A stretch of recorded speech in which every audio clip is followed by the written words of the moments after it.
Welcome back to my channel. It's Rene Marcus. Thank you so very much for tuning in. And if you're new to my channel, please do me that favor and press that subscribe button. Guys, today I've got a special guest for you guys, which is Agie. So I'm just going to let her introduce herself and then we will talk about the topic that we want to talk about. Hi, everyone. Welcome back to Rene's channel. My name is AgiesCorner. I'm also a content creator, a YouTuber, someone that talks to every platform on the internet. AgiesCorner. Perfect. So I decided to invite you over to my channel today to talk about a special topic, which is, do African men actually value African women? And I know that this is a very sensitive topic because already in the comment section when I posted, I know that a lot of people or some people were actually saying, oh no, you should have invited a married person because Agie is divorced. And I think people think like you're going to be biased instead of being fair on both sides. So this is going to be very interesting because I don't know how you feel about African men, and I'm not sure whether you've actually dated an African guy before or not. And so this is going to be very interesting. So people can actually call in as well to basically share their own opinion about African men or African women. So that is not a problem whatsoever because we're all learning. And so I'm guessing everyone is open to say whatever they want to say. So Agie, I will hand it over to you. So when it comes to African men, the minute you hear that word or when someone says African men, what comes in your mind straight away? Okay, ready. I saw when you posted the flyer, someone wrote that, oh, I think you should invite someone that is married, Agie is divorced. I'm like, oh my God, really? Yes. Okay, fine. Even though, yeah, I was married, I'm divorced, but these are the kind of topics I also talk about, like on my channel. So I think I'm one of those person, the right person for you. Anyways, when I saw it and someone took a screenshot and sent it to me on Instagram and said, Agie, do you know this person? I was like, no. And he's like, oh, I'm gonna go respond for you. I'm like, oh my God, Gambians. Yeah. When it comes to African men, I always say, if I say African men, the matter, I'm leaving like the continent and going somewhere else. For me, I've dated Sierra Leoneans, I've dated Gambian. Okay. So it's a mixture of few Africans. I've never dated Nigerians though, but I've dated Sierra Leoneans and I've been to Sierra Leone because I've dated a lot of Sierra Leoneans. And if you ask me, I will tell you, growing up as a from my 20s till I got married to a Gambian, I've dated few Gambian men, but it was not a relationship like a date until when I met my ex-husband and got married. So when it comes to if they do value us, oh my God, this is gonna be today. This is gonna be hot. If it comes to if they do value us, I always say our men don't. They really don't. Before they start valuing or even respecting what they have or thinking about valuing what they have is when you're about to leave them or leave them. Or when before they value is when they get married to a white lady or someone that is out of our race, because those people teach them how to value a lady, how to value a woman before they come and value their own sisters. Let me take it back to you. Okay, wait, let me stop you there, Agie. So are you trying to say that all African men don't actually value their own African women until, or are you saying most of them? Okay, most of them, that's fine. All right. Okay. So you've mentioned that you've dated white men in the past. You've dated Sierra Leoneans. You've dated Gambians, but not on a serious side. So when it comes to, just tell me your experience about Sierra Leonean men, because I have not dated one before. So tell me like your experience in regards to Sierra Leonean men. Okay. I've dated a lot of Sierra Leonean men. And dating Sierra Leonean men, I was one of these Gambian girl that when I started dating a Sierra Leonean guy once, it felt so good. It was like I was with people that value women, and I was people that respect women. I was people that would leave their comfort zone to make a woman happy. I was with people that, like, literally they would go out to have fun. Okay, Rene, take it like this. You're a Gambian born and raised. Our men, even when they asking you out, they just stand in the middle of the street and says, "Hey, psst, hey, guys." They're not romantic at all. Hey, boy. Exactly. So this is the problem. They will literally start coming to you to smaraka. You understand? They wouldn't even Rene, you see, this is the problem. Today you will have to know that you brought Aji to the channel. I just say it outright and straight. This is how they treat us. Sumaraka, like, peace. And like, seriously, take me on a proper date. Ask me out and take me on a proper date. Let's go out for a walk. Let's go sit somewhere, have a drink. Let's go to show me some respect, and rather standing in the middle. If you have dating someone else, like a Sierra Leonean or someone else. And this is the problem, Rene, before I even go further. This is why, let's say Gambian men, when you date another nationality, they have an issue with it. They always have an issue with us, the women, dating another nationality, because we know that they don't treat us right. They don't value us. And the respect there, like, they don't. Actually, be careful. You keep saying they don't. Do you mean the majority, or are you talking about all Gambian men here? Majority. Well, then, you know what? The Gambian men that follows me, they know me. I will tell them what I have to tell them, and then nail them and tell them that I put them here in my heart. They're my besties. After saying what I have to say, you know what? I will tell them that they're my besties in the middle of my heart. Feel I let them feel. That's so, good. okay, like, that's let me good. go back. Some of them, majority of them. So I'm dating a Sierra Leonean guy. I find it more respectful with men that value their ladies, with men that will sacrifice their ladies, do anything to make their ladies happy, like with men that would be there for their ladies, like secure you, like you feel secure with them. Unlike the Gambian man that will always be there, like, okay, to even have a fun, like a joke, laugh with your Gambian man, like a husband or a boyfriend, is a problem.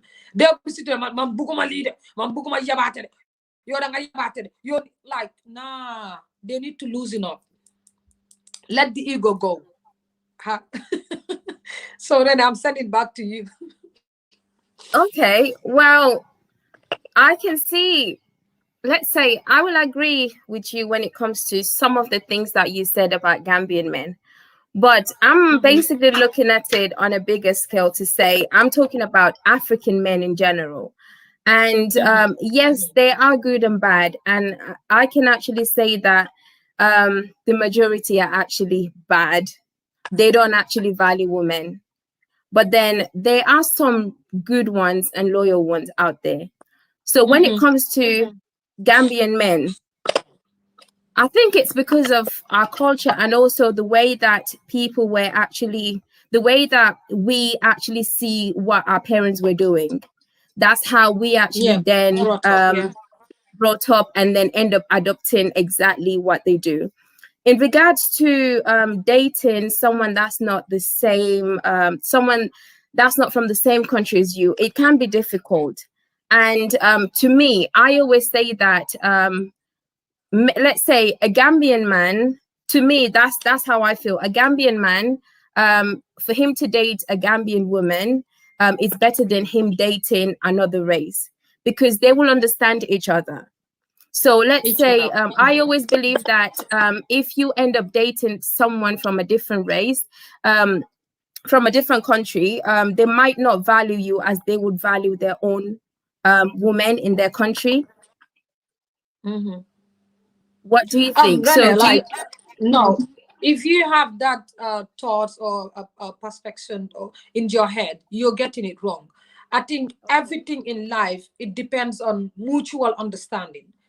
If the love is real, you get to understand your woman. It does not mean like, oh, because I'm a Gambian woman will understand me more. No, basically, even if it's the whole of Africa, culture and everything is always different. maybe how these people take this in their culture and how they take this traditionally is different. It depends on like mutual understanding, communication, communicate and get to understand each other. You can be with a Gambian guy, born and raised, knowing everything about Gambia, but yet still you won't have that mutual understanding. You have differences all the time. And you can be with someone else from another country. The person gets to understand you more than the Gambian. So I think there I would disagree with you. It depends on the way we are brought up. Like sometimes I always say, some of us, most of us, were from lots of broken homes. We're being born in a house that you'd see your mom or your dad or your sisters, their husbands, your cousins, their husbands, the way they treat them, you feel like it's okay. This is how to treat a woman. Oh, okay. My dad, this is how my dad used to treat my mom. This is how my cousin used to treat his wife. And you grow up in you have your woman, and everything that you saw your cousin was doing is like inside you, is part of you, and you start treating your woman like that, which is really wrong. Sometimes we like I always say, sometimes we Gambians too, like African men in general, we are so ignorant. Okay. Let me just cut you off there. So, you know, when you say some men actually treat their woman really bad till they actually date, let's say, a white person. So what would you actually class as a man treating you good when it comes to valuing you? Just give me a few examples. It's not a white person, but someone else not being an African. Okay, let's say, for example, when we have our brothers, let's say another African guy marry us or be in a relationship with us, at the end of the day, what do? If you have a kid with them, they leave you with the kid. You babysit the kid. You look after the kid. You wash the kid. You change the diapers. You take the kids to the hospital, appointment, nurses, everything that have to do with the kid. And if you're married to them or you're in a relationship to them, live together or whatever you in the house, you do the cleaning. Our men are so lazy. They'll be sleeping. Some of them, let's just say, yeah. But then if they happen to marry a white person, yeah, this is what they do, because now the person is white. They tend to do all the household job, the domestic job, clean the baby. You see our African men push chairs in this country, especially in UK. I'm like, really? Is that guy from Africa? Unless the person like say a word. I'm like, nah, he wouldn't have treated me. Okay, I'll give my brother as an example, my big brother.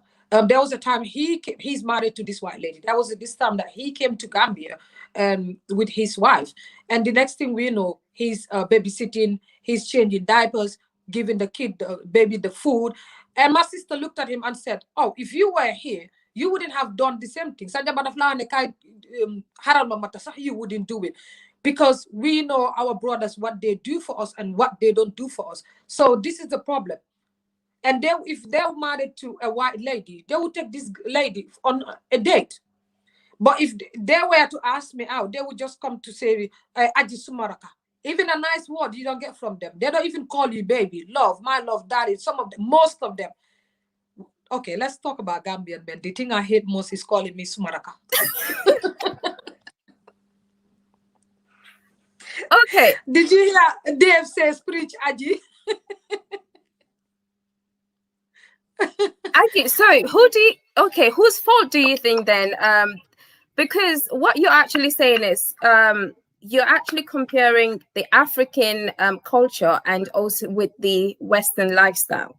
So that's two different things here. No, Rene, I'm not comparing them. I'm telling you that our men should stop to behaving the way they're behaving. Because at the end of the day, if they're like I'm saying that they're doing it meaningfully. They know that this is how I should treat my lady. But instead of doing that, they wish to treat you they want to treat you thinking that you don't deserve it. Oh, okay. You see the mentality we have in Africa, that our women are to worship our men, do everything, guys.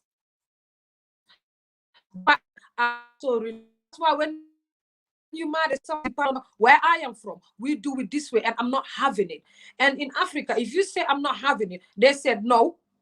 because you were born and raised to do it this way. Like, for example, look at it. When we get married, what do they tell us? You're meant to worship your husband, or you're about to go to your husband's house to go and like worship your husband. So this is the problem. I think like tradition and culture have stuck lots of things about to our men in our men's head that we women should. And Rene, the thing is, you will do all these things and still they won't value you. Like that, seriously? No.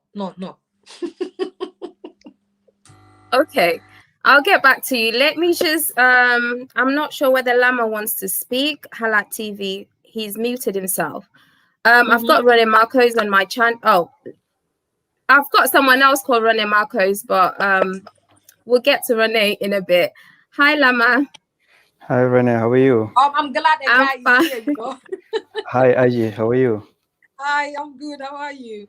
I'm doing good. Yeah, I think this topic is very apt. At first, I did not fully understand because I think the topic is very broad. But as you kept talking, now I get the dynamics, and I quite agree with you in most of the areas, especially when it comes to helping your partner, your wife, or somebody that you're in a relationship with. That is very indicative of our African brothers. I think it's just the way we are raised.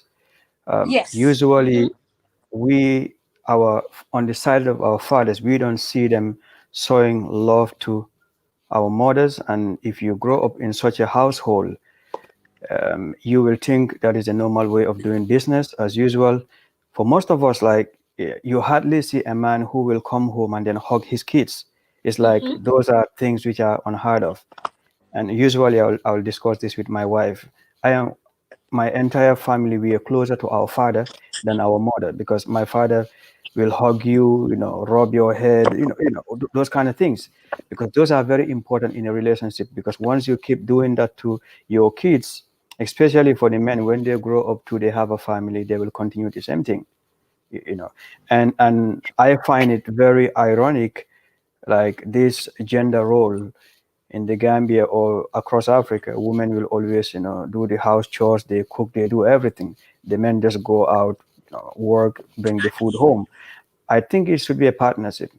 You as a man, if you're at home, you feel like you can help your husband, your wife, you should be able to do that. Help them to cook, go to the market and shop. If you have kids, take care of the kids, help them, because at the end of the day, this is a family unit. But just looking at the wife working like a donkey, like a slave the entire day, and at the end of the day, what happens is, if that woman is not able to, beautify herself the way you want, you start complaining, oh, you're not taking care of yourself, you're not looking after yourself. But how can the woman have the time to do all of that when from the very moment she's up from bed, she's working all the way to late night?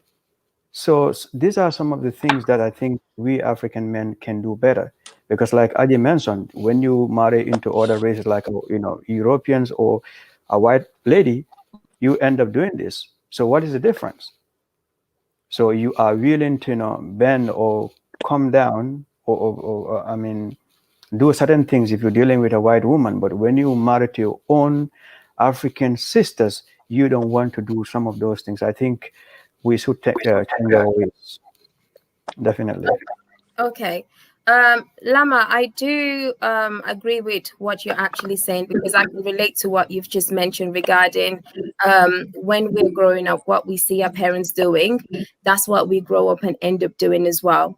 As a lady and growing up in the Gambia, what I saw my dad doing, I have always prayed and wished that to basically have a man exactly like my dad, because he was the kind of person that he would actually go to the market for his wife.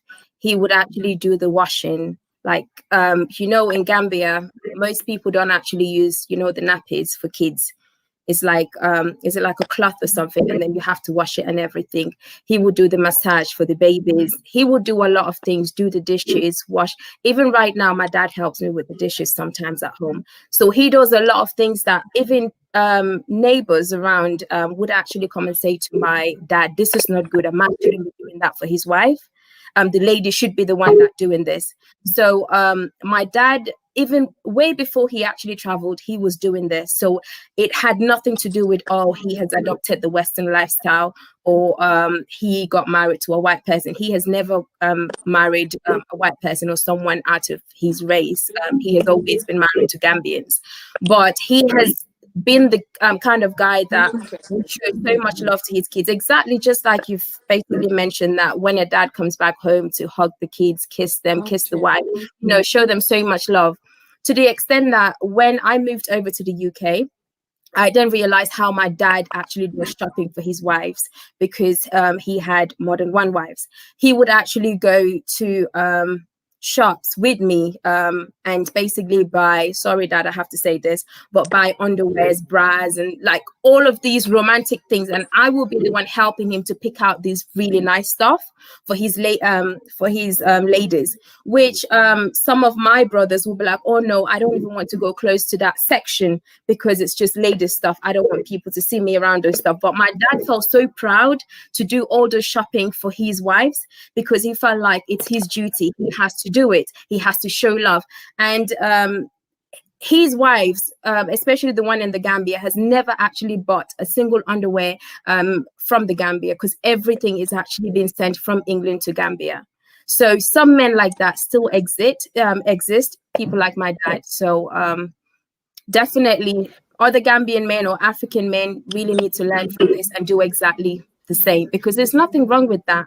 Love is love. And if you say that you're going to get married to someone, I guess then it's a lifetime, and you need to show them all that love and not see them as slave or as your maid.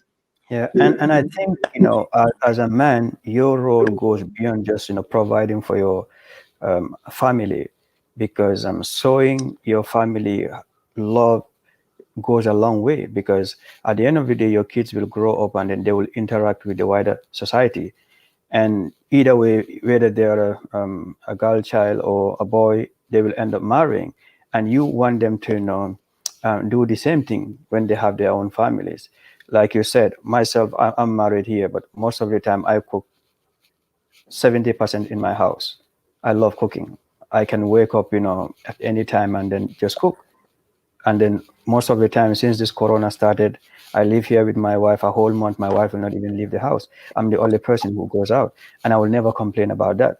But I cannot, you know, like understand how our brothers behave a certain way. For example, in 2018, I was home, and then I looked at my brother's wife. You know, she was cooking. The baby was crying, you know, and then holding the baby here, you cooking. So I had to go to my brother and then say, hey, what's going on, brother? You got to help this and that.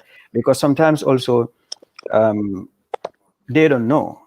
Because like I said, you are raised seeing, you know, a certain way of doing things, and you think that is the only best way out there. Because for me as a child, I used to help my mom. If she's pounding, I will pound. I'll go to the, you know, tap, you know, carry a bucket of water on my head. I'll go to the bush, you know, like go to the market, buy fish, and then bring it. And I remember even in my high school, because our home was on the highway, and then people would be making, you know, fun of me. Hey, Fatumata, you know, like when I'm pounding with my mom. So the only thing that my mom never allowed me was to go into the kitchen to cook. But then I had to learn that, you know, a hard way, because when I left my village, I was in the city, I was going to school. At some point, I was living alone when I was going to GTTI. So now I had to start cooking. And when I come to America here, that's when, you know, the real hardship started. I said, wow, if I knew, I would have started cooking way earlier in Gambia, but I had to learn. So a lot of African men don't know how to cook because of the same reason that you've just mentioned. Yeah. So for some of our brothers and sisters, for our brothers who are in the Gambia or across Africa listening to us right now, I think this should be a lesson to most of them. Be nice to your women. You know, help them the best way you can, because at the end of the day, it is a partnership. And this is why sometimes most of the marriages, people are not happy, because if the woman alone is working like a donkey, I mean, she won't have time for you. She will not. And when that happens, you know, you come back and start, you know, complaining, oh, my woman is not doing this, or she's not looking the way she's supposed to look. She's not beautifying herself because she doesn't have the time. And this could lead to some of the unforeseeable problems in the future. So I think we should help our women. We should empower them in all ways we can. Absolutely. Absolutely. Thank you. Yeah, So like let me Lama, just, you were saying. Okay. yeah, go ahead, Aji. Like Lama, you were saying, I was just saying this. I'm glad a guy is here and you could relate to what we are saying. This is why we should be doing shows like this. And if you look at my channel, it's the content of my channel. If you look at my social media pages on Facebook, when I come out on Fridays, over 500 people are watching me. I was married, and I was married for 4 years, and there were good times and there were bad times. And being married and some of the things that I went through, I said to myself, if someone is not saying it, I'm gonna come out there and say it. And most of the things that when I say it is taboo, they come from me. But I said I have to say it because someone needs to wake people up out there, especially our men. And there were times that people always say, Aji, why are you always saying Gambian men, for example? I said no, because Lama, if you look at it, the society that we are from, some of us around, even when you get married, your husband's family wouldn't even let the husband to value you. They wouldn't let the husband to treat you how he wants to treat you. Sometimes it's They not will even the always get guy's fault. involved. Sometimes there's a soft Yes, sometimes there's a soft place in that guy's heart that when I get married, this is how I want to treat my woman. Or you will see that this is how he is even treating you. But someone in the family or a friend or someone will be like, no, you shouldn't be doing this. Danganyaka fighter is foolishness, this and that, and trying to like play in your head and in your mind. Like that's why, like on my channel, I try to bring my ex-husband when topics that I talk about, and I'm like, if I say this, someone will say no, she's lying, or it's one-sided story, and I will bring him. Like when I was married, people used to call my ex-husband handbag because wherever I go, he goes. I said it on one of my videos. And if you send an invitation, like Rene, these are the problems that you will even have people in the family, in your husband's family or in your wife's family that does not even value you, that does not value the wife or the husband. When I was married, I would see people wedding invitations, birthday invitations. Obviously, I'm married, we're a couple.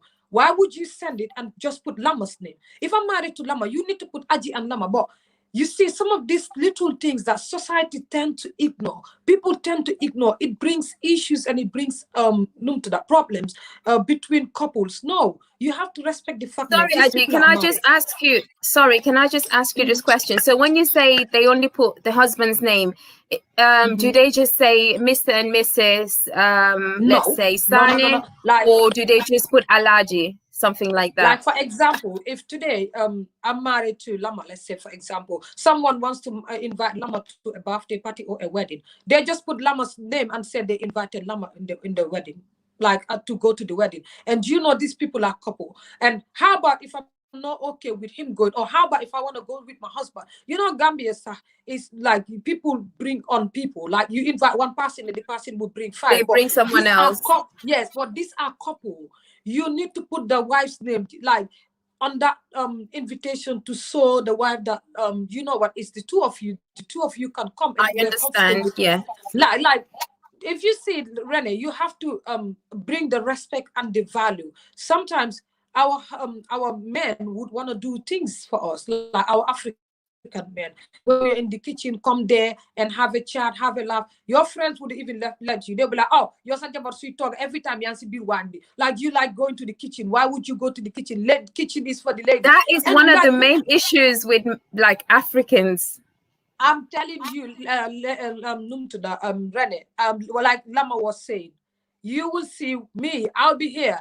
People will be calling me, Gambian man, Aji, I'm cooking yassa. I just put the lemon, and I don't know when to put the black pepper. This and me, I will say, put black pepper, put water, put grass, go outside and even take some of the soil, sand, add it there. When we were in Africa, you didn't care. Now you're asking me, hey, don't call my number. They know me, and they'll be like, I knew you would say something like that.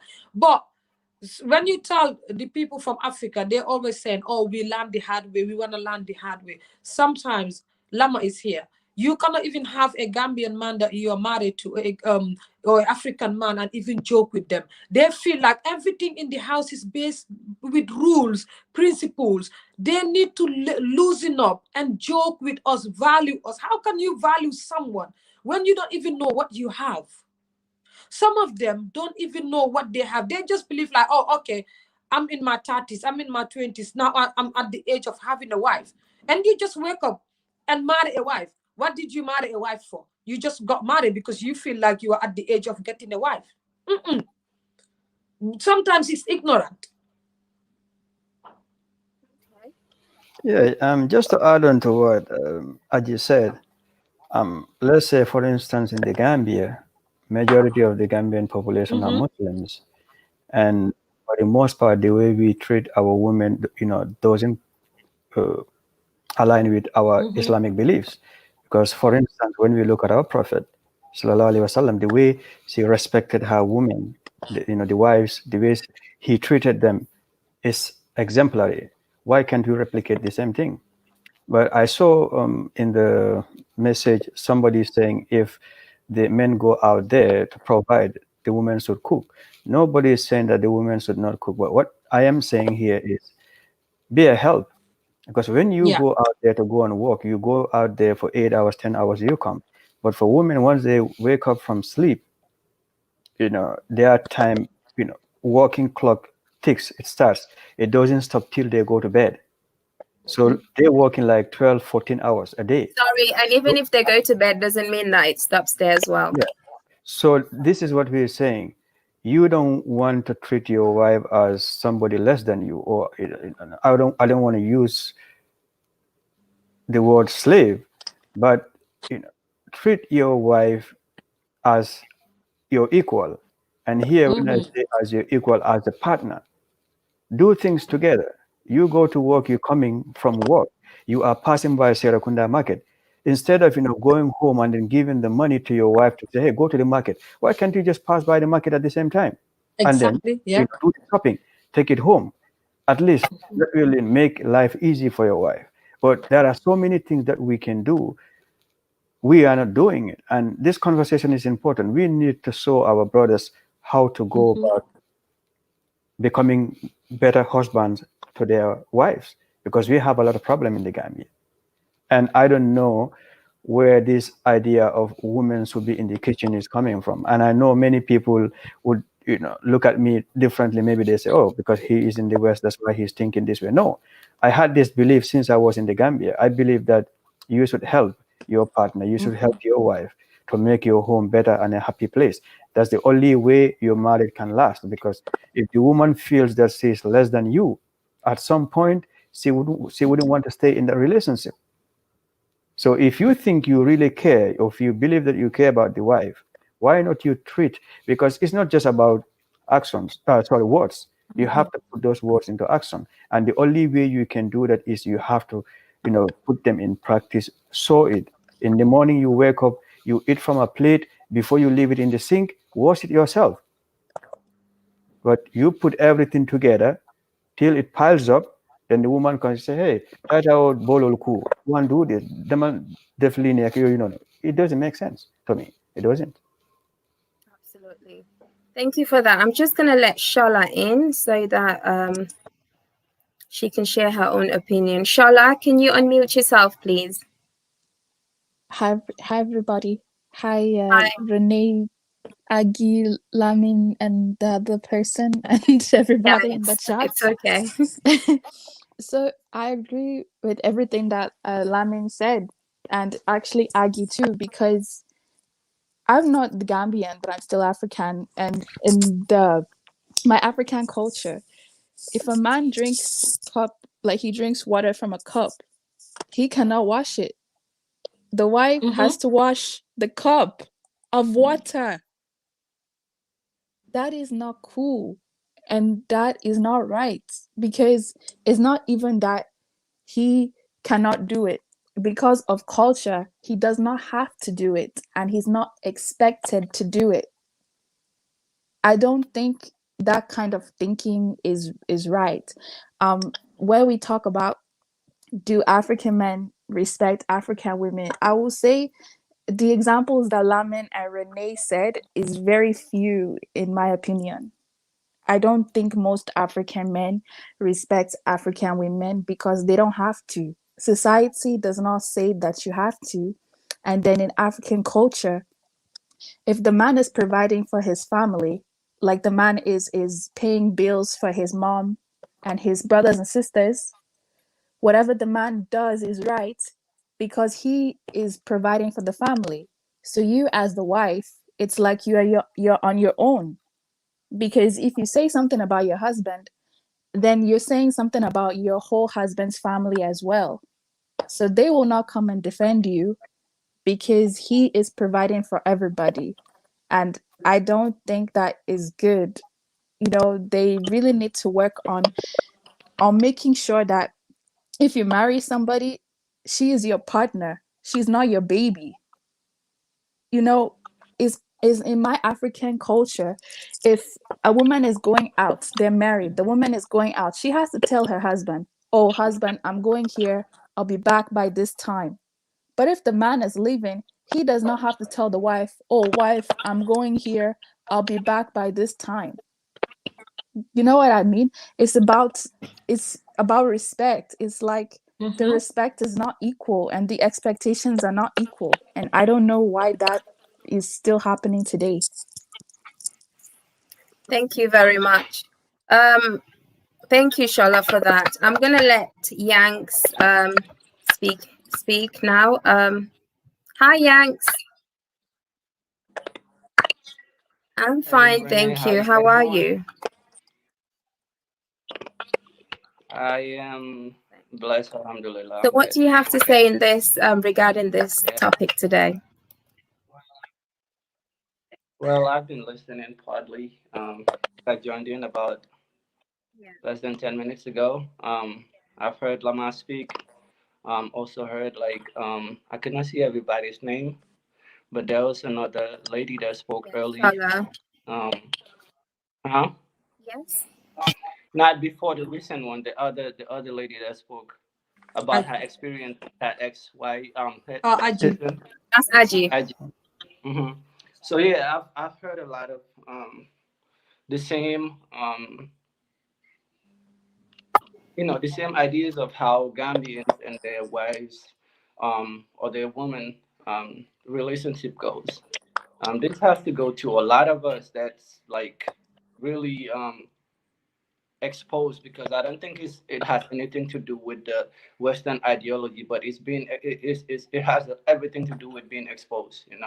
I believe the people, the person that traveled the most has the most wisdom.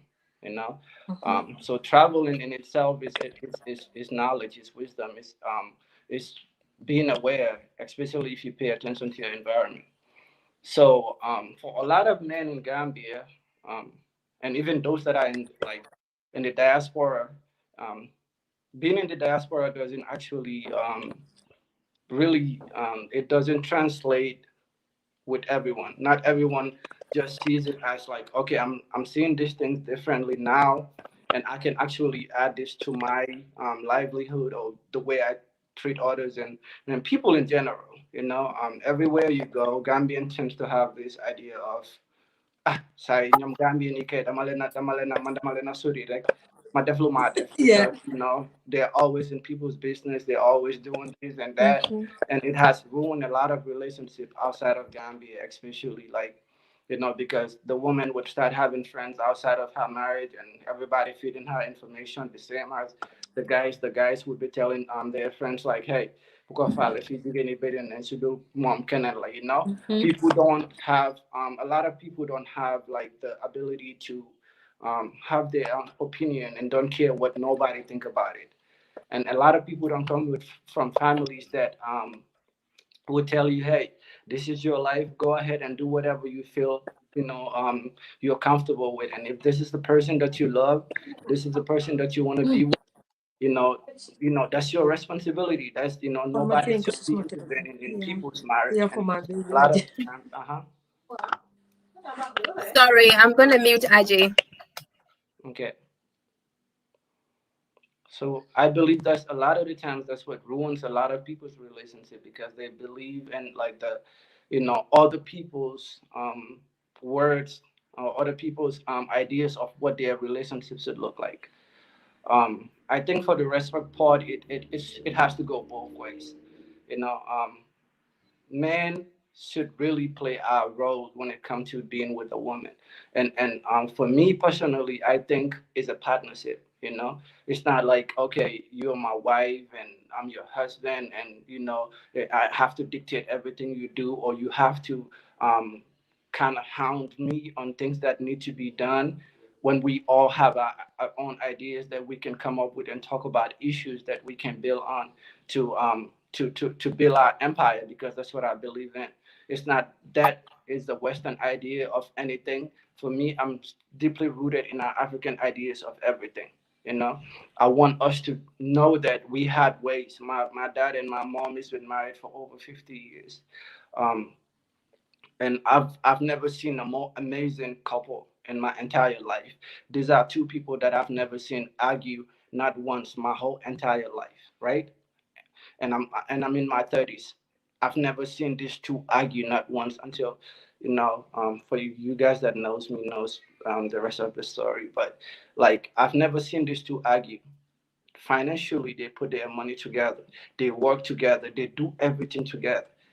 They raise their family. They communicate. I've never seen more. Like, the way they communicate is just amazing. I was born into that, and I've never been wanting to have like um any sort of like relationship less than that. For me, that's the way to go. Having to be with one person and embracing that person your entire life until God decided, whenever, like I'm getting emotional. You guys know what it is.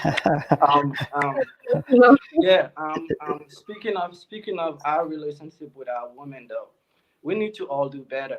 There are ways that you talk to your partner. That should be with respect. Value each other, and put dignity before anything. Because if I am to protect my woman's dignity, that means anybody outside of that marriage should not have come and tell me anything that I would use against my wife, and vice versa.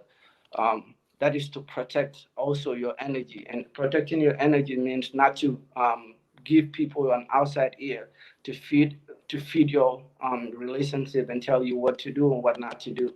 These are all things that people need to take example of themselves before you even think about the outside, or what everybody else is doing. What am I doing? What should I do different? How do I treat my wife, my fiance, whichever way it goes? How do I treat them? Do I want to be treated the way I'm treating this person?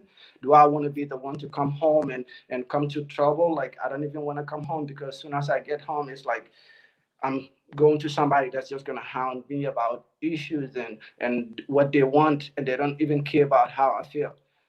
And also for like the share of responsibility, that should be something that some people, to make it easier, especially the ones that are outside of Gambia, you can even write chores. Like, okay, I'll be responsible to doing this in the house. You'll be responsible to doing this in the house. We help each other in this way. So when it's time to go to bed, we won't all be exhausted and feeling like, oh, we can't even enjoy each other's company. We should be able to like talk to each other, be best friends outside of, oh, this is my wife and this is my this is my husband. Joke about things. Um, Dance together, have fun together, because the memories you build today is the only glue that will put you together when the hard time comes. Because when you reflect on those things, you're like, who would ever give me this kind of joy in life? Who would ever be there for me in these ways? Whoever hold me when I'm down? Who would ever, like, and those are things that people need to understand, that building a relationship with your wife or your husband is key to longevity, because everything that happens, there's going to be trials and tribulation, but because you had moments that was great, and remembering these things would always bring you back to each other and saying that, hey, and also apologize, which we don't do a lot. I'm number one. Like I am, I feel like I'm always right. I need to work on myself when it comes to that. Even when you say something and I'm like, I can see that I have like made a mistake or whatever. I always have ways to make you feel like, no, you're the problem. You know, and that it takes a real, like, I'm not saying like just because I said it, but it takes a real man to understand that, hey, I should apologize when I do something wrong. And outside of all of our cultures and things, like, the pride that we possess and portray and try to make other people feel like, we are superior, especially in a relationship of a woman and a man, because of what we come from. I came from, something that's like exemplary and it's different. But I've seen a lot of people dealing with, a woman cannot even speak when the man is speaking. You can't even, um, share your ideas with your husband because it's always, looked at as less than. And these are all things that we all have to work on. These are all things that are not Western ideas. These are all ideas of you paying attention to what's really fair to you and your wife. Check, just look at what's really what you would wish for in a relationship, especially if you're looking to be married to that person for the rest of your life. Yeah. Be fair, Yeah. be fair. That's really what I feel like at the end of the day would come down to. Be fair to yourself and be fair to your partner, and it shouldn't be a problem after that. Thank you very much, Yanks. That was a lot of information that you had to share, and with most of it, I do agree. What I'm going to do now is let Fairman speak. Hi. All right. Hi, everybody. I salute you. I greet you. That's Rena, my queen. I'm a brother Lama. Hey, bro. Salute you. Aji. Bye, Manu Yulasa. I want to say something. I'm going to mute you. Let me just be by my mix because I'm a blame because somehow, because that's how I'm going to able to express myself, because this is about relationship. Very interesting topic. In the first thing, like, let me just say, my first point is Nelen Baidiwa. Sorry, I'm sorry. The Gambian girls, please. This one, I have to tell you this. Send this message to them. Tell them that let them stop to say, go buko de wone den konok. That's what is just spoiling our relationship. I mean, it's something very, very strong. Like, to me, they always use this word before back at days. I don't know whether they're still using that, but they are just chasing us away. That's my point number one. Go buko de wone den konok. Some wonu tene dem man up. Nakalala wone dem ala nop. Why are you pretending that you love me and you are just acting like, what? You are looking at me. So you want me to show you every day love and love and love. And send test it. Test number 1, I pass it. Test number 2, I pass it. Test number 3, I pass it. Yes, still you don't want to show me that you love me. Come on. When am I going to get that love back again? Yeah, that's the first problem. And secondly, we are here right now. I mean, this platform is very interesting. Like, I know in the future, most of us going to be parents, okay? But let us try to eradicate that. This, let me just say, tribal marriage. It is blocking most of the opportunities and most of the love that we are about to build. I mean, this tribal marriage is something that is affecting really, I mean, a huge number of people that are really, really in love in Africa. Because I'm seeing that. Like, Paul do say all of this here, Jola do say Sarahule. These are the things that I'm facing at in my community right now. Many people are sending me messages, information, asking me whether I can able to help out. But yeah, I do my thing secretly. But this thing is really affecting this community. Like, elders, like, if you are from this particular tribe, I mean, I'm not gonna give you my daughter, despite the fact that you two are really, really, really have this common relationship, and you guys wanted to go ahead and wanted to build a very strong relationship about marriage and other stuff like that. But hence, you are not from the Fulani or the Wolof or the other tribes. I'm not going to allow this marriage to happen. This is breaking our society, and that's another problem. And the other thing is, sorry, can I just ask you a question there? You know, you did talk about the tribalism in Gambia, because I know that's a huge issue. Why do you think our elders actually basically stopped that for let's say their daughters not to get married to a specific tribe? What's your Okay. Yeah. Okay. Let me just say, me, I'm a Fula. I'm from the Fula tribe, right? Okay. The problem is these people sometimes, because if I have to, if I wanted to dig deep down, it's have to connect with what we call a slavery also. You understand? This is what it come from, but I don't want to go deep down. I just wanted to summarize the things. Like, it happened to go with the slavery because before the family agree with something, they like to go further and try to investigate about the person you wanted to marry to. You understand? Trying to look through by the surname, where they originate from, this and da da da da da. At the end, they say, "Oh, I think these are the people of so so so so so." I think I will leave that one for another topic, because last time I came online, wanted to express some of my like research that I do and trying to bring out, but I couldn't get the space.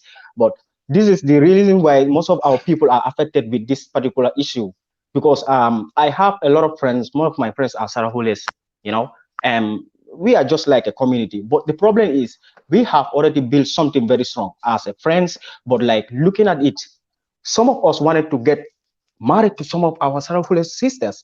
But the problem is, yet still, since we are brothers and like a kind of families, friends, we used to stick together. But the problem is nothing is working out because they are Sarahules and we are Fulas, and the Wolof over there, they could not. Everybody's looking for another angle, but yet still, that is not what we call love. And this is the thing that are making our men, you know, sometimes they have got denga because that love is not the true love.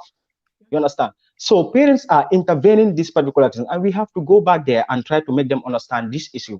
It is not about their wall. It is a new generation right now. This is a new era.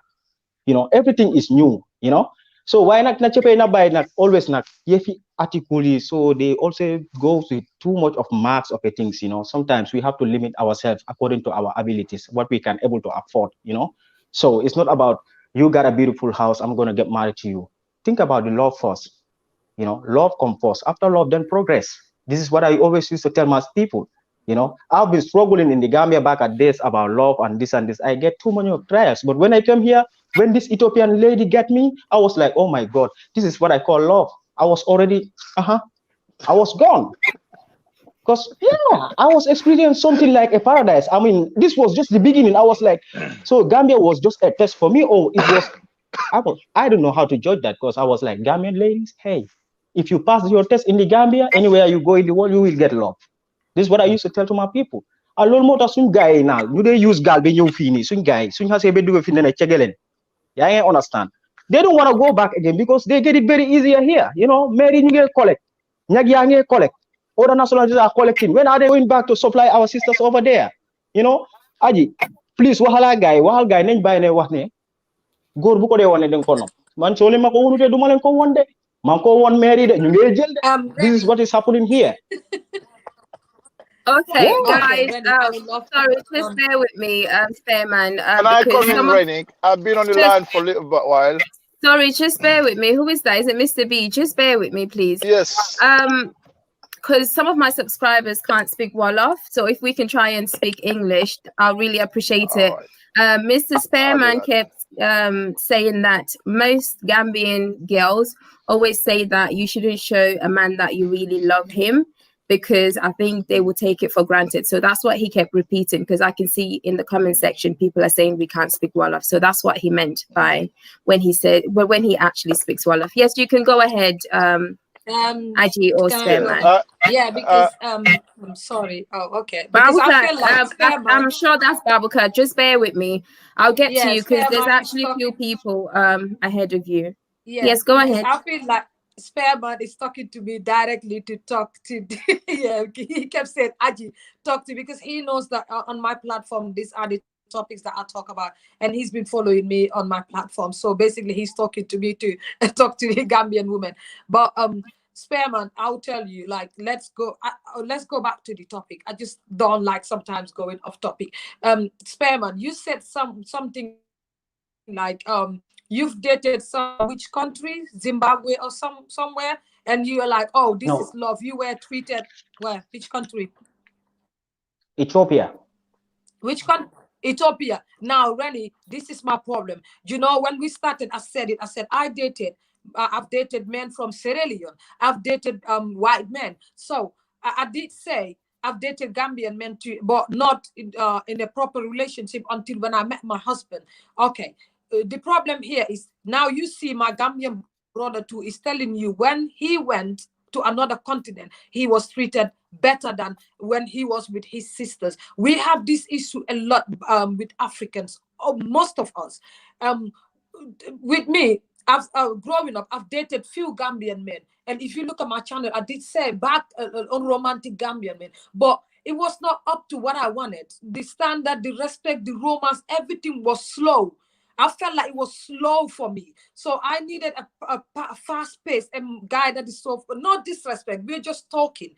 So I started dating a Sierra Leonean guy and it went how I wanted. So another Sierra Leonean guy, I was treated better, the romance and everything. So when I got divorced, people ask me a lot, why are you not dating Gambian men, even the ones that follow me?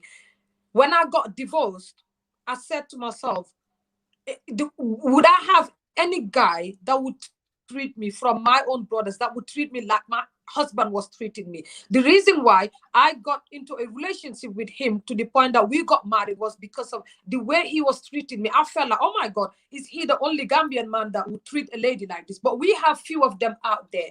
So at the end of the day, when I got divorced, I started dating white men. I said it on my international interracial couples. The first white guy I dated, he treated me like, oh my God, I felt like the romance, everything was perfect. I said to myself, I'm staying here. But I said again, if I see any Gambian man or any African man that would treat me that way, I'll be very happy. So you see, we have a problem that we need to fix. I think we're just meeting the wrong people. If I would be in a relationship with a Gambian guy right now, for example, it would rather be up to my standard. Like one of my brothers did say, the one with the yellow t-shirt, he talked about traveling.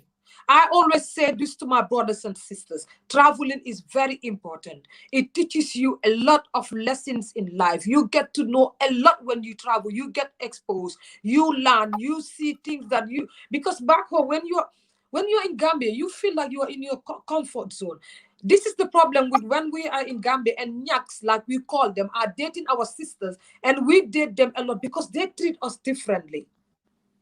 They treat the romance we want, the love we want, the value we want, the respect we want, them being there for us. This is why we always go to them. Look at me as a Gambian sister. I'm sitting here telling you I used to date Sierra Leoneans. But if you look at Lama, I would tell you that I would do this for my wife. I read the comments. Someone said on the comment sections, oh, my dad was not doing that for my mom, for his wife. I'm not going to do that I'm not going to do it. I saw that. Yeah, you see? So we all think differently. So I think we also meet different people, or people that we don't connect with. The chemistry and the mutual understanding is not there. So Lama, I will tell your sisters to try as much as possible. Yeah, we Gambian ladies, we do say that a lot. Man do my class, do suma class, man kiluma ko de, man. Like you have to understand, sometimes I don't know, like it's the way we think, mentality be, society we come from. Some of us, we think that we are more important than others. Some of the some of us, we want everything ready-made. We want everything set and ready. We don't like starting up from scratch with our men. Lolo tami that they like, it affects many of us. If I have to love you, I have to take you the way you are. So my brother wants to come in with the yellow t-shirt. Okay. Yeah. Now let me come in before Yangs comes in. Lama, okay. I think for me, what I see about the Gambia is we don't value our own, we don't respect our own. And I have seen that, like, even here in the West, there is a certain level of pride with the Gambian men, there is a certain level of pride with the Gambian women. And sometimes, even me living in New York here, you see a Gambian woman sometimes, or for me, when I see Africans, I can just recognize them. But sometimes when I talk to them, I say, hey, how are you? Try to just to know their name and know where they're from. I'm married, I don't need you. But sometimes even the approach, the way they come, is like, okay, why is this person approaching me? It's like they don't even want to deal with you. So we have an issue as Africans, as Gambians. We don't want to value our own. And unless we change that mindset, we will never find love among ourselves. We will, be yearning for love from other people who are not Gambians or who are outside of our race.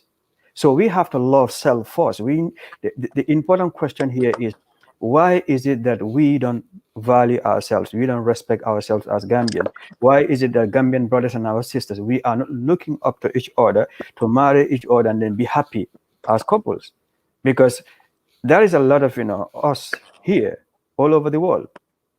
And for me, it would be easy for me to marry a Gambian woman because our cultures are the same.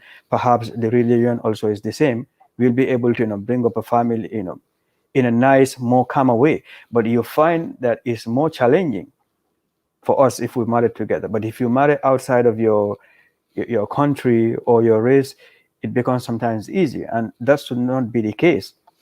Yes.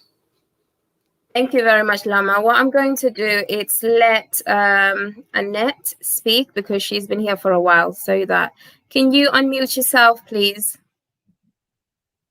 Hi, everyone. Hello. Thanks, Renee, for having me. So I can speak on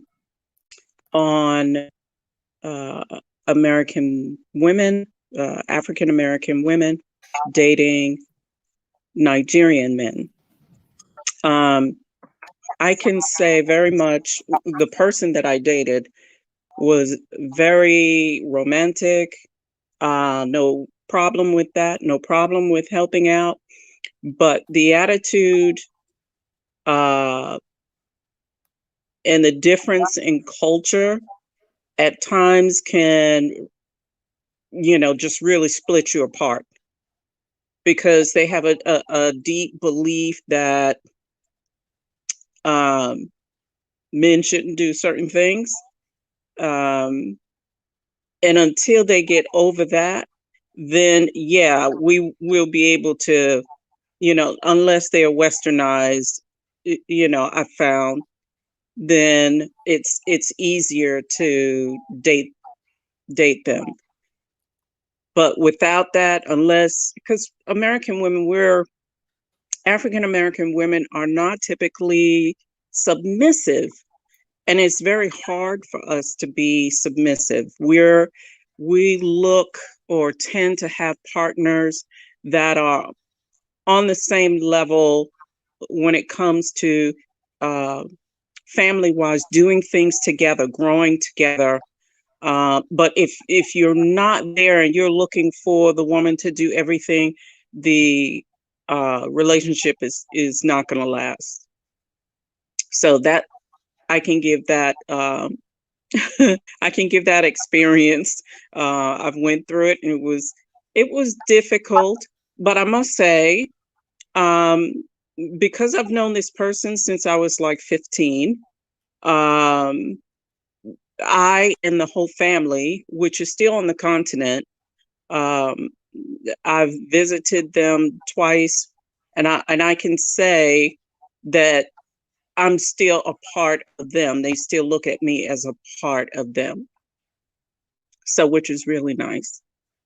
So it was a shame that the relationship didn't make it, but I gained the whole family as friends. And some of them have since come over to the States and actually visited me. So I've now, over 30 years that I've known them, at least 30. Okay. Thank you very much for that information. Thank you. So what I'm going to do now is let Mr. B in. Hi. Hello, everyone. Hello. Hi, is that Babukar? Yeah, it is. I'm just saying hi to everyone in the platform. Great show, great program. This is very, very, very good, very educative. My contribution here, I hear a brother talk about tribal marriage, and I want to address that before moving forward. I don't think Gambia have a tribal marriage issue. We don't have that problem, because if you look at Gambia, most people, most married couples, either they are from different tribes. Either your mom will be a Wolof, or your father will be a Mandinka, or your father will be a Fula. So we don't have that issue in Gambia, because a lot of Gambians will tell you that my mother is this and my father is this. So we don't have that problem.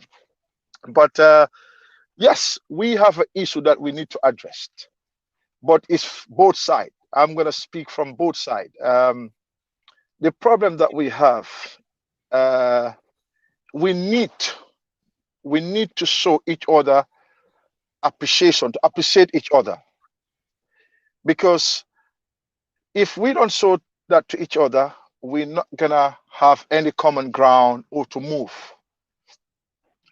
A sister speak here saying that she dated Sierra Leonean and he find them good. A brother speak here, dated Zimbabwean, and he find them, she find them good.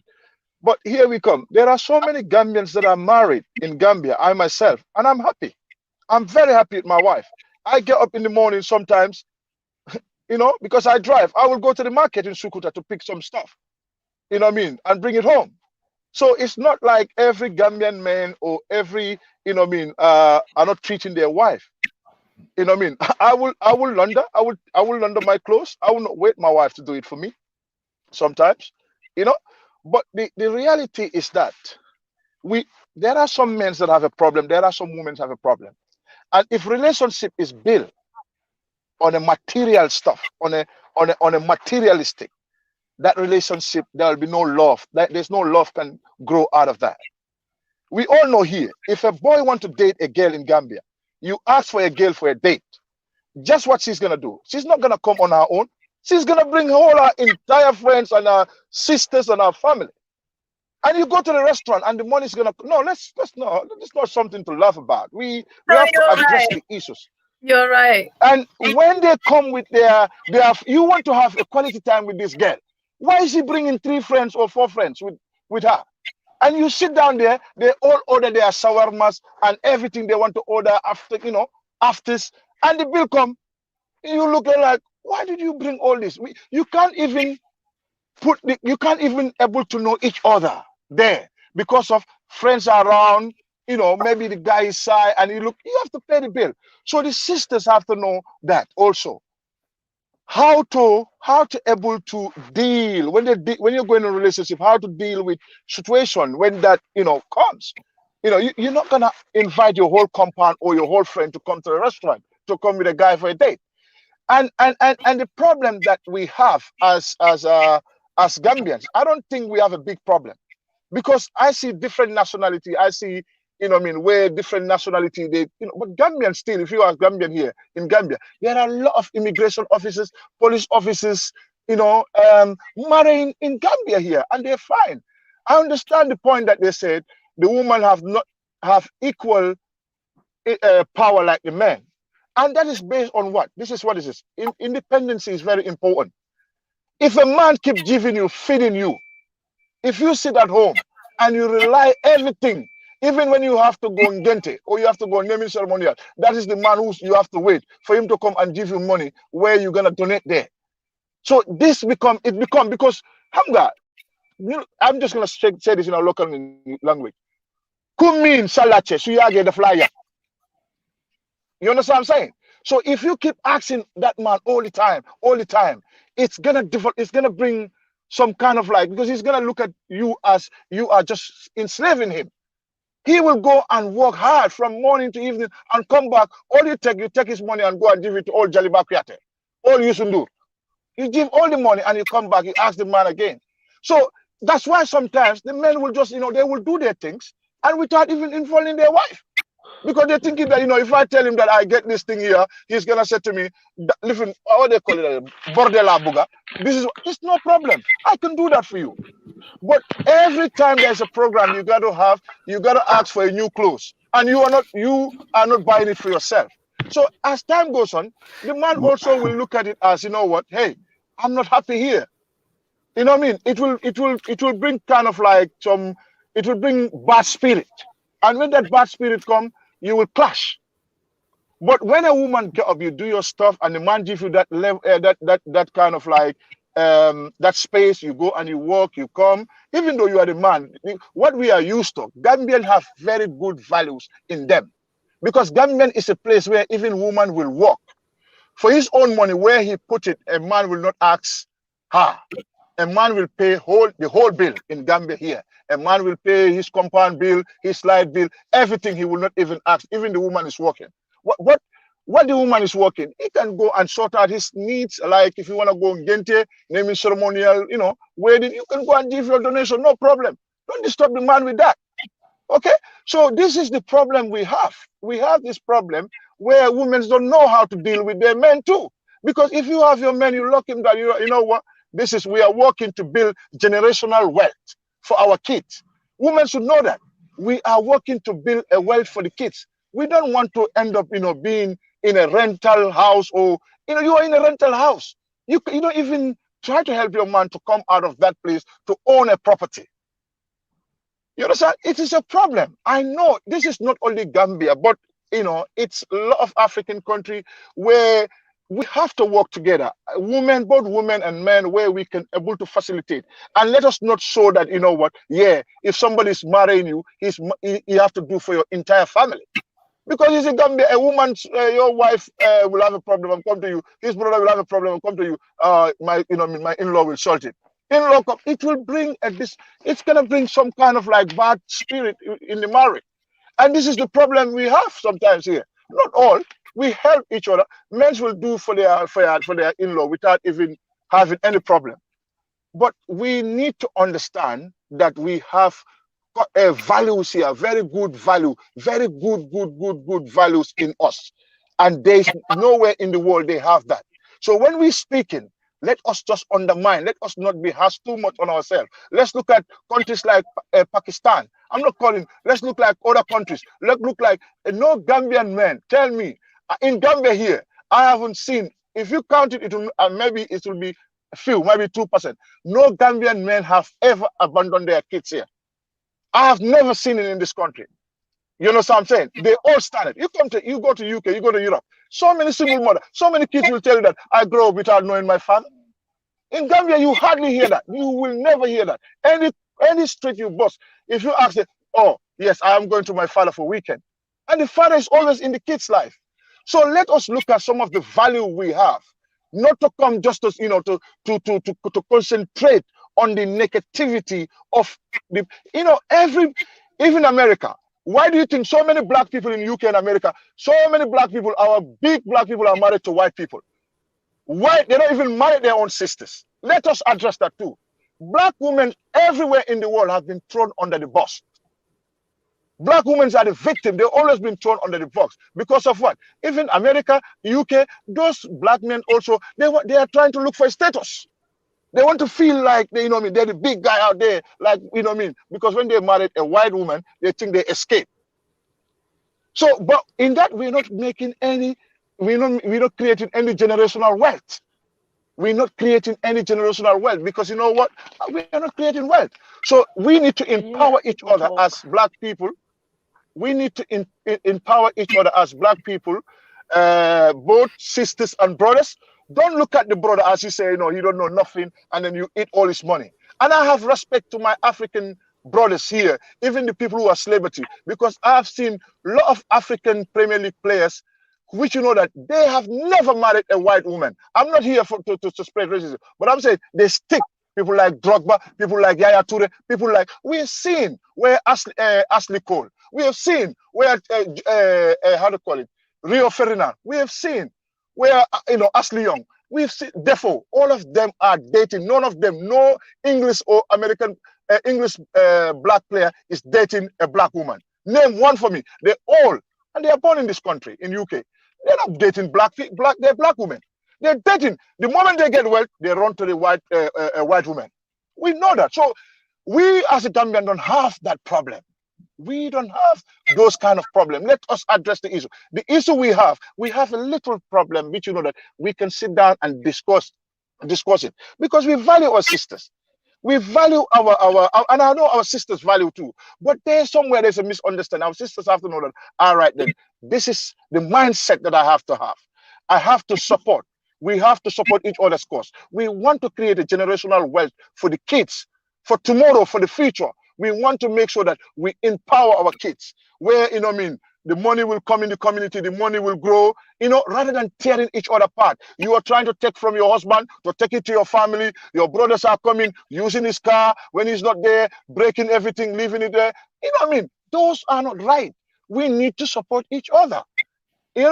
So I will let other people to talk, but I have a lot to say. But let us not be harsh to ourselves. Gambians have a very, very good value in us. We have a very good quality in us. And that quality is that go to Gambia. No child will tell you that I don't know my father, or my father have never done anything for me, unless he dead, he died. But apart from that, we here in Gambia, even kids that are not our kids, you will see a man take over a woman with a kids, bunch of kids, and he raised all those kids. So please, I want you guys to look at that point too. Men, which you know that they have taken wives, which you know that their husbands have passed away, and they marry those wives, and they inherit like more than 10 kids with that wife, and they look after, make sure that those kids doesn't go hungry. So let us look at those values in us, please. Thank you very much. Thank you very much, Mr. B. Like, you've said it all. Thank you. Despite all the negativity about African men, I still love my African kings. So thank you so much. You've raised really serious and honest points, and I truly appreciate it. Thank you. Yes, Yanks, you can go ahead, and then I'll let Taja in as well. I just want to buttress on what he said, because everything that he says is very powerful. A lot of the times we pay attention to all the negative and don't focus on the positive. Like he said, there's a lot of positive when it comes to our relationship as Gambian society-wise. We are very in tune. We are very part of each other's life. A family is a family thing in Gambia, and that's what he spoke on. A lot of those things we push under the rug because, as most of us are exposed to other things, we want to be like those people, but we don't have to. We can incorporate some of those things in our relationship, but we don't have to be like them. You understand what I'm saying? So we have to balance each other. As he said, there's a lot of Gambian men that are taking huge responsibility and tackling them on a daily basis with not ever complaining about nothing. So sometimes we think about all the other things, but we overlook what we have in possession. And that should be our values, which are very important. We have values that we come from, and that values you go all around the world. You barely see any other set of group of society or anything that has that same values and structures that they build on. And as he spoke on a lot of things, but the one that really stood out for me was building generational wealth. As men, a lot of the times we have taken all these responsibilities. It's really hard to build something that would be, that would your family, your immediate family would build on once you're gone. And sometimes it's because the woman's family. As soon as you marry a woman, as we said in Gambia, you marry their whole family, which is okay. But that doesn't mean the whole family's responsibility has to be on your head. It means you have to equally see them as your family, and whatever you can do for them is fine, but you don't have to take their mom and dad to Mecca. You don't have to buy them a house and build them all these things. If you have it and you want to do it, go ahead and do it, but it doesn't have to be a burden on you. It doesn't have to be something you wake up to every day that, oh my God, I have to do this, because that would further start putting dents into your relationship, because you're thinking about all these things and you're going to eventually lash out on your wife that never actually did anything to you. But because you have all these other things that you think about, oh my God, how do I solve this problem?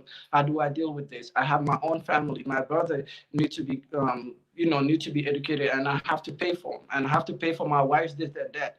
It all comes down to what are the values that we really want to hold on to. What are some of these things that we feel like our families can build on?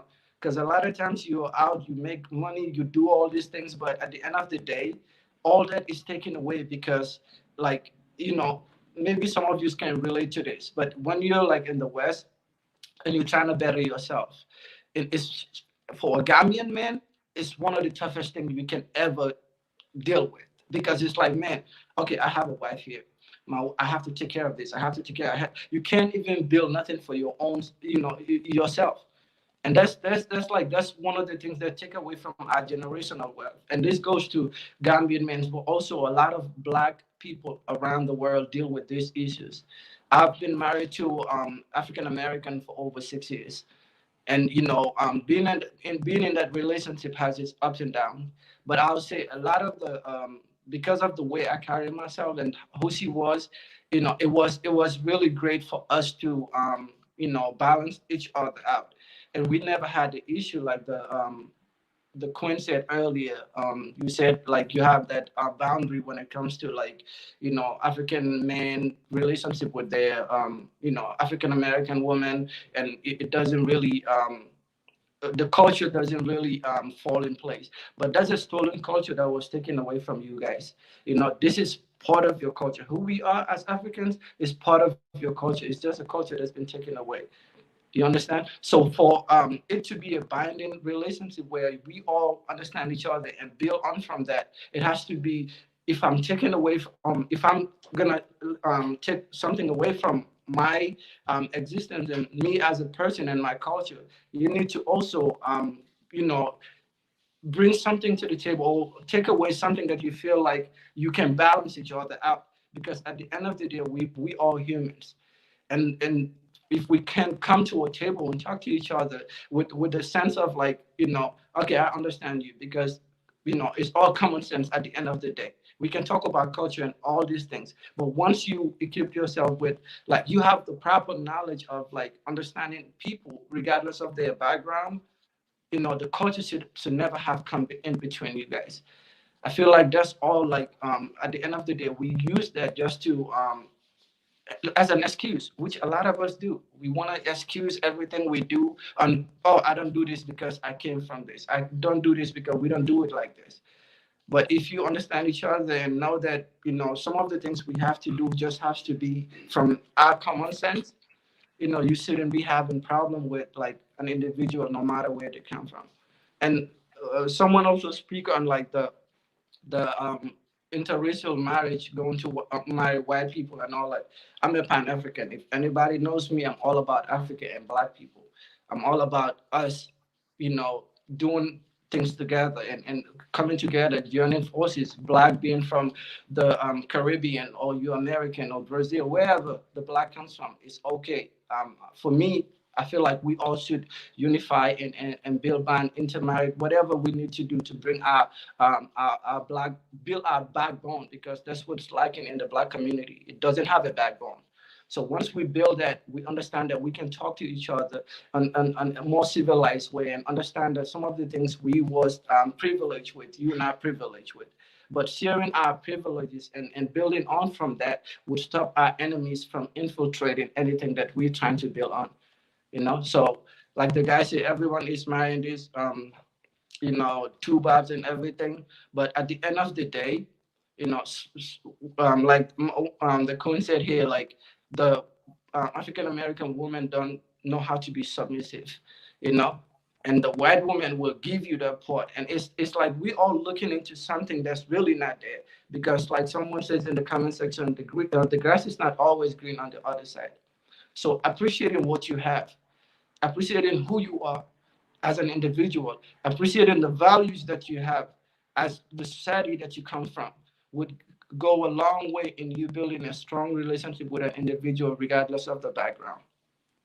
Thank you very much, Yanks. What I'm going to do is let Taji speak now. Let me just mute you. Sorry.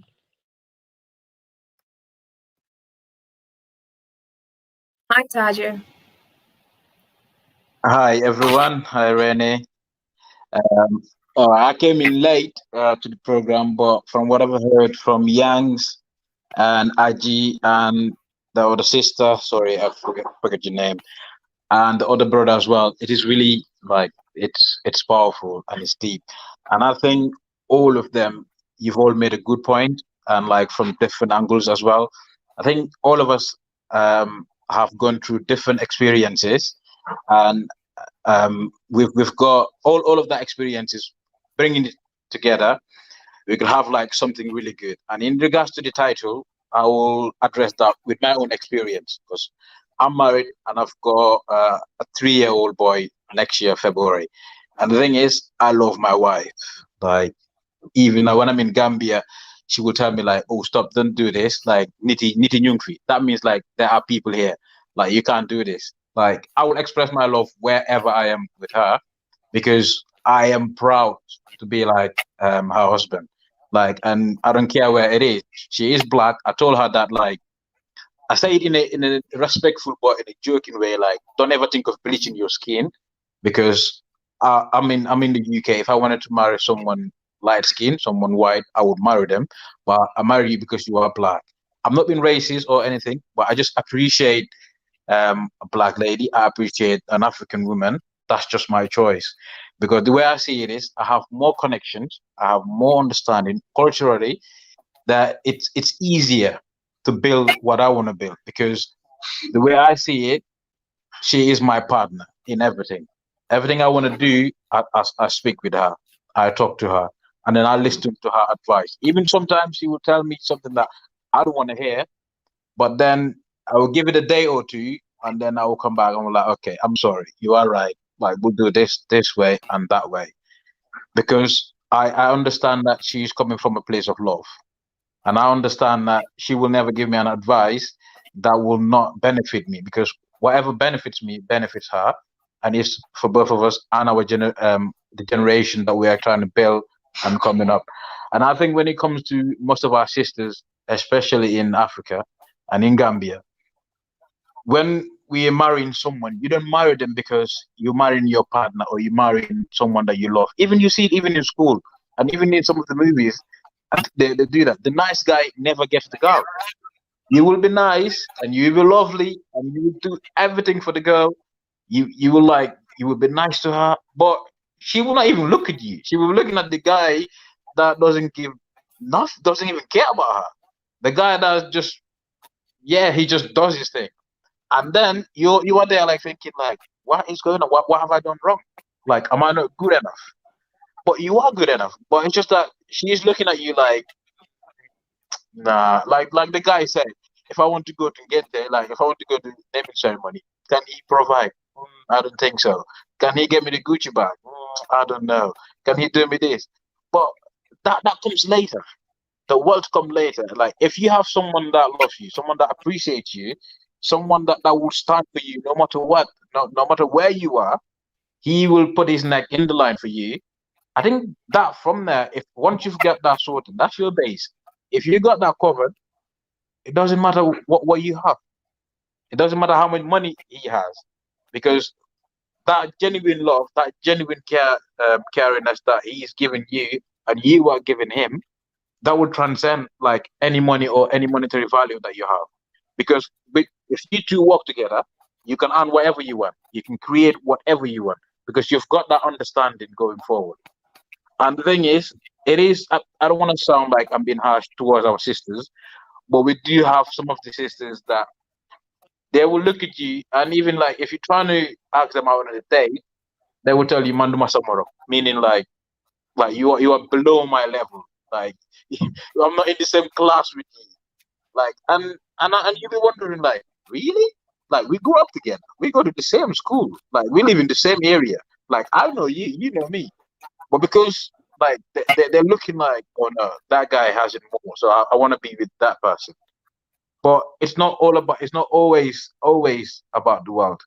And the thing is, I just gonna end here. Like I love my sisters anyway, and I think the younger generation of the black men, I'm gonna speak from my experience. We do appreciate our women, and we do love black women.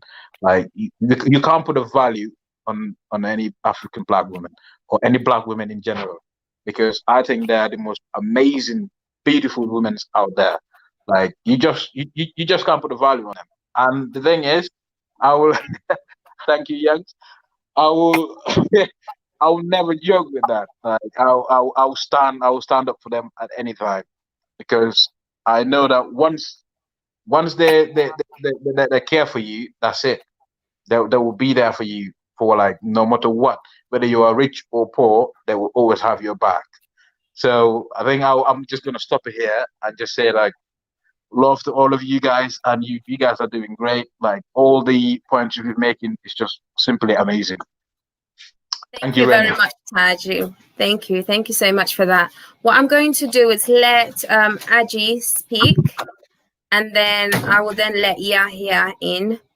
Aji, based on everything the guys have actually said here, the Gambians, what do you have to say? I think you've muted yourself. Oh, no, that was me. Yeah, I just took it out.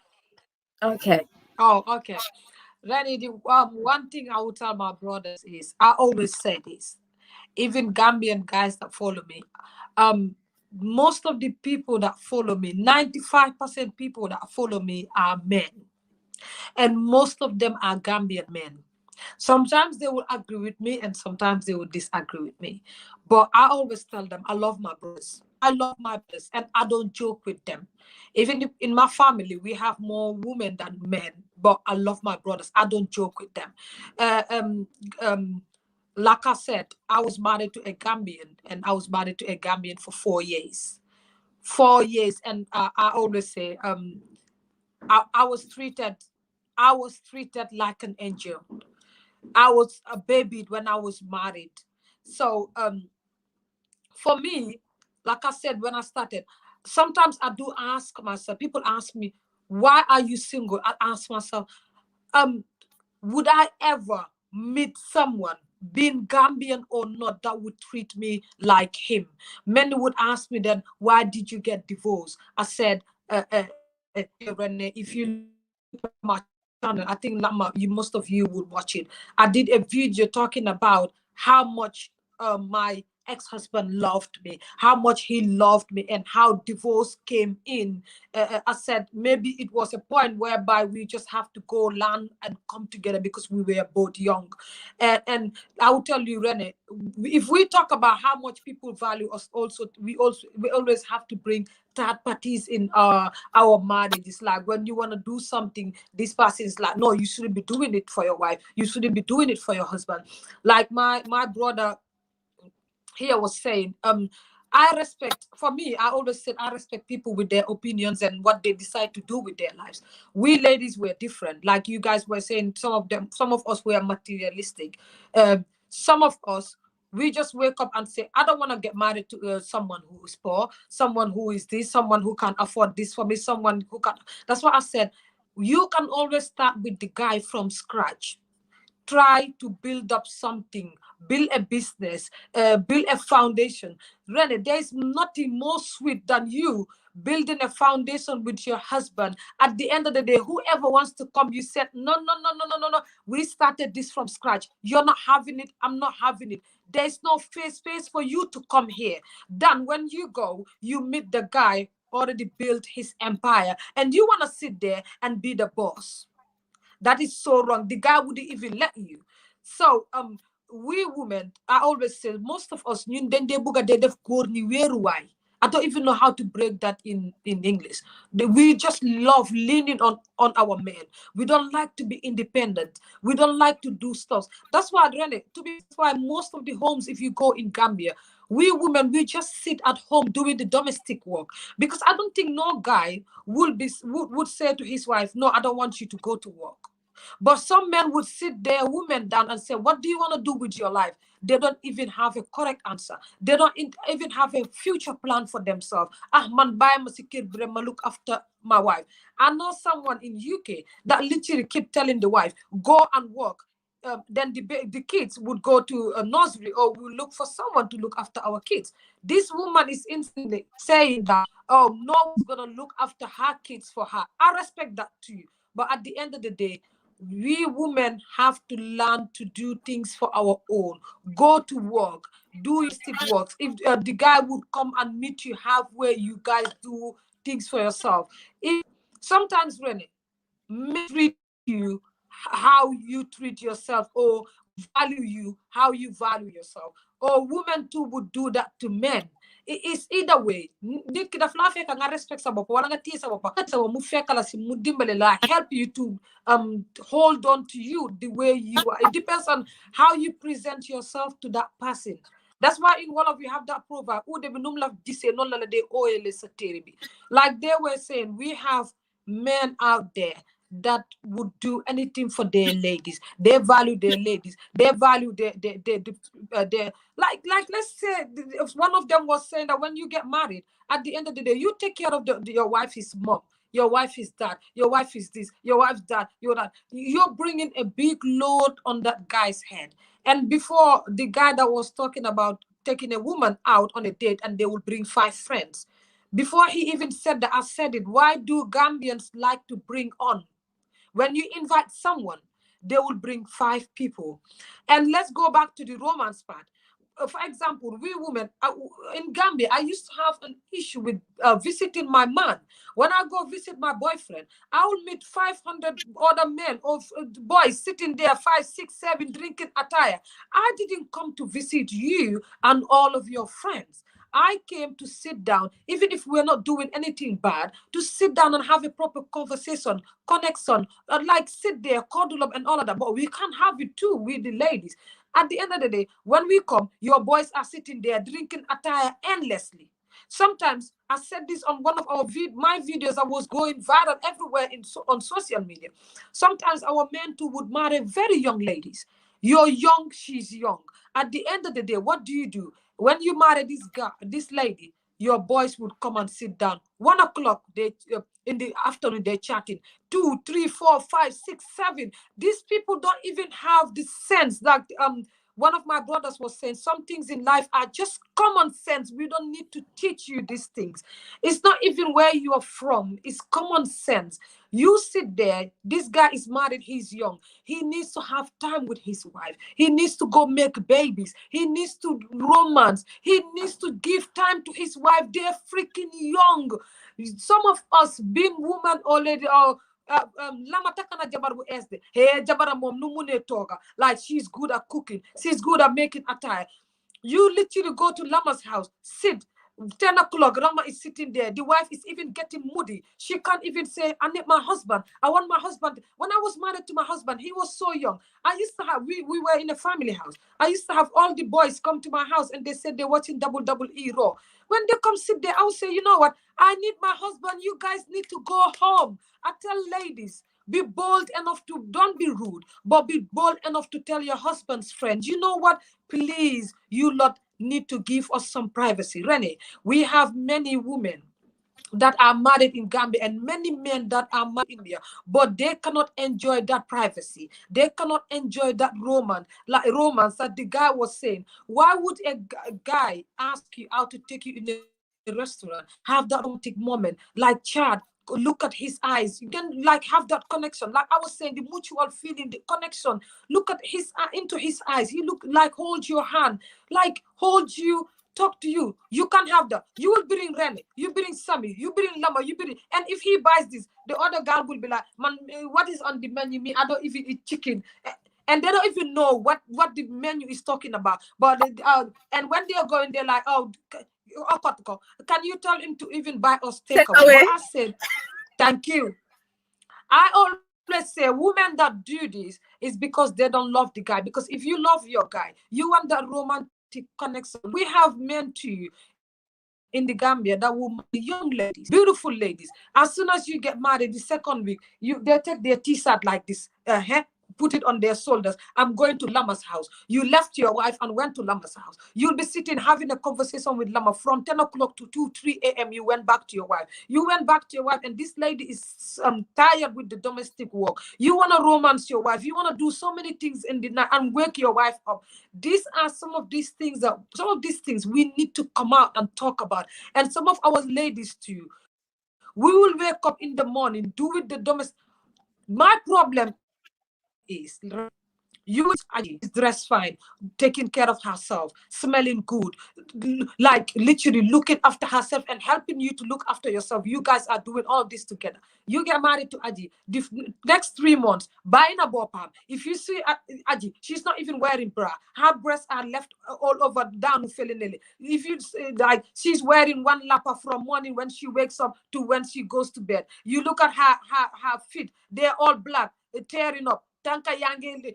No, like When I said how we women are and how we men are, we like Aji's not even taking care of herself. At the end of the day, when if she's sweating from morning till night, just woke up, didn't even take shower, go to the kitchen. Jabante, jabante. At the end of the day, some of our women too, from the morning till the night for things to do. Some of us don't even have things to do, but we just love ligay. Some of us are obsessed with fixing things and this and that. Give your man time. Go next to your man. I always tell us, especially Gambian women, we give our men so much space that they don't even know the woman they're married to anymore. You are lost. The guy is lost. No communication. You don't know nothing that is going on with the woman. She does not know what is going on with you. No communication. Sometimes I tell women, come to your house and you like, Mom, for body jikode. Like, he's got too much attitude. He comes home with different attitude. Oh, okay. You come to the guy. What is wrong with you? He's like, I don't want to talk about it. Give some respect. He does not want to talk about it because maybe whatever is happening with him has to do with his family issues. Maybe he didn't want to bring you into that and make you feel bad because he knows if he explains too much, you will feel bad or you will hear things that you don't want to hear. But you don't have that respect to give the guy that space that he wants to. We have our moments. I tell women, we women, when we get angry, we talk. When men have things that bothers them, they keep quiet and go to their cages. And they don't want to talk too much. African women, give your men some time and cuddle up, speak, communicate, ask your man, oh, you've not been talking to me these days. Oh, what's happening with you? Let's have a life update. When you sleep with your husband, you wake up. How was last night? How did you feel? Did you enjoy it? What was wrong? What did you enjoy more? Where did I do? Like, all of these things bring connection, but no, we don't do it. We do things and Lama would wake up and go his way. Adi will wake up and go his own way. Some of us, we wake up. Women, especially Gambian women, we always wait for our men to do everything in the relationship. Take the first step. Your woman, your man should be the first person to text you in the morning if you go out of the house. You sit there waiting until 5 o'clock. If he does not message you, it's an issue. Now, why didn't Lama message me since in the morning? You look in your phone, looking at your phone. Why didn't you message Lama to check on Lama? Okay, you're like a rubber cup or someone that carpenters make. You're waiting for Lama to first touch you and romance you. These are issues that we need to fix in our relationships. And sometimes we sit there. Women love when men buy us everything. Women, sometimes we don't even say, okay, fine. Oh, if I buy that boxes, if this person wears it, it would look good on them. Or if I go buy this t-shirt, let me help my man. Sometimes, like I always just feel like, we should lean on everything on our men. This is in this generation that we are, Rene. We have many young people that are married that don't even know how much bane he say. They're not enjoying it. They got married for the sake of getting married. Some women should try to give their men sometimes. People come to me, Aji, why do men cheat? Aji, why do men do this? Aji, why do you talk about relationship? Talk about this. I'm telling you, some of us don't even know how to satisfy our husbands. Some of us don't even know how to bring out stuff nicely from our husband. Some women, fitna, from when they wake up, they're giving their men fitna, stress. They don't even know how to talk to their men. If you want a guy to value you, you need to know how to talk to that person. You need to know how to respect that person. You need to know how to be there for that person. You need to know how to tell your family, no, it's not the time. No, my man don't need this. No, don't bring it to my house. No, tell your mom and your dad, your brothers, your sisters, I'm married. There are many things that now you don't have to do. And I'm an adult now. You will see a married woman that her brother is trying to control, and you have a husband. Our families also need to know that once you're gone, you're gone. I'm not your responsibility anymore. I'm not your baby anymore. I'm your husband. I tell women, you don't even know the power of a woman, a wife to the husband. You're diamond. You're your husband. Like, for example, some women don't know how much rights they have when it comes to their husbands. We are lost. Some of these things, we are so scared to come out. Maybe Lama would say, or Farms would say, I don't want to talk. Or Pa would say, I don't want to talk too much and offend Aji. But if you have to say things to tell Aji the truth, break it down. Let me get sense. I always say, I love to hear from my brothers, because when men speak, I learn. When men speak, I pick up. When men speak, I try to correct the mistakes I've done. I always said this. I've done so many mistakes as a married woman.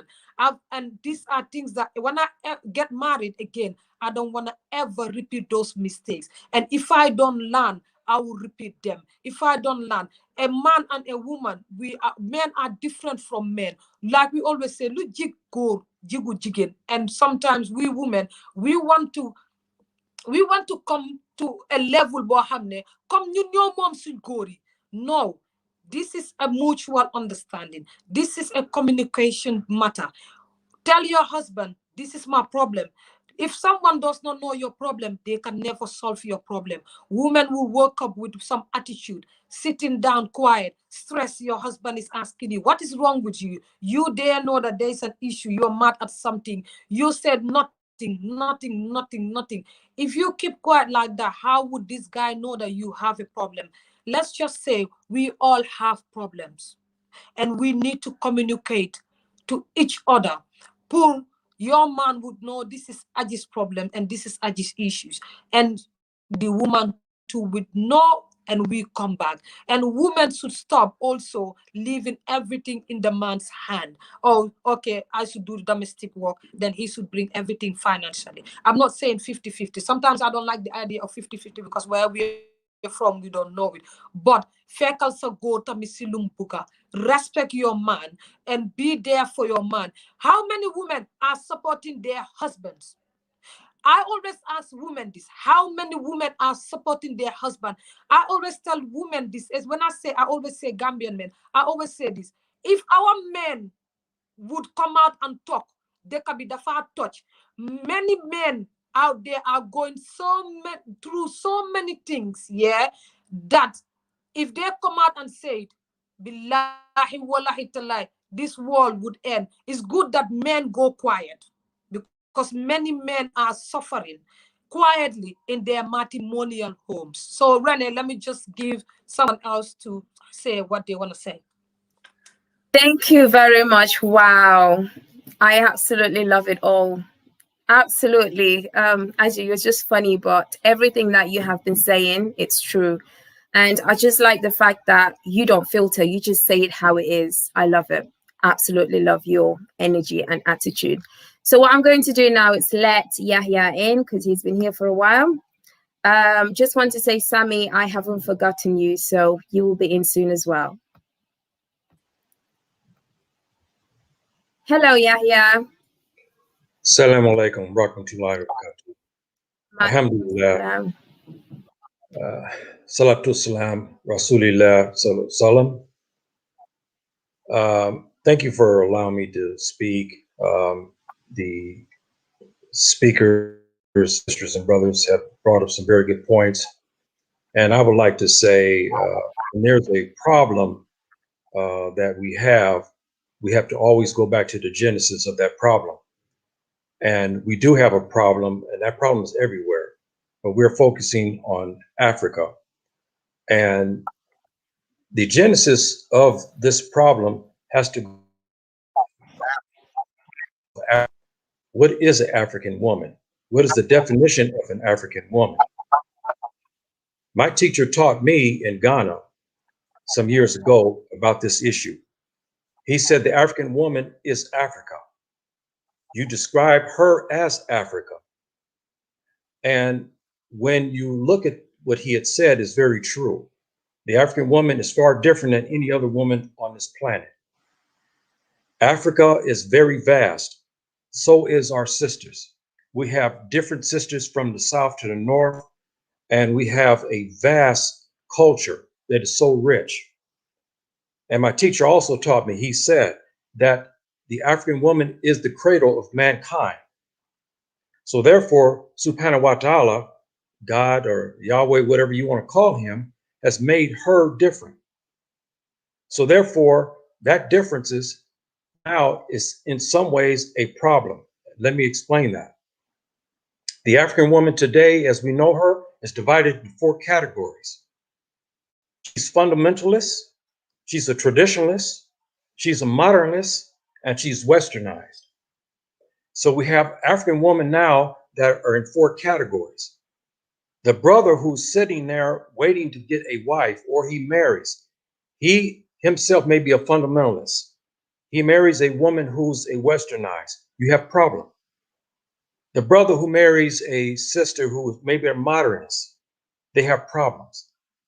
I can attribute to most of these problems today is because of the lack of culture. The fundamentalist African woman is deep into the African culture. She has not left it.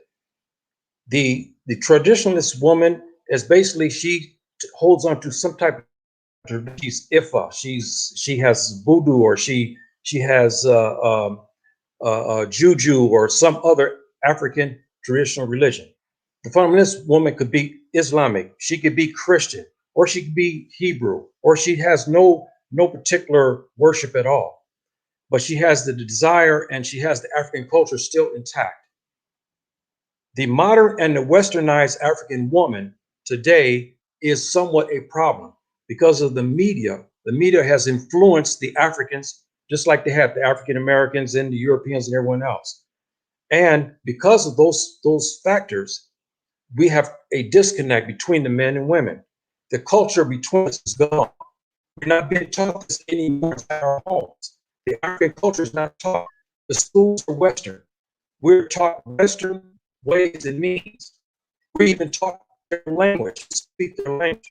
We look at TV, we see a very light-skinned African-American woman, and then our sisters emulate her. They don't go to emulate our sisters of the past, our ancestral sisters. Our brothers, in turn, do the same thing. They look at the brothers in the West, and they have the haircut like them. They begin to wear the clothes like them. So we have a disconnect because we have left the culture. That culture is rich. If we go back to the genesis of our culture, we will be able to solve some of our problems. But because of the way the world is moving so fast now, these problems are getting more severe. And to attribute to, I would say, to our brothers in this regard, the African man, generally speaking, even though the continent is being flooded with tuba, they do not marry them. That's a testament to the African man. They do not marry them, even though they see them. They may have an affair or something like that, but they don't marry them. Not so in America, where the African American man is marrying different nationalities. And the African American is having these problems. Now on the continent, we have to also give credit to us. Our sisters here are more steadfast than any other woman on this earth. Everyone else is mixing, but our sisters are not mixing much because of the DNA. Because they are the caretakers of our race, therefore they're not mixing. Subhanahu wa ta'ala has put something in them, as I've said many times, that no other woman on this earth have. She is special. And because she is the cradle of mankind, she's not mixing much. And we have to ask the question, why?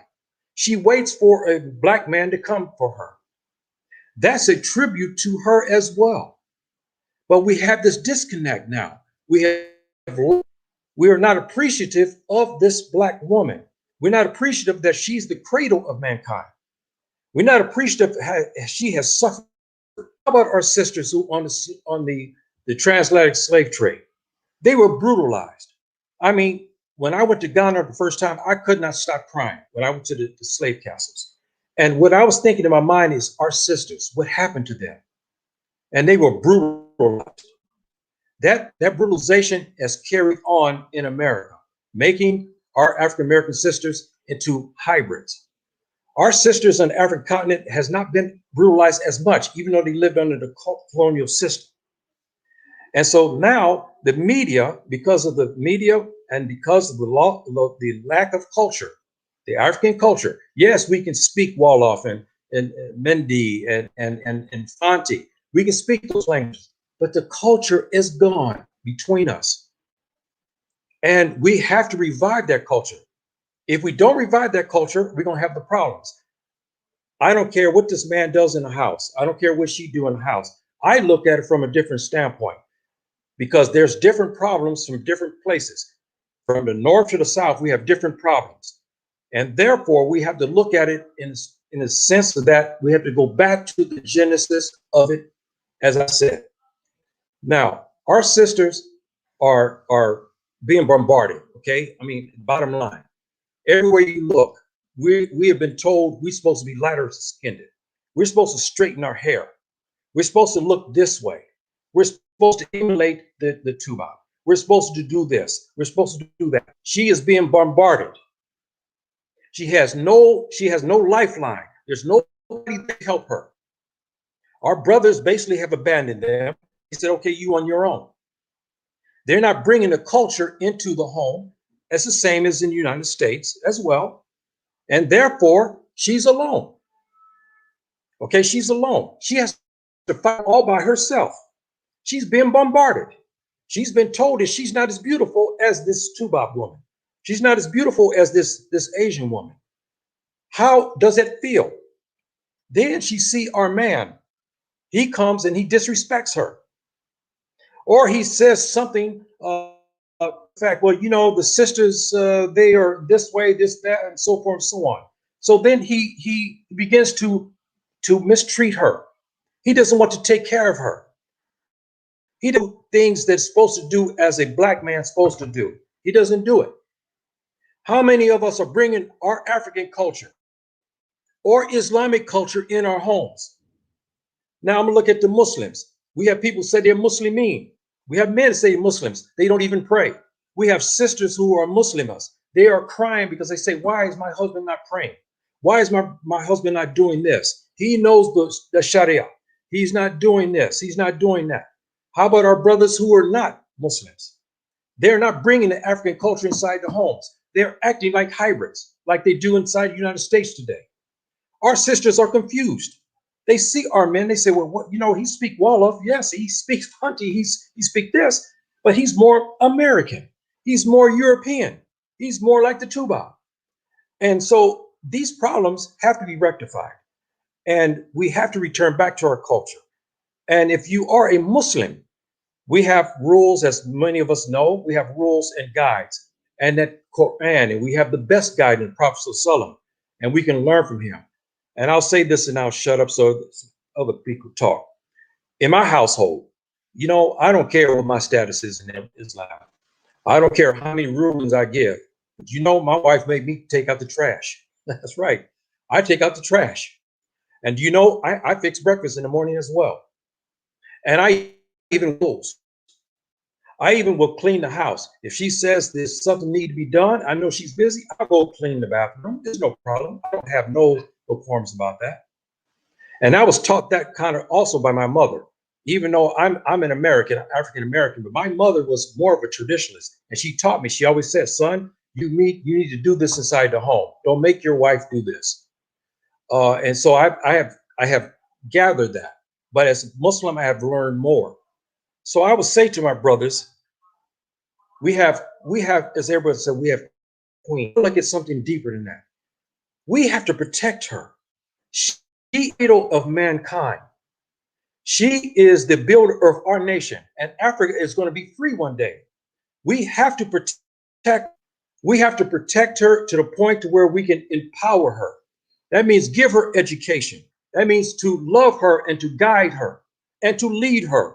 If we do this, when we are free here in Africa, we will have something very strong. As Malcolm X said, he said that you can always look at the condition of the country by its women, not by its men. Why did he say that? Because it is true. By the condition of our women. If our women are abused or mistreated, our countries are mistreated. They're abused. When we treat our women good, what happens? She produces the best of us. Okay, and no one can argue that. We have proven this time and time again. When we are high, you look at our sisters. They produce the best of mankind. They produce the best of men. But we've lost that. We have lost that, haven't we? We're not doing that anymore. See, everybody in the world looks down on us. So we have lost that. We have to return to that. So I thank you much for letting me speak. Thank you very much.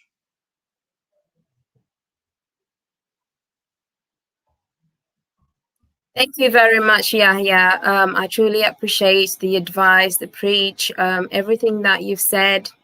Perfect. Well said. Thank you very much. We all truly appreciate everything that you've said on this channel. Thank you. We have so much respect for you. So the next person I'm going to let in is Mr. Nice Guy. Oh, is he gone? Oh, no. Okay. And then after Mr. Nice Guy, I will let Sammy speak because she's been here for a while. I'm sorry for that, Sammy. Can you hear me? Hello. Hi. Hello. Yes, we can. Renee, I want to say I'm a huge fan of yours. I love you very much.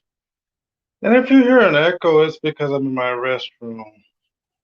I will say this time and time again, and I don't want to sound like I'm getting off topic, but money happens to be one of the key factors in all relationships, especially African-based relationships. When a man can sustain himself financially early on, then that basically will open the doorways of success for him maritally in his future. That's why us going into businesses for ourselves is so important. Us having our own businesses. When we go to the continent, what are they looking for? They're not looking for people just looking for jobs. They're looking for well-educated and financially stable people because, as I said one time too many probably, financials, it may not seem like much, but financial stability plays a critical and a key role in all relationships, especially Black relationships. In fact, 90% of relationships, Black relationships, suffer due to financial problems. A lot of people talk about religion, and a lot of people, like the other brother, Yaya, was hitting on a lot of points, but it's one thing that I've learned since I've been talking to African women is that African women and African American women have a lot of things in common when it comes to money. And if you're not financially if you don't have that financial stability, you're gonna have a hard time with both sides. I know that sounds very trifling, as we would say, but I know sisters out here in the West where I am that won't even look at a man unless she don't care what he looks like, unless he can provide for her financially, because that's a sign of strength. Financial stability, and then there's the protection mechanism. But that's pretty much all I want to say, and I'll say it again. Financial stability is very important in this. It's the main reason why so many relationships today suffer. Because of my mother, I was talking to this Ugandan lady a while back, and I introduced her to my mother. And when I got off the phone with her, when my mother got off the phone with her, the first thing she implied to me without actually saying it was make sure that I, had enough money to satisfy this woman, or our relationship is dead before it even begins. How many people, I like to know, since we're on the topic, how many people are willing to build, how many women are truly willing to build with their husband or their man from scratch? I mean, from the bottom up. I mean, because I just don't see a whole lot of it every day. I'm not saying it's not around me, but I don't see a whole lot of it. A lot of them want you to be already stable when they get with you, but they don't want to build you. They don't want to help you build an empire from the ground up. They will leave you first. Facts. Okay. Thank you very much for your input, Mr. Nice Guy. What I'm going to do now is let Sammy speak. Hi, Sammy. Hi, Rene. How are you? I'm fine, and you?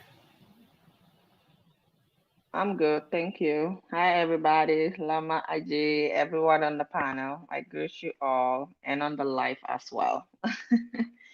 Anyways, you guys have said a lot of things. I kind of have to jot down some stuff just so I don't lose my thought or forget a lot of things. But first, I'm gonna start with the guy who said, who talked about tribes and why people don't let other people marry other tribes. I think that is back in the day, Gambia has changed a lot now, you know, so we intermarriage a lot.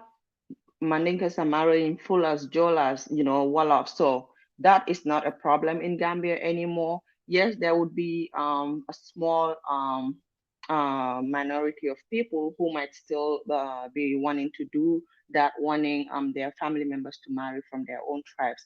I guess that's you know, their own preference. So just to clarify that that is not a big problem in Gambia anymore. So secondly, I want to say we've been talking about love. We got men, we don't know how to love. We don't know how to appreciate each other. We don't know how to show our women, you know, about the topic, value our women. But the thing is that someone needs to know how to love to be able to show you love, you know. Africans in general, growing up, don't really know what love is.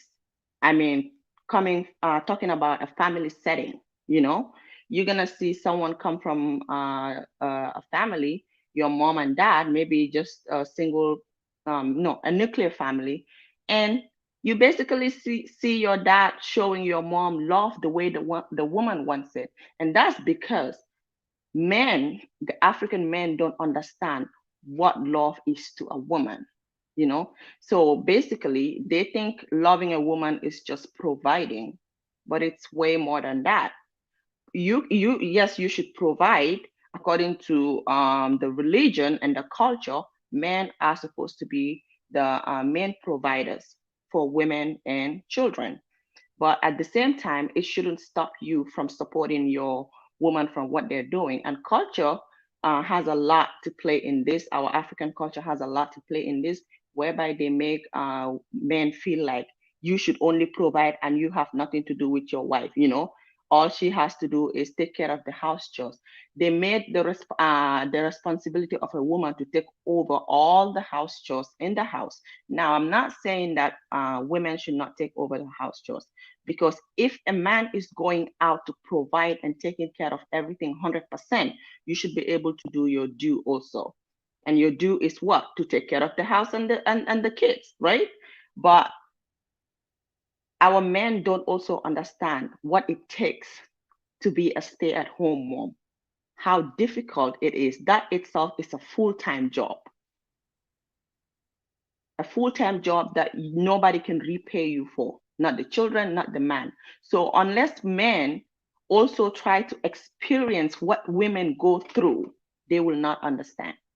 And also, men keep blaming women all the time. Like, for example, I'm talking about the elderly men, you know, elderly African men like your dad.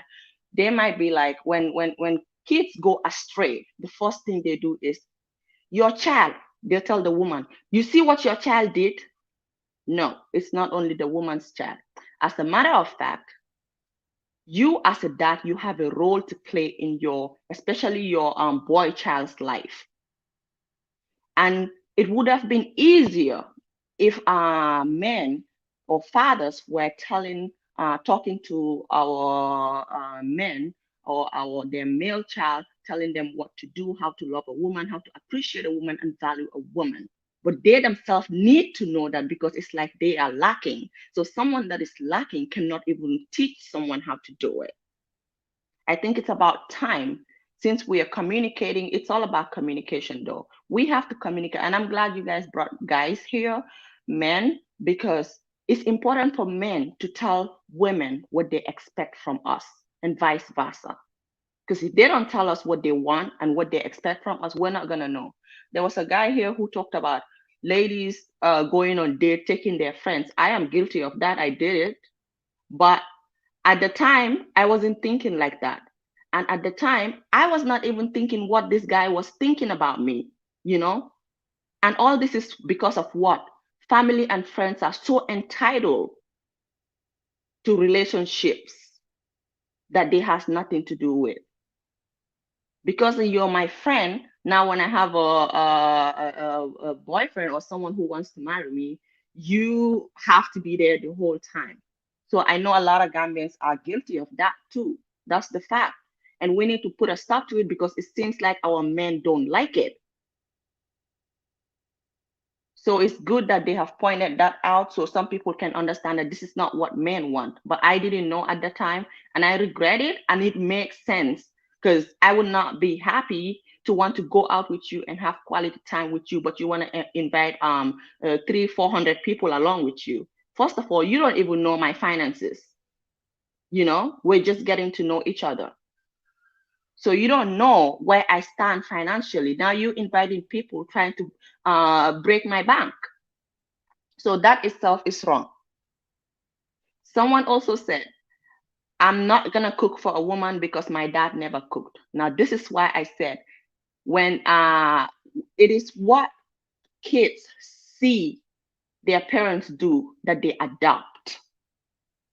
Most African men don't see their dads helping mom around the house.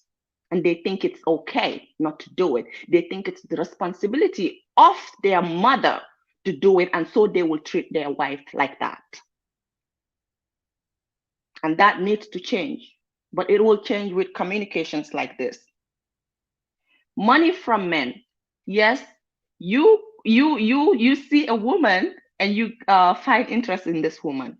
But you went and find interest in a high class or a woman that, is so cute, want all the most expensive stuff in the world. You forget that you are going to take over that stuff, those expenses if you get involved with that woman. So men also should be careful the kind of woman they get involved if they are not ready to spend. Because this is attitude, this is behavior. If this is part of this woman, you cannot stop it. You must provide for them.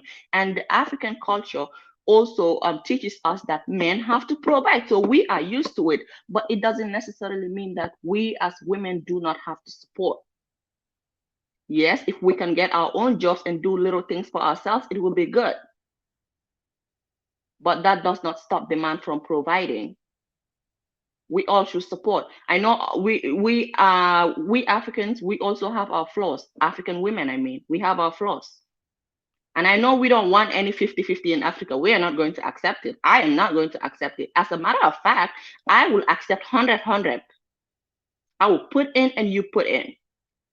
I don't see any reason why men should take over everything. Well, you are the sole provider. But I will support you in anything that especially when it comes to when it has to do with marriage. Because when we talk about marriage, at this point, I am not talking about what I will gain from you, but I'm thinking about our future and our kids' future. Families in marriage, I want to talk on that too. Families want to get involved in marriage. And for this reason, they break up a lot of marriages. And this is wrong. But I think, for example, because, women are mostly the victims in this. Because, family is very important in the African marriage. Because you don't only marry your husband, you get married to an entire family. So at times when you're doing things, you have to consider the family. You don't just say, oh, my husband likes it, so it's fine. You have to consider the other people that are involved with your husband. You have to consider the family that your husband comes from. But the involvement of a man's family in marriage has to be stopped by the man. Don't let your woman bust out, because that's not going to be nice. At the end of the day, it's going to look like your wife disrespected your mother or your sisters or your whatever, your siblings. You take the bold step and talk to your family. Make them understand that they need to respect your wife just the same way they respect you. Even your mom, when you communicate with your mom and have a dialogue with her, she will respect your wife. And at the same time, talk to your wife as well. When our family members come to our house, they are so entitled. Oh, this is my brother's house. And this is everywhere in Africa. This is your brother's house, so you think you can do anything you want. It is left for the man. If you want peace, because we women, like I said, we are devils. We will fight and bust each other's head. You want peace, you love your wife, what you ought to do is, when family comes, let them know, hey, make sure you respect my wife, go by her laws, you know. If you go to a house and you abide by the rules of the owner of the house, because it's your brother's house does not mean it's not the wife's house. As a matter of fact, you have to see that this is this woman's house and not your brother's house. So you have to respect that woman. Disrespecting your brother's wife means you are disrespecting your brother. But we don't see things like that. We think we can talk or behave anyhow we want to wives just because they're married to our siblings. And this is wrong. When we talk about ladies, advice from women, I think men, as a husband, you should be ready to take advice from your wife. African men are used to taking steps without communicating with their wives. Don't always wait until you find yourself in a ditch. Then you want to tell her what happened. All parties need to be included. All parties need to be involved. If I'm going to take a step, even if I'm going to send money to my mom, I don't know. It's not as if I'm controlled, but I'm just in a conversation. I'll be like, Daddy, babe, today I'm sending money to my mom. How much do you think will be enough? Because she said she needs this, she needs that. It's just in a form of conversation. It's not like I'm taking permission from him.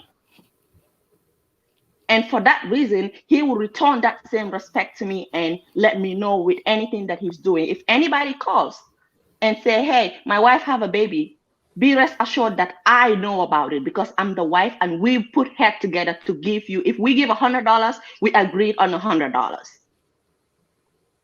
And family members have to know that wives have to be involved in what their brothers do, whether you like it or not. Whether the wife is making that money or it's only your brother that is making that money or it's only your son that is making that money. Respect has to be given for you to earn it. If you don't respect your wife, you can't expect them to respect you. Today, if I go out and secretly build a house for myself, I just disrespected my husband. You know, because when he hears it from outside, how is he gonna feel? People are gonna be like, oh, the husband didn't even know that the wife built a home. Likewise, the wife. Don't let her hear things from outsiders. And when I say outsiders, I am including even your family members. Everybody is a third party outside you and your wife. It don't matter how close you are to them. Every single person is a third party. I can take advice from my mom, but my mom is still the third party between me and my husband. The only time I would go to her if I know things have got out of hand and I can't handle it. Then I would go and seek for advice. But we have a lot to learn. We have especially Africans, we tend to think that, you know, women are okay, you know, they're fine. I can do anything that I want. They're women. It's their responsibility. It's your responsibility to just support me in everything I do. No, I have a say in what you do. Just the same way you have a say in what I do. So the earlier we understand that and try to make changes, the better for all of us. Because nowadays, this generation, we're not ready to settle. We're not ready to suffer just like our parents and our great-grandparents. They used to stay and enjoy and cope with the marriage, even though they're not happy. They'll be like, oh, I just did it because of my kids. Now we the younger ones don't do that anymore, you know. We're like, if you can't do it, if you can't satisfy me, well, to hell with you. So it's better we communicate with each other. It's better my husband tells me what he expects from me, and I tell you what I expect from you. For example, I don't go to the grocery store unless I need it. Let's say I'm cooking and I need Maggi, and I don't have Maggi. I'm like, oh my God, now I have to rush to Kroger. Then I would go to the grocery store. My husband takes care of grocery. And why is that? Empathy. Men should, it's not about, you know, in Africa, they see men walking, a man helping a woman washing clothes or doing laundry. They're like, oh my God, this woman is controlling you. No, it's empathy. You love her to the extent that you don't want her to take over all the chores because you know it's going to affect you too. When she's stressed, you will be stressed too. Because when she's stressed out, she will not make you happy. I had to come to this conclusion with my husband because sometimes back in the day when he was home and I'm doing something, I'll look at him like, you're watching TV, wouldn't you help me? He's like, okay, I'm coming. But when he delays, I get angry.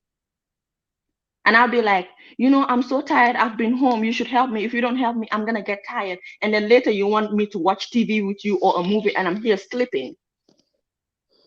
But I communicated it with him and he understood. If he's not home, he's working, I know to do everything I'm supposed to do. But when he's home, he knows to help me so that we can have a balance, so that we can have quality time together.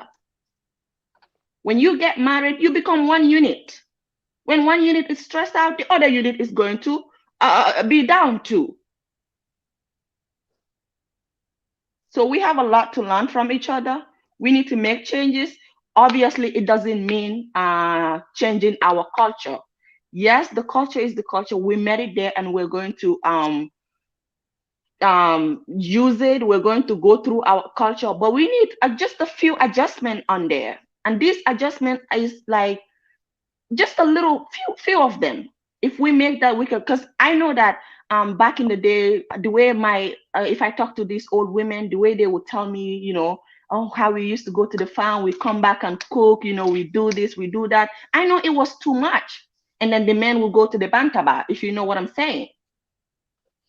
The men will go to the bantaba while the women are doing too much. When the kids poop, the men will call the women, Binta, your child have poop. You know, so that was a lot. But nowadays, people are changing. You know, men are taking over. And I think also it has to do with traveling, you know, experiencing. And when we talk about the tubab, somebody said, our men don't do the things they do for the tubabs. And I'm just going to say, you know, there's a reason for them doing that. Most of these men are not even in love with these people. And I don't have to even say that in the media. They have a reason for doing that. But also, remember, if what you're doing for that person and making her happy, this is what the African woman also wants. Women love for their men. The thing with women is that we love when our men show us love, especially in, you know, in public when everybody is seeing you. It's like you get proud, you know, everybody envy you. We love to see our fellow ladies envy us because they're like, oh my God, your man is so good. But the problem is that some men are not being allowed to do this because of the culture, because they don't want to be seen as their woman is controlling them. Sometimes even your family members, even your mom can tell you that, why are you washing clothes? This woman is controlling you. If you're not careful, they're going to start going to all the voodoos and saying, can you check this woman if this woman is controlling my son? Because I don't understand the way my son is behaving. Because this is how they were brought up. And these old women, we have to understand that they don't see anything wrong with the way the man was treating them. But I must say, they would have been happy to have it better, to have it just like we're having today, to have a supporting hand. But they didn't have it. But still, they have that mentality that women should do everything, which I agree with. Women, if the man is providing, you have to do your own due too. You don't expect him to go out and walk and you're home all day and he's going to come out and try to find food. You don't expect that.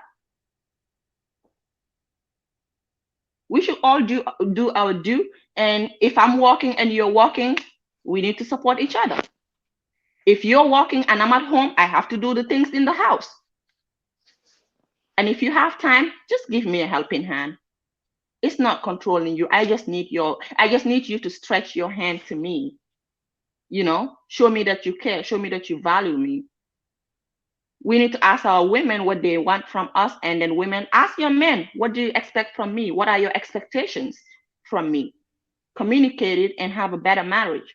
This way we can have long-lasting marriage. Marriage is not easy. I am in it, and I'm not gonna say I have a perfect marriage. Sometimes I'll be arguing and be like, get over your feelings, you know. We argue, but we make up. It's very stressful. So I'm just gonna let someone else talk because I've been talking for a while. Thank you so much, Sammy. Truly appreciate everything that you've said, and that was needed. So the next person I'm gonna let in, it's the Fulani girl. Hi. Is the Fulani girl still there?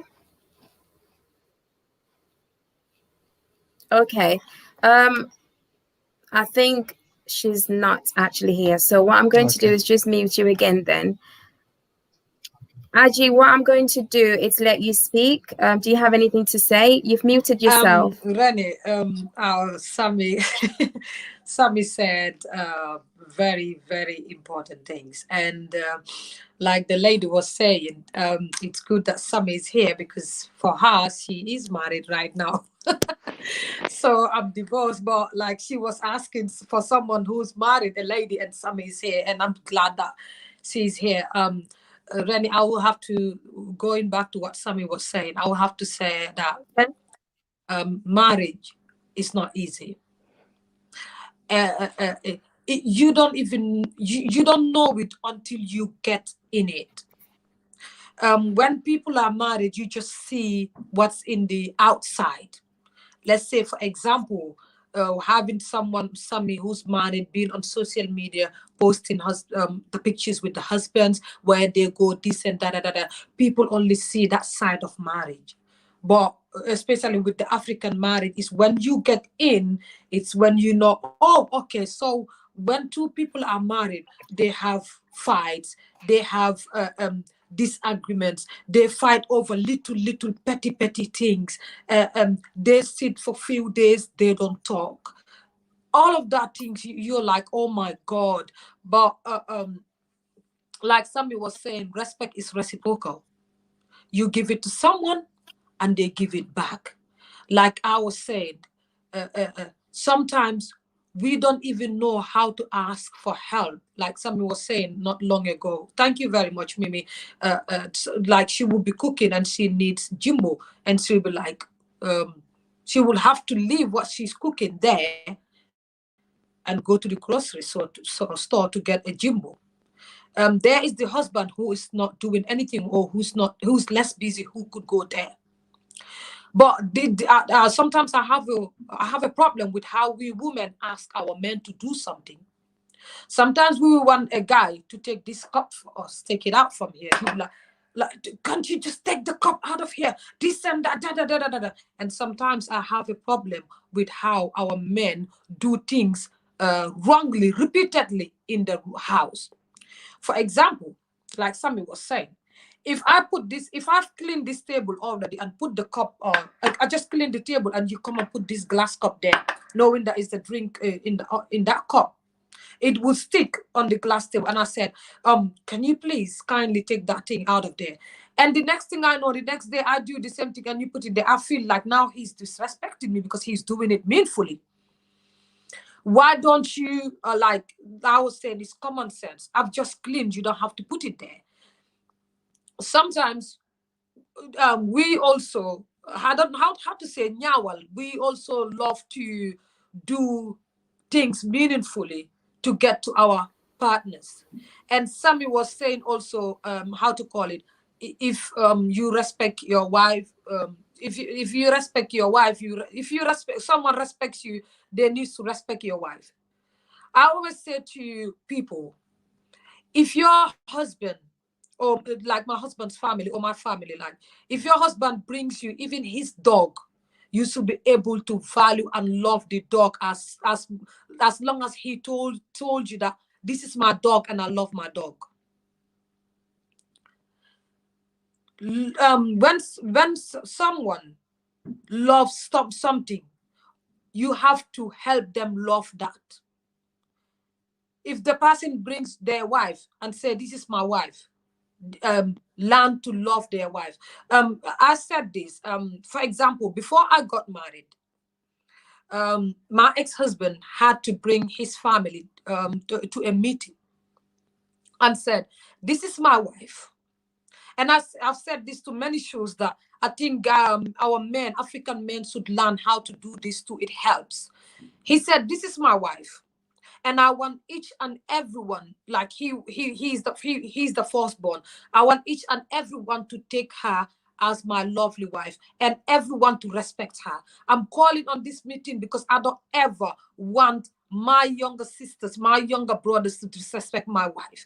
And here is my wife. I present my wife to you guys to love my wife as much as you love me. So there you bring peace and make sure that everyone meets your wife and tell everyone that you have to respect my wife. Sometimes some of the things that will happen between the wives and the wife's family or the husband is because men don't put barriers. Women don't tell our families that you cannot dare go too much. There's a boundary and I'm not gonna let you cross that boundary, because if you do, this is what is going to happen. There's consequences. And if you look at the African families, most of the time the wahala comes from the man's side.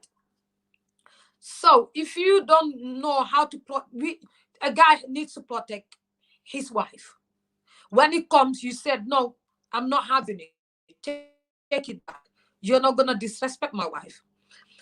Like Sammy was saying, most of us, the women, we say no to 50-50. I said it not long ago that I'm the kind of woman that does not like 50-50. If I have to help, I would say, okay, here I am. I have this. Let's share if you don't have it. I don't like, for me, like Sammy said, I don't like the idea of 50-50. You go to work, I go to. I don't like the idea of being lazy too, because some of us are too lazy. And some of us, we just like lack of mandate. We don't have sympathy for our men. The guy would be married to you. You expect him to look after you, look after the kids, look after your family, like his mom, your dad, your siblings. Do you know how many men are looking after their wife, their kids, their mom, their dad, their wife is family members, paying school fees for family members? And still, they're even asking to add more on that list for them to help them. We have to be there for each other and feel sorry for our partners. Like as Sammy was saying, like if you have a guy that is in the house and literally maybe he's watching TV or he's watching football, and sometimes I know a guy that in Gambia that would say, I don't like sitting in my house. I said, why? He said, because each time my wife is cooking, I will give my wife enough £1 fish money and she will be cooking, get stuck, and said, oh, okay, you know what? The money you gave me, there is no jumbo.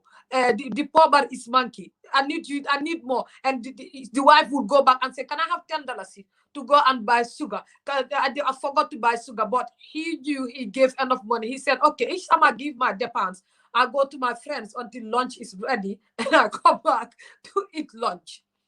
So do you see, like, sometimes we women too, we do some of these little things that drive our men to go somewhere to sit there. Sometimes a guy would wake up and want to have time and help with the wife, but you woke up in the back side of the bed, the wrong side of the bed, and you're moody all day, like I was saying, being aggressive, every little thing you're mad at. And the other day I did a live, so I said it.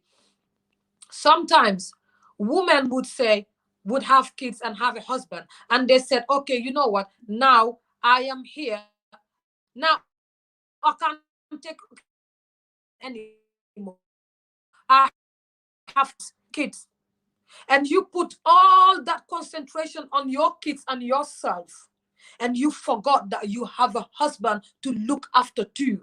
And this husband too is saying, my wife has so many kids, and give you space to look after the kids. Even though he is helping, you have no attention, not little bit attention to your husband. Rene, let me tell you an example. I was in a household where the husband came.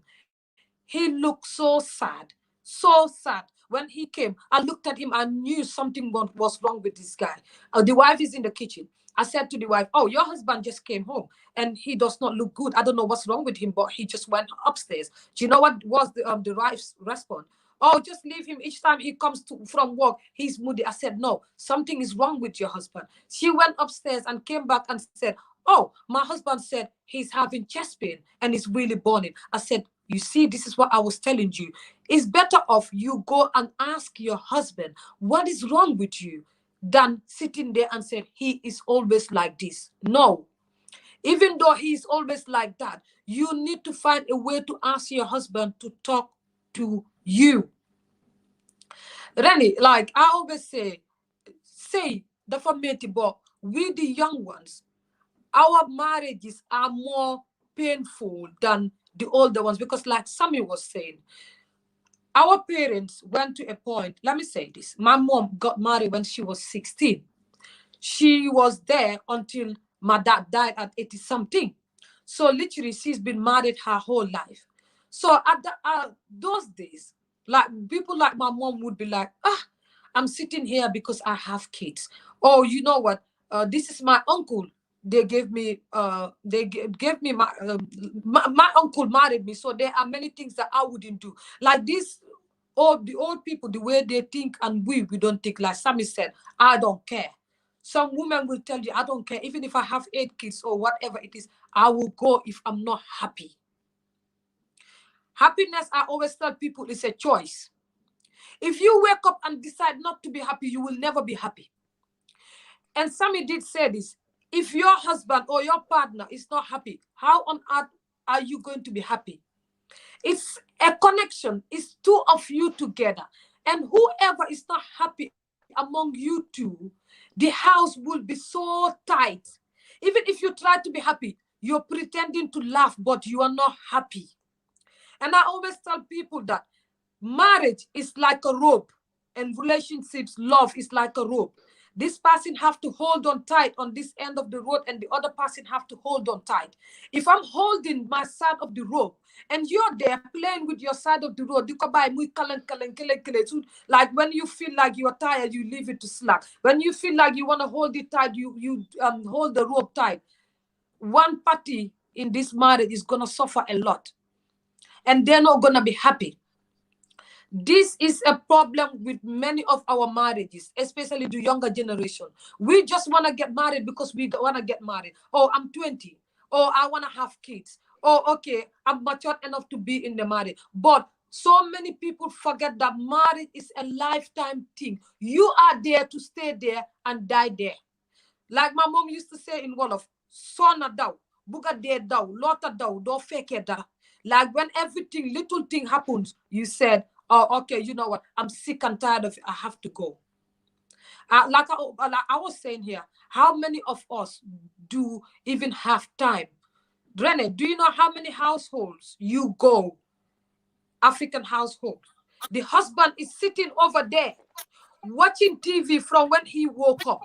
The wife is sitting there having problems with the other husband is watching, but they're not together to cuddle up on a couch. Because because of the fact that this person is sitting there watching something and the person is sitting there being on their phones, they're all concentrated on different things. There's no connection.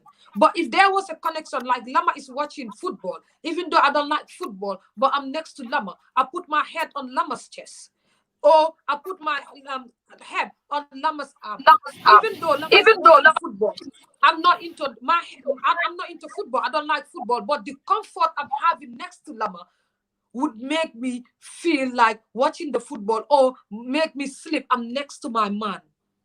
Sometimes marriages here, someone is in Dankunku thinking about something else.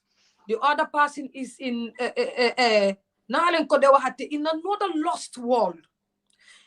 Some people here, their marriages is just like, at the end of the day, two people living together, sublet. That is what we call sublet. I don't know if in Aku, I don't know if that's how we call it in English.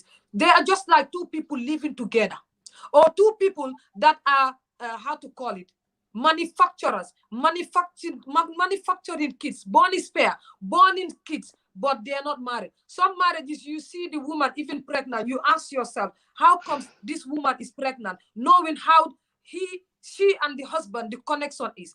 You, Rene, sometimes we see marriages that you cannot even see a woman like even having that connection to lay your hand on your man, or to play with your guy's head, or do that, or that. But you will see people making babies, having 6 kids, 7 kids, 8 kids, 9 kids in that marriage. No, I always tell people, if you cannot do it, if you know it's not for you, don't go there. Married is not play things. I always tell people will like, Aji, why are you not married? Why are you not married yet? Who on this earth wants to be married to be getting divorced? Before I go, why are you not in a relationship? I'm not going to lead any man on. You see, people sometimes we do things because other people want us to do it. Sometimes because Sammy is married, and Sammy is telling Aji, oh, I'm married, I have kids, you should be married, I should be married and have kids. I told Sammy the other day, I said, a friend of mine would tell me, Aji, you need to get married and start making kids before your eggs expired. And I said, even if they're going to rotten, let me be. I don't have to be married because someone else wants me to get married. There are things that we need to know before we get married. Married is not a child's play. And marriage is something that when you do it, Rene, so many things comes along. You ask yourself, where is this coming from? Where is that coming from? Where is that coming from? You go to bed, you will go to bed, yeah? When the night should be 8 hours. Your night is 24, even longer than the day. Because you have so many, I'm telling you, married is, when I get married, there were times that I would sit on my bed and ask myself, is this end of the world? Those are times that, hey, we will all sit down and say, we are happy. I'm happily married. But there are days that you feel like your wall. Lama, if I'm lying, you know, as a married man, there are days that you feel like today is the end of the world for me. Or there are times that your partner would do something. You cannot even call a soul to talk to that person about what your partner did. Those are the moments that you feel like, no, this is the end of the world for me. And I tell women, sometimes I tell women, I said, you lot talk a lot. There are so many married women that will run their mouth like parrot. They do what, right? Just nga, some martilal, there are things that should stay in the bedroom. I did this so not long ago. Sammy was there. There are things that should stay in the bedroom. And even if you're divorced, no matter wherever you are in this world, you cannot ever tell a soul when you are married. Rene, those are the times that you cannot tell a dad. You cannot tell your mom. You cannot tell your sister. You cannot tell nobody that you are related to. Not even a soul in this world. And these are things that would hurt you to your grave, but there's no single soul. Leigh, this is when married, you know you are in something real. This is whereby you know you are your own friend. You are your own advisor. You are your own elderly person. And sometimes these are things that your husband would even sit you down, but you cannot understand. People think that, oh, okay, you know what, at some point I need to make babies. And you start seeing signs in that marriage, and you're like, oh, okay, I need to get out of it. Are you mad? Is something wrong with you? Like I said this on my show, the way I got divorced. It was so funny that sometimes I ask myself, how did I even get divorced? Sometimes I say, when things are meant to end, they just end in a way that sometimes you don't even know it. That's why I said sometimes we need to, like, the small things that you're making people that are not married scared. No, Mimi, I'm not making, because Lama, let's call a spade a spade. My Most sister of need to us, drink some water now, you know. no, Yeah. but the picture we put out, Actually, like, honestly, sorry, 1 minute. I'm actually enjoying it. It's a bit scary, but it's true. Everything that you're saying is true. It's true, yeah. So I understand. can I come we in? are I've been enjoying it. here over 1 hour, man. Can I come in again? And I think it should be my turn, but I'll let you go, brother. Yeah, sorry about that, Lama. I just want to say something. African men have been emotionally blackmailed. And I want to come here because I hear my sister say, is it Sammy? I hear what my sister said. And I can understand where she's coming from, some of the angles that she touched. But let's try and look at the things in a broader picture, and then we will find a solution. African men are not big problems. African men are very loving. And I don't know what you mean about loving when you say African men don't know, African people don't know how to love. We know how to love. Maybe you're talking about romance. Romance, how to do romance, if that's what you want to say. But African men know how to love, because African men know they love their black African women. Maybe the way they express it, because sometimes it's the way you think, you come here, the way they express their love and the way the other one want to receive it, it will be different. Maybe there's a problem of the way they express their love. And the same to our sisters. But still, you know what? Hey, let us be imperfect. There's no perfect system. Anyway, let us be imperfect like that to work together. And you know what? That's the best thing. But coming to it, and I've seen where people say, oh, that's men, it's a man's duty to provide. This is where I said the bad blood, it will go to a point when you use something, you're trying to put the screw in. You screw the screw so many times, and the screw keep bouncing out, and it keep bouncing out, it keep going. And what's gonna happen? The screw gonna wear out. It can't keep anymore. And that's what's happening to African men. African men are carrying a lot of loads in their heads. Because remember, if you're a man in Africa, you're not born, your mother is looking up to you, your father is looking up to you.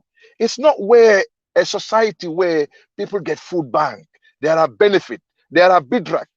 As a man, you get up, you have to go out there. Because kids are home, you have to make sure you bring. No matter what happened in that place where you work, whether you've been abused, whether you've been insulted, you come home, the woman don't know how you come home. You provide bag of rice, fish money, school fees, lunch, cash power, now electric bills. The woman don't know nothing. You are going on. So in a sense, you are getting way out. You're getting more depressed. It's gonna cause you mentally distress. It's gonna get to a point where, you know what? You're gonna push back.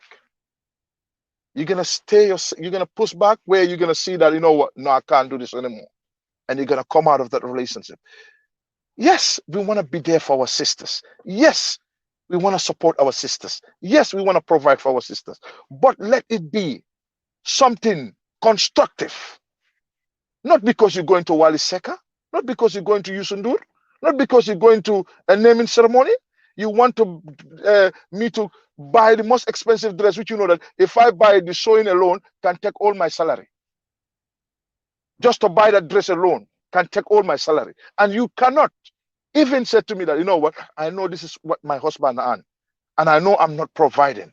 I know I can just, you know what, let me try to cut my clothes according to my size. But you're coming, you're telling your husband, oh, I seen Day there, I see Yama there, this is what his husband done for him. He buy a brand new C-class for him. You know what, he have taken his, you know, Yama's mom to Mecca, and you are here, you're telling me about, we see it.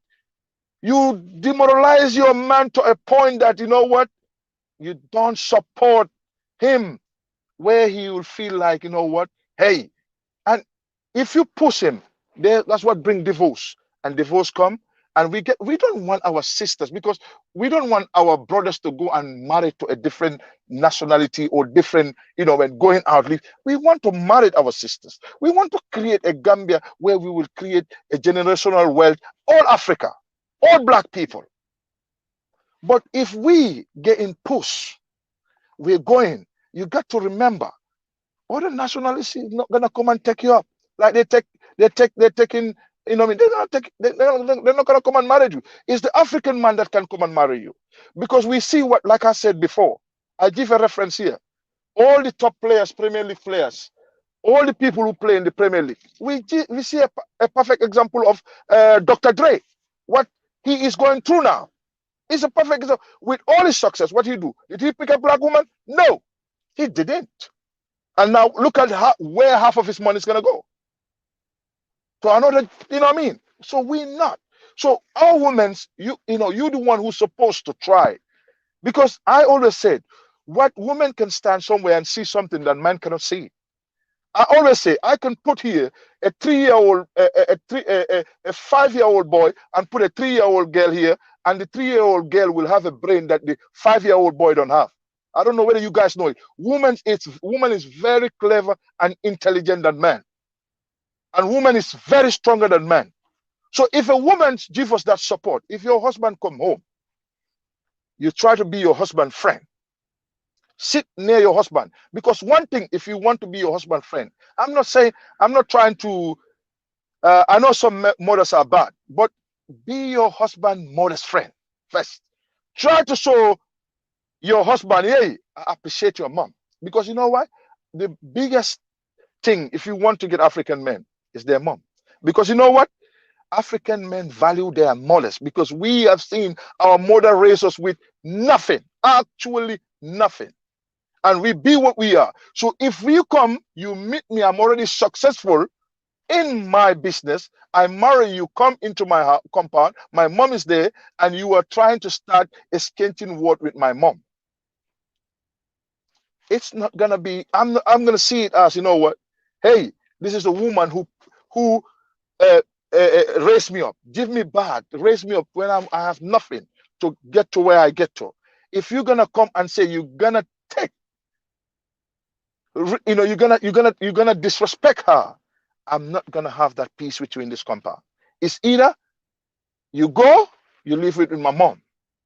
I know you can have some in-laws that are very difficult to deal with, but you have to understand, when a woman get older, sometimes when you was language, they don't know how to do it. They will be very difficult. They get a little bit naive, bunkers. They brain, because they get, you know, they get a little bit childish.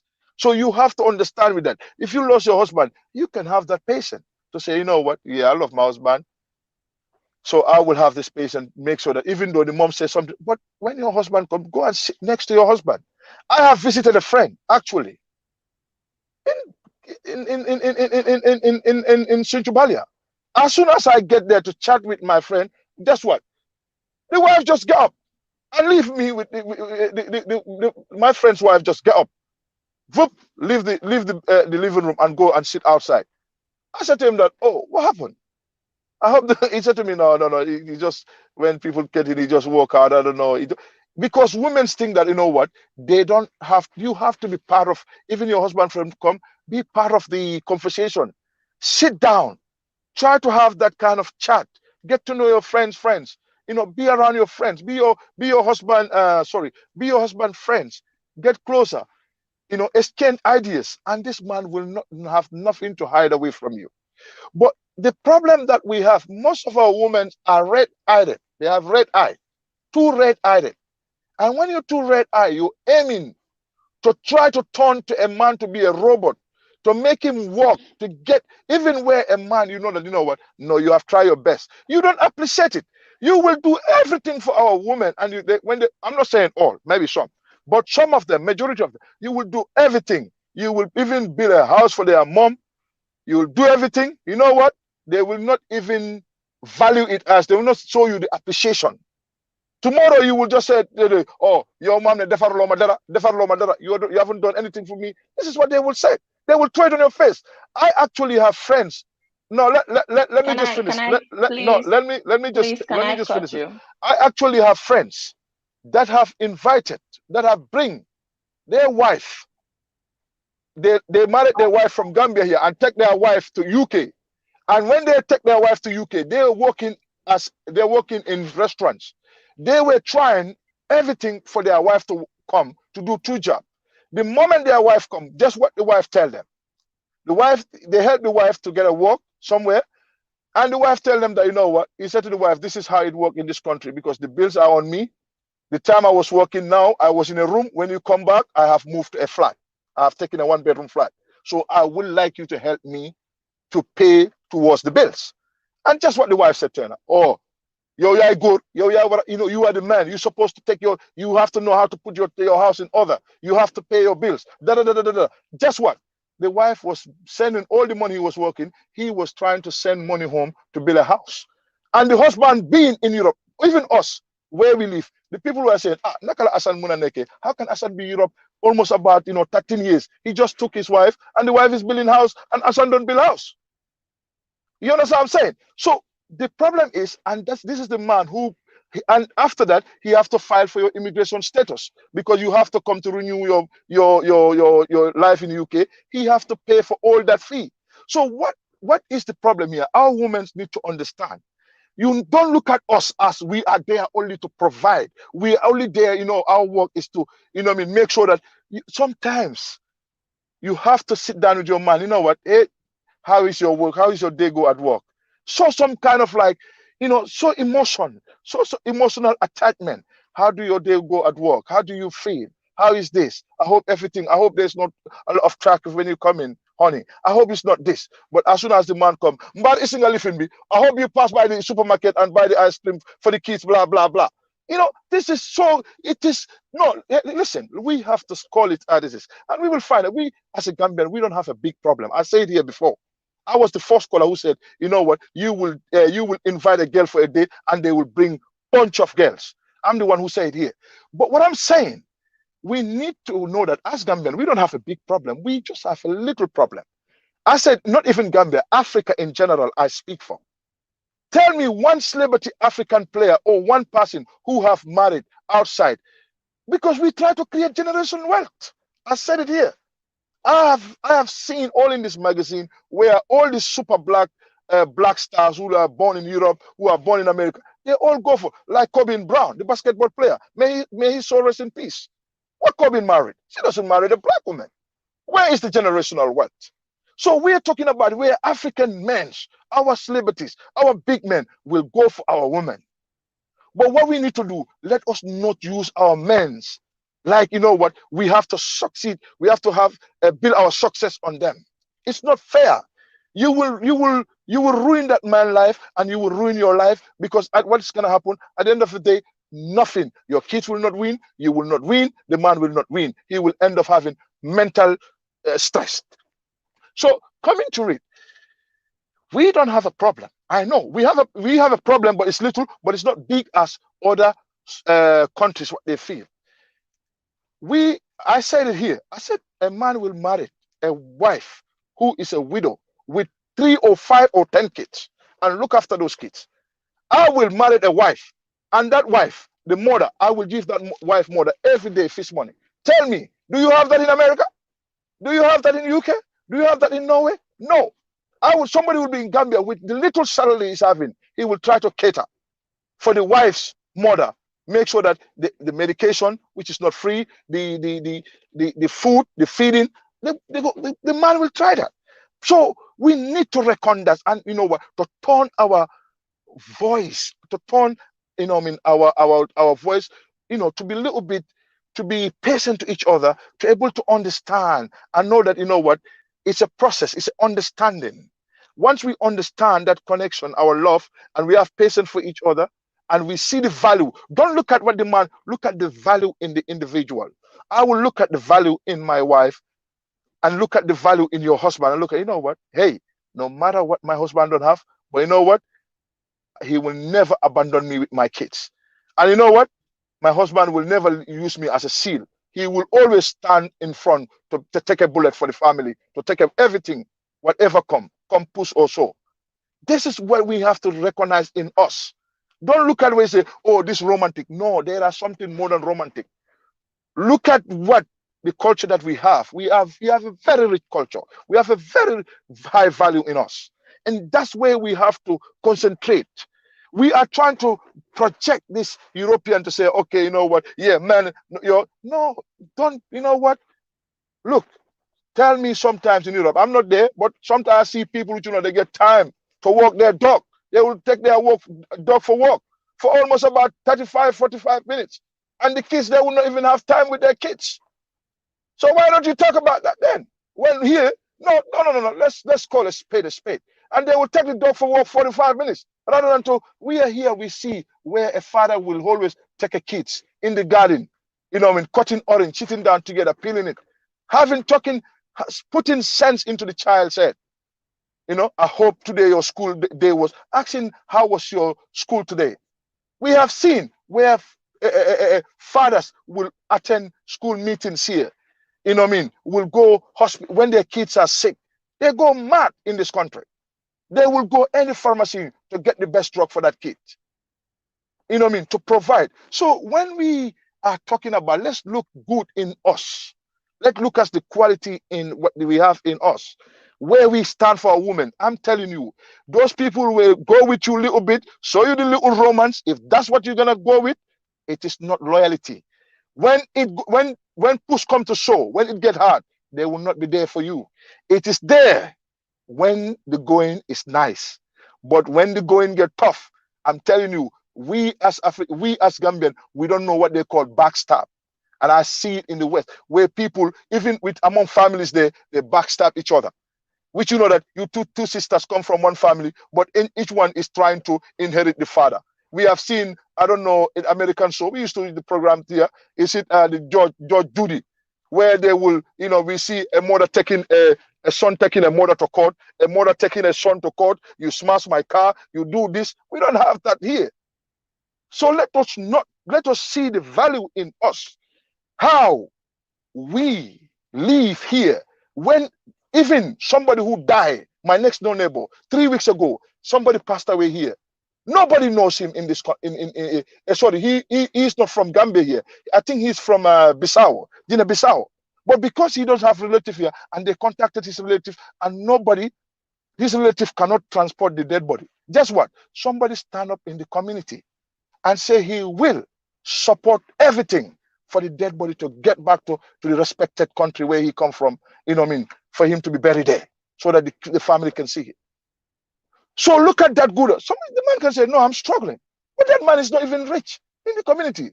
But it's because of the good value. He know that, you know what, if I have it, I will do. And this is what we have. This is what we have here.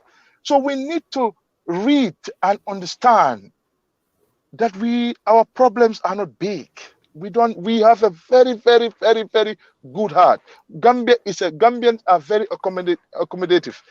You look at Gambian men today, you go to custom, you look at them, man. Sometimes they don't even talk, they're quiet because they are dead inside, man. Mr. B. They are dead inside. Mr. B, I'm just going to give you one more minute because I need to allow others to actually speak. And I will agree with one thing that Gambian men should have. That I will say here. We need what they call gender balance. We need some, gender balance, and then we need to have some, feminism in us, some men. Because I'm not gonna lie, African man is too man, and sometimes I know that. But we need to have some feminine feminine gender balance in us a little bit. When I mean feminine gender balance, where sometimes we can be a little bit, we don't have to go with everything, men. We have to ease up a little bit, know how to chill, know how to relax a little bit, know how to spend good time, quality time. Same as our sisters. Don't think that, we are a punching bag. You're just going to come and just take money and go there, scatter my money.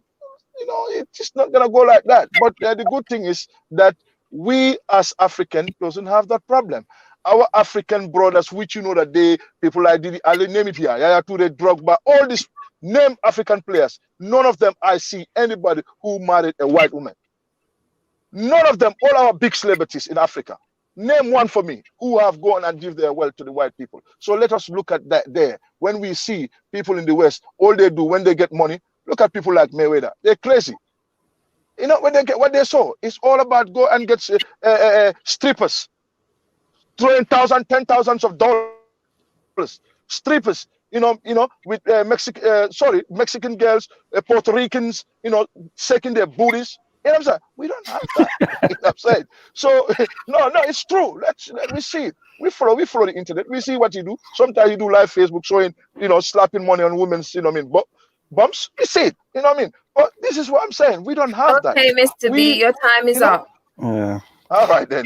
Thank you very much. Lama, what I'm going to do, is it okay if I just let the Fulani girl in, because she has been here for so long? Absolutely. Thank you. All right. She was having issues with her mic, so let's see if this works.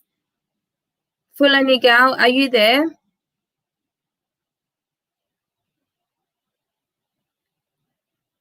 Okay, I think she still has issues with her mic. What I'm going to do is just remove you, and I think you should try coming back in and unmute yourself. Maybe that would work. Yes, Lama, you can go ahead. All right. I mean, this is really deep. So many things are said, but I'm going to still come back to us, the men. I think the blame for the most part lies on us, because in the first place, you, the man in our culture in the Gambia, you are the one who gets up and then go to a family and then tell them, I want to marry your daughter. So therefore, the honors, the responsibility in the first place, lies on you to do right by that, woman and her family. And how do you do that? Once you're married, you have to put those in good intentions and those nice words into action. Because the topic of this discussion is, do Gambian men value Gambian women? I will say yes, but we do have some subtle issues, subtle problems that we need to discuss. Because in the Gambia, men think their role is only to provide, and this is wrong. There are other little things when you are home you should be able to do. Show love, show how to be a father in the house, because at the end of the day, that responsibility of being a father is very important, because you have to put it into action. Like the brother said, I understand our women do have some issues, especially for some of us who are in the West. When they come here, their mindset changes completely. All they're into is just to work, help themselves and then their families. They don't want to help the man at all. And then all the bill comes to the man. At the end of the day, you cannot be happy. And this is something that we should talk about, because I've seen even in New York here, so many marriages are breaking. The man is working 2-3 jobs. The woman is working one job, but whatever you get, you send it to your family.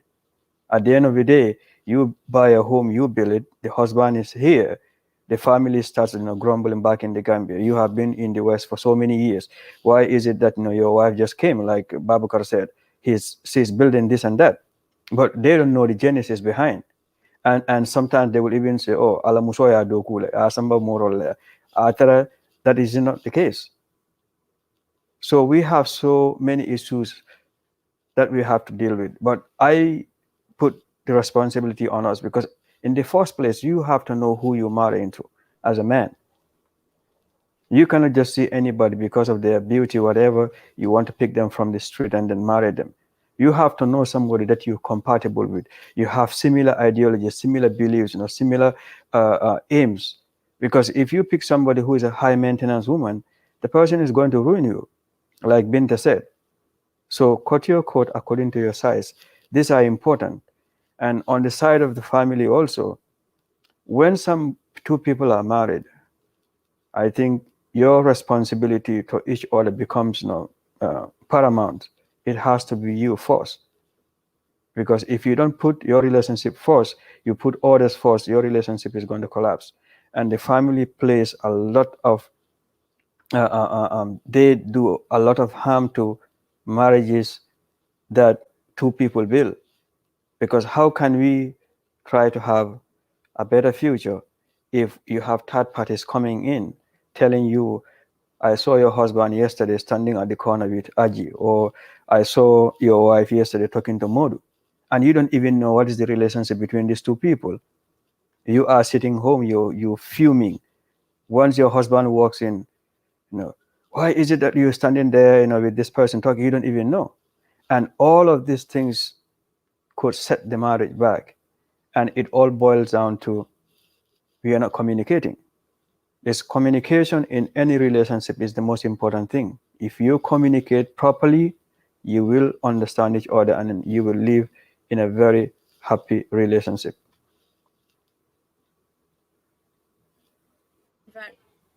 Thank you very much, Halat, for all of that. Yes, Binta, you can go ahead. I think I muted you. Yeah. Yes. Thank you very much, Rene. When we talk about women have been westernized, a lot of African people say African women are now westernized, but some African men are also westernized, So this is both sides. Because if a man can come and say, oh, yeah, so I brought my wife here, so you go to war, because here the white people here and the Americans, they do 50-50, so you have to do 50-50. Now you have just become westernized, because that 50-50 is the main problem here. I'm not saying women should not help. Like I said, I myself, because at first I said, in fact, I think it's supposed to be 100-100. Nobody's half should be left behind. That's the issue. We need to come together and see that we are one unit. When we talk about 50-50, you are half a unit, and the other person also is half a unit. You're not one. And when I talk about 100, I am not saying that, women should just do everything also. But I mean, it's even doing everything, because for me, like I said, I don't do groceries. My husband does groceries. I concentrate on cooking and telling him what is needed. And he expects me to do that. And he goes to the grocery store to do the groceries. And I'm used to it. And people tell me that I'm smart, But what I know is that my husband has access to my money just the same way I have access to his money. And that's why I'm saying it's supposed to be 100-100.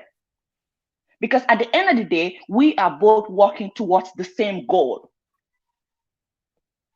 Now, when you talk about women that their husbands bring them here, these are personal problems of different individuals. And we have been hearing this for the longest time. Yes, some people, their husband bring them here, then they build a home and their husband don't have a home. Why does it have to be you build a home? I think your home belongs to your husband just the same way his home belongs to, you. So it's the mindset the person has. If you go into marriage thinking that, hey, me and my husband are one and everything we do, we are going to do with one. Even if I go to work and he's paying the bills, but my money is being saved, it's going to be an agreement. Because I do that in my house. But we had an agreement. What happened is that he was the one that even told me, no, wait. I will do most of the things like the household stuff with my money, and most of your money will be saved. And if I have balance, we're going to add to the saved money. And that saved money is what we're using to build our future. That saved money is what we're going to use to build our homes. Because most of my money is being saved does not mean that if I buy a house, the house is going to be in my name. The house is going to be in both of us, our name. Because marriage is unity. And I have it set in my mind, even if most of the money, 80% of the money that is saved is mine, the house, the name would be in both me and my husband's name. Because I don't want to be that person that thinks, oh, I have to put it in my name just in case if something happens, I can quickly go because everything is in my name. But because some people do that. Some people tend to put things on their name alone because they know it's easy to go with your stuffs. You don't have to share anything, especially maybe if you're African. Maybe here you will have to share it, whether it's in your name or not. You know, if you guys have properties and stuff like that, you might have to share it. So this is how I understand marriage to be. And when I talked about love, which he said he doesn't understand what kind of love I'm talking about, I said love is not all about what is it called again? Love is not all about providing. There is more to it than just come and provide. That's what I was saying. Love is about defending your wife. A woman's definition to love is different from a man's definition to love, I think. Especially African men. You must defend that woman. You must make sacrifices for her, just the same way you expect her to make for you. And when I talk about defending, he talked about, yeah, women have to be patient. Yeah, like, you know, if you love a man's mom, you know, men, they everything about them is their mom, because we see our mom try for us since child. Both women and men see their parents try for them since childhood.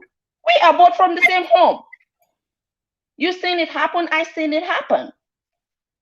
But the thing is that we should stop playing sentiments in everything we do, because it's not taking us forward. Stop being sentimental. If I do wrong, you're going to tell me, hey, I don't like what you did to my mom. Don't do that again. If our parents or siblings are wrong, we should also talk to them. Not necessarily talk to them or embarrass or shout at your parent in front of your wife. No. But you can do it in secret, whereby she would understand and not do that. Show her that you love me. Please love my wife. Be patient with my wife too. She's just a young girl. And then come to your wife and tell your wife the same thing. Be patient with my mom. You know, she's an elderly. But we all know that it's not, we say some people are elderly, you know, elderly, they are very, some people are just like that. And we're all gonna grow up to be mother-in-laws. And if I'm bad at this point, like right now, at my age, who says I'm gonna change when I get older? No, I'm not. I'm gonna be the same. Bad people get old too. Impatient people get old too. Evil people get old too. What I'm trying to say, in essence, is that in marriage, we should not play too much sentiments in it. It is between a man and a woman. If my sister comes to my house today and he goes out and he's coming back at 3 a.m. in the night, and my husband does not like those kind of lifestyle, I'm going to tell my sister, no, you can't do that, because my husband does not appreciate that. I'm not going to say, oh, that's my sister. Why are you talking to her like that? This is my house too. Sentiments is the problem with African people, especially when it comes to parents. I respect my parents, and I'm going to respect my husband's parent, and I'm going to respect anybody's parents, because elders deserve respect. But it doesn't mean that we shouldn't correct them when they're wrong. Think about it. How many family members have break people's marriage, their own people's marriage? It's a lot. Normally when divorce happens in Africa, sometimes family have their hand in that marriage too. And it's because we play too much sentiments that we cannot tell our people when they're wrong. We tend to say women should be patient, men should be patient. The woman is expecting the man to be patient with her mom. The man is expecting the woman to be patient with her mom. For how long? We are humans. You the man, you are human. I the lady, I am human. We're gonna bust someday. And when we bust, it's not gonna be good. That's why we need to stop it at the right time. You can't just say patient, patient, patient, and then you're gonna wait until one day the person, because no matter how long it takes, someday this person cannot be patient no more. They will have to have it up to here. And you don't want that to happen. And I'm talking about vice versa. I'm not just talking about women. I think men should take a bold step in the way their wives will be treated by family. Likewise, women. I will take a bold step the way my family will treat my husband. For example, if my family is depending that my husband, because he's their in-law, he should do so many things for them, I would be the one to confront you. Mom, Dad, my husband is not a rich person. We can't do this. I know you guys expect a lot, but we can't. What are they going to do? Nothing. They're going to have to listen to me because they love me. And so if a man's family also is pressuring a woman, you go to them and tell them the same thing. Let's start playing too much sentiments. I know we as Africans, we respect our elders, we respect our parents, but it doesn't warrant for not to tell them the truth when they're wrong, because even elders make wrong moves. I'm gonna stop there. Thank you very much, Sammy. That was a lot and I love it. It's Fam's still here. No, he's gone. It's like, Mr. B, you want to say something? Oops. Something. I just want to say something on what Sammy said. No, we're not trying to speak through sentiment. We are trying to speak here through what is happening on the ground here. And we not, when we say for a woman building house for himself, that's not what we're talking about. But is somebody bringing you over here, and that person haven't built his mom's house, and you expect you want to build your mom's house before that person who brought you over here. And men's in Africa are very, they protect their wife. I don't know what kind of protection you want. To me, where the house I come from a very good, I see my father protect my mother till she passed away. Hello? We can hear you. Hello? Go ahead. Yeah, okay, all right. Yeah, I see my dad protected my mom till my dad lay to rest. You know? So, and I've seen that millions of thousands of that happening in Gambia here, where a man, a car will even come at Westfield, a van, 14 passenger van, transportation car will come, where a man will already enter in the car and see a woman standing outside, and because of the car is full, and I see a man coming out of the car to give that woman the seat so that she can go home. So what protection is more than that? We have seen that numerous of times where, you know, I mean, even Africans in the diaspora, I had that, African even in the diaspora will display that, will go for a shopping, will go and see an old woman pushing a trolley, and they will, you know what I mean, because one of my friends said to me that he was very embarrassed by that when he got to England, because the moment he arrived, he went to a shop called NATO and tried to help this elderly person, was pushing the trolley, and the trolley, because he was going one side, and when he come, the woman said, no, thanks, no, thanks. Because we always don't expect women to do things. We always want to come and help. You can attest to that. Go to Westfield. How many cars will come, and when they are full, men will just come out and give that seat to a woman? That is protection. Even the woman is not your wife. It's just being a woman. We protect her. How many times do we see a man arguing with a woman on the street there in the syndicates? And even the woman is faulty at man. We will go up and say to the man, you know what, you are useless. Why are you arguing with this? Why are you arguing with women? Why? You know, do you want to turn to be a woman or what? We cost the man. So because to protect the woman, come on, let us stop this emotional blackmail on us. It's not gonna work. We have to call it as it is. You from Gambia, I'm from Gambia. We have witnessed it so many times where a man stand up. Even when a woman and man is fighting, you will see the whole place come on and gang up on the man, hitting him with chairs, telling him that, why are you fighting the lady?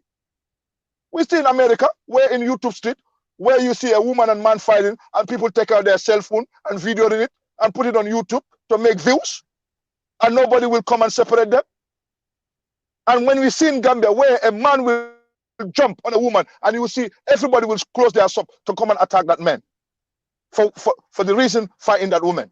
Tell me what difference is more than that, my sister. Come on, let us reason here. Let us look at things in a good way. And let us not, like you said, sentiment, let us not be carried out. See what you get. If you don't know what you get, somebody will come and own it and make it his, and you will lose, and you will end up having a bad thing. African men, especially Gambian men, I can speak for Gambia and Africa. Gambian men have stand up for their women to the last drop of their blood. We have seen, because we don't have blood banks in our hospital, where a pregnant women are pregnant, they put them into maternity ward. You will see a man in Banjul, somebody come and say, hey, there's a pregnant woman there. And the husband is not even there in Gambia there, because the husband, they will see a random man, and he will just come and donate blood, no matter what. And you don't know this woman from nowhere, just to give her blood. Sister, see that on us. And see the good we do, and go to another race or go to another place and see whether they will accept that. They will not tolerate that. They will not even accommodate that. Because they say, what? Hell no. We have done that. We have seen that where we help women, men stand up and help women to empower them in this country. When you touch, look at just recent swagger that happened on Facebook. On the internet with Fatou Camara. I'm in Gambia, but I see it. Look at how many people come, how many men come out and condemn it strongly to show solidarity. All men come and condemn, and because we see you guys as our mothers. We see you, because what I will not like my dad to do to my mom, that's what I will not do to my wife, because I'm putting myself to my child's shoe. I will never like my father to maltreat my mother. Same, I should give to my wife, because if I do, I'm gonna hurt my child. That's why we are with you guys. We supported you. We defended you. See that. Don't say we don't defend you. Maybe you have a maybe tiny experience there, you see something, but that doesn't speak for the majority of Gambians. Majority of Gambians here, you know how the living, to earn a living is hard in this country. Some people are mercenaries, they are laborers, they go work hard to bring daily meat for their kids. Sometimes they will go to work without even breakfast. They will just provide for the kids, bread and butter and everything there, and they go leave the house. Work the whole day, without breakfast, without lunch. They only come home to dinner. Just for what? But we are just talking about both sides. Yeah, no. Allow me to come in. Allow me to come in. When you're talking about both sides, you cannot. You as an African, you as a Gambian, let us make a statistic. You tell me. You know that even a successful woman in Gambia who get their salary, they get high pay than their husband. They will tell their husband, no. Gaining double to take out fish money, that's your responsibility. And even though you earn more than your husband, where's the empathy? That's where I'm talking of. Sometimes a man will defend, but don't try to take it too much. Work with your husband. Show him that empathy. Show him that, you know what, yes, I'm earning more than you. Today, let me do this. But you expect your mother to come. Like you say, I was talking about patient here. You expect your mother to come to visit you, and when he's going, I give you money. You go to Albert Market, Banjul, buy all kind of things. Make sure when he's going home, what he will take with Yobal, we call it Yobal, what he will take as as I come to finish visit my daughter, but you were not working. It all come from me. But my poor mother who live with me, you don't even have a room of pension for my poor mother. But you expect when your family members come to my house, me to treat them like a queen and things. And my mom who live with me, you don't even want to have a pension for that woman. Even if I told my mom it's difficult, but for the sake of me, because you say you love me, know that that woman is the one who gave birth to me. For my sake and for my love, know that this is Booba's mom. So what I could do, let me try to dive. Sometimes you gotta be Muhammad Ali. You have to avoid some punches. You have to, like you lean on the rope and you go like this, you avoid this punch, you do. Mr. B, I'm just gonna cut you off there Rene, because don't you think that's where communication Rene, actually It comes is, in? yeah, I agree. I do agree. Rene, can I please answer that, please? I do agree. Mr. B, can I please Okay, answer yes, that? Yeah, go come ahead. in, my sister, my good sister, come in. Thank you.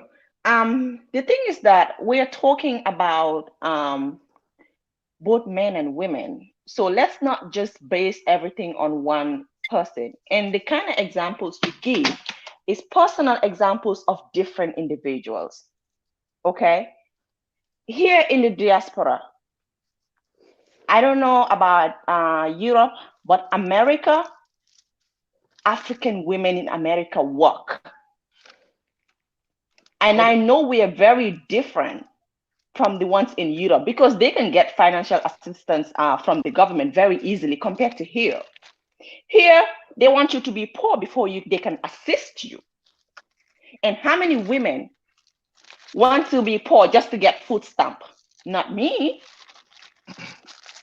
So women work also in America.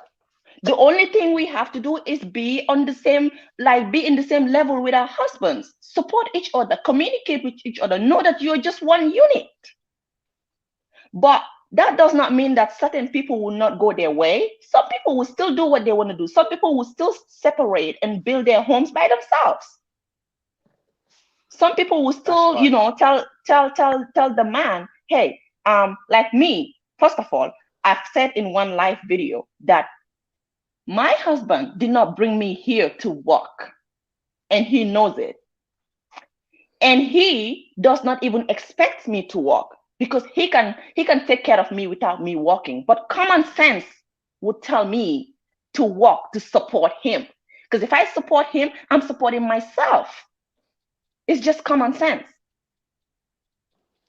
So let's not just blame one side. This has to do with both sides. Men and women must come together and work together.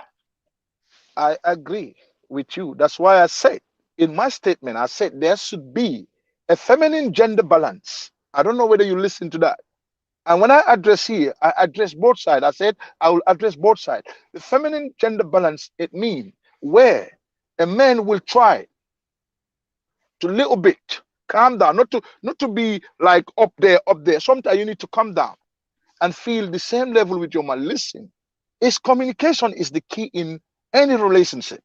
Once you start to communicate, I'm listening to you, my sister, and I'm keenly following you. And this is what I want. This is a very important discussion we have in here as a Black people in general. And I'm listening to you, what you're saying, and I'm taking it. It's your experience. And you may say that. That's fine. And I'm not gonna rule that. But to me, and I'm talking about like 80% to 90%, you can attest to it. You yourself can attest to it, what is happening on the ground in Gambia. We all come from a home where we see how our dads get up and go work. We all see how our dads struggle, even when they're ill, where some of them are working, where there's no sick pay because they are self-contracted. They will be even ill, waking up with malaria, trying to go under that hot sun to make sure that they bring daily bread for us and for mom. Let's see. This is where I'm saying. And when we see that, we will see the good value in us. And let's see the good value in our women, where these are the women who sit home to look after our kids, raise our kids to become doctors, to become presidents, to become lawyers, to become engineers. So when we able to understand that, we will understand, and we will able to build. Don't only think that, you know what, I am in this marriage, or you know what, I need to try and see what I can get there before, you know, he married his second wife, or I may try to capitalize to make sure that, you know, build my mom's house, make sure I take half of the wealth before second wife coming. No. If you are doing what you're supposed to do, Gambians now are not even calling for second wife anymore, because all they want is to be happy. Because we all know calling for second wife is selling yourself 6 feet deeper now. Because the struggle right now on the ground, it is hard to a point that to even provide for a one wife rather than a two wife. And when we see that, we understand that our brothers need, you guys are our mom. You are 10 times ahead of us. Because men will sit down here and think, but women could sit down and read the whole situation. If you guide your man, you supported your man, and don't be behind your man, be beside him. Shoulder to shoulder, work together.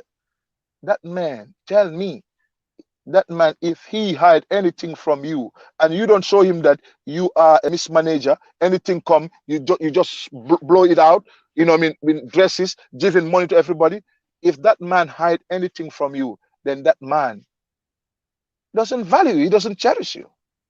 And I know that's not a Gambian man will do that. Because I've seen from my, you know, elders, my parents, from my friends' parents, from even my senior ones who are married, I've seen it, the way they display that. I have a brother here who is living here. He's a fire service officer. He earns less money. But I'm telling you, the support that he gave, the support that he gave to the wife, you know what, with the little salary he have to make sure that the family is happy. My brother don't even have good clothes to wear, but everything he get to the wife. When we see that, and that wife also now start to sell cake and donut to help, what they do, they work together. Till today, they have their own compound, because they come from the preventive area. When the man was posted here, he don't have nothing. But today, he have a place in Latria with the wife. They have a place, and they build it and they move there. Today, that compound is belong to the kids. So when the man is no more, or the wife is no more, the kids have somewhere to stay. They don't have to be, you know, people coming to raise them, the family to scatter to different family. At least they have their home to call home. So when we work together, we build these things together. We are stronger. The more we let the confusion to come between us, things that we know that they are not even difficult. They're not even. We look at things where our pride, oh, Mandu Mandanguli, you know what I mean, I'm not gonna accept this. I'm not gonna shut me. I'm not gonna. It's not gonna help. And the moment the man sit there's a football going on, and you see your wife is pregnant and heavy. You know what I mean? And you don't want to get into the kitchen. You want to watch the Premier League, or you want to watch this. And no, get up and go and cook. Because that child that you cannot put your child and your wife into that heat. Make sure you get up and go and cook and provide for your wife and your kids. And men shall start to do that. Because you know why? All these boys who have gone to Italy, they have regretted it, you know. They call us here, they said, Pasta Mungunyo Bugare. Because they've been eating pasta, they are eating pasta. And now they realize that when they know, they will know how to cook domoda and benachin. And they end up being there and they know. So now men have regretted that. It comes on some of them who don't learn how to cook. Because cooking is not only to help your wife, but to help yourself. Tomorrow, if you are a loner, you can able to cook for yourself, to feed yourself. So to tell somebody, oh, no, you're going to, that is, I call it nonsense, absolute nonsense. They don't base it on anything, but apart from trying to ridicule the man. And the people who are ridiculing the man, tell me, at night time, they do worst thing when they get into with their wife inside the bedroom or get inside. Because if their wife wear jean, they will get up and then go on their knee to say, you're telling me, darling, get a jean. So you don't have to, I know, we don't have to kind of like sit down and not to see the good value on Gambian men. Gambian men are very, very good men. Because you know what? Like you say here, they will take a no. Let me come there. They will take a bullet for you. Remember, as growing up as your dad, when you ill, what their father used to say? What the father used to say? Oh, I wish this sickness could transfer on me. Because they look at the kid, even their wife. I used to remember when my dad used to say, when he look at my mom lying there, I say, oh, I wish the malaria could come to me. Because you know that, you know what? He can't see my mom lying down there like that. So these Gambian men have so many empathy for their mothers, for their wife, for their kids. Because we do everything. We don't abandon our kids. We stand for our wife. I give you go to Westfield in the evening. Go there. That alone will educate you about our men. You will see how many men are coming down in the van to give place to women to go to their respective areas. Because of it's protecting. Even though that you don't know that woman from nowhere. Yeah, come in there. Can I come in? Okay, thank you. Okay. You know, it's not like we're saying Gambian men don't value Gambian women. I don't think that's the issue. That's just a topic, but it's not. Nobody talked about that, you know. But like I said, I'm gonna stick to what I said again. Yes, Gambia is different, but even when Gambian women come to the diaspora, they know what to do. They know to work and support their husbands. I mean, if you love someone, you're going to support that person. You know, love is support. Love is protecting someone. And when I love my husband, I would not love to see him suffer. If I have to go and fend to support him so that we can have peace of mind, I'm going to do it. And in the diaspora here, women do support their men. You keep giving example, but this example is just a part of human nature, and we're going to have people that are like that. We can't change them. It's going to happen. Glad you're coming to the point. But my problem is that you keep saying that, you know, Gambia, it's like you keep being on only Gambian men's side or African men's side. And I want us to just talk as I want us to talk as family. I want us to talk as we're just one unit. I agree. And when I talk about the pregnant women, we're men. Don't you? Why am I on? I'm not only in the men's side. What do I say here? When women is pregnant, well, how about if men we're should talking get up about and cook. If we're talking about if we're talking about I hear that point. I hear that point, and I appreciate that. Yeah. When we're talking about, you know, I need to when the woman's family really, comes, the woman woman wants you to bring buy. Here today. Yeah, you said the woman wants you to go to Albert Market, buy all the things, buy for them, and give to their parents to go home. And if it's your mom, it's a different thing. These are things that we can change as a people. If that's going on, you communicate with your wife and let her make changes to it, because it's not going to take your relationship forward. Likewise, if your family is doing the same thing, you should change them. Because here in the diaspora, listen, before a woman comes to join their husband, normally, you know, men are doing a lot back home. They're sending so much money back home. They're in the diaspora, but they're the ones buying charcoal back home sometimes. While some people are back home who are taking care of their family, but people that are in the diaspora here who have family responsibilities back home are doing the most. But when these people get married and their wife joins them, responsibilities will have to separate. You have a home to take care of here, and you have a home to take care of in Gambia. But sometimes the family of people that are doing that understand this issue? Because I hear a lot of times where families will say, hey, this one, since the wife went, he don't send us money again. He used to send 100, now he's sending 50. Is it not a man's responsibility to let your family know that you can do it? I agree. Women get blamed. I have a friend who called me for money, and I was like, I'm broke. And I said, ask your brother. And he said, oh, since he married that woman, he doesn't send us enough money anymore. I said, don't do that. Don't do that. Even though she's my friend, I said, if you get married and your husband's siblings think you're controlling your husband's money, or you're the one stopping him from sending them money, will you be happy? She was like, money, I don't know. This man my brother used to send us a lot of money. Now, since he married that wicked woman, he doesn't send us money. They just judge the lady, not knowing that maybe sometimes the man might have take money from this woman to send to you people. So we have to be the ones to talk to our family. We have to remove sentiments out of everything. When they're doing wrong, we have to talk to them. I agree. I agree with you in this point. You know why I agree with you? The day I have get kids, I know that my responsibility. Sorry, I just have to cut. No, yeah, I have to cut you off. let me buttress 1 minute, just 1 minute, 1 minute, 1 minute, 1 minute. All right, that's what fine. I'm saying here, the moment you are married, your wife and your kids are your responsibility as your mom. You understand what I'm saying? So whether it's your sister or brother there, no, they're not my responsibility. Because my sister, I can help you when I have it.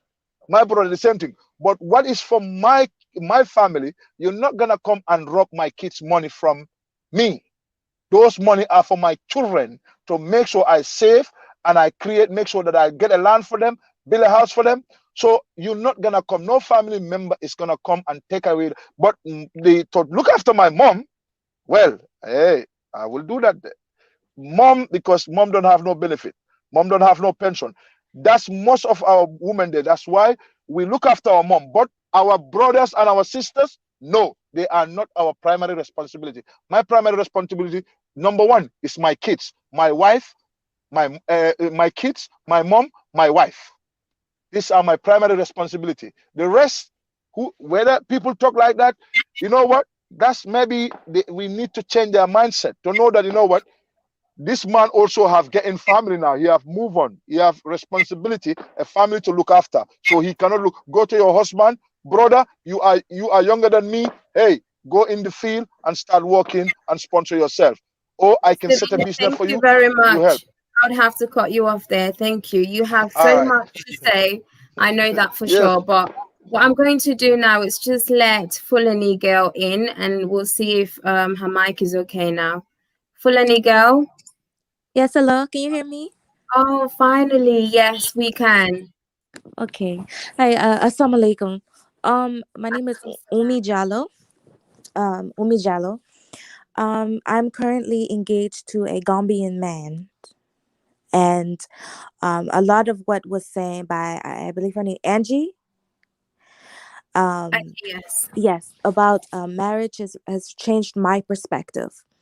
I was born in Nigeria, but I ended up going to the US to study law. And the man that I am about to marry is from Senchi Balaya, and I believe that's how it's pronounced in Gambia. And we have been struggling with gender roles. As for, I would be the sole provider. I would be the provider for the household. I will be the one who cooks and cleans as well as works. So I have been trying to figure out what he would be doing for me, because I no longer know what he will be doing for me. And it's been a lot of issues going on. A lot of people say that the women are the ones that are materialistic, and we look for financial stability. But if I'm the one providing the financial stability, I no longer know what the man is to provide. So I say that the man should be providing the protection. He should be supportive. He should help me clean and cook and care for the children.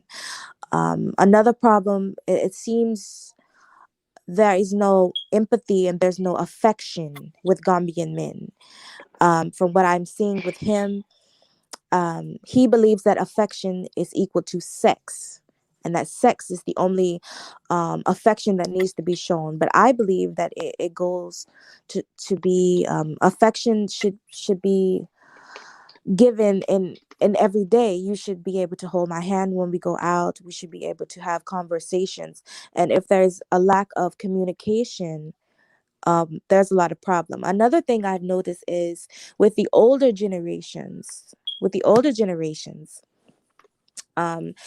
there were gender roles. The gender roles are now being blurred in the new generation, and it's causing disarray, and it's causing a lot of trouble in the households. So my question would be, not solely do the African man treat the African woman well, it is, what is the role of the African man in the new generation?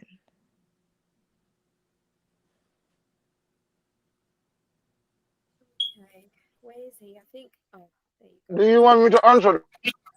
Do you want me to answer that? You can answer that Yes. if you want. Go ahead. Okay. All right. I hear what my sister said. I don't know.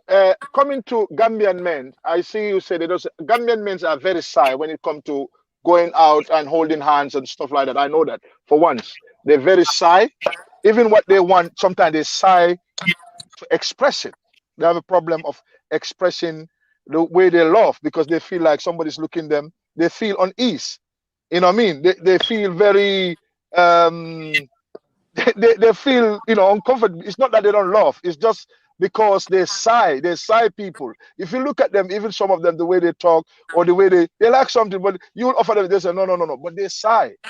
It's but that doesn't mean that they may show you in the bedroom, but outside they're thinking like, oh, he's looking at me. They're shy with that. And coming to it, what are the protection for a woman? I like that that question, because that is a very, very important question.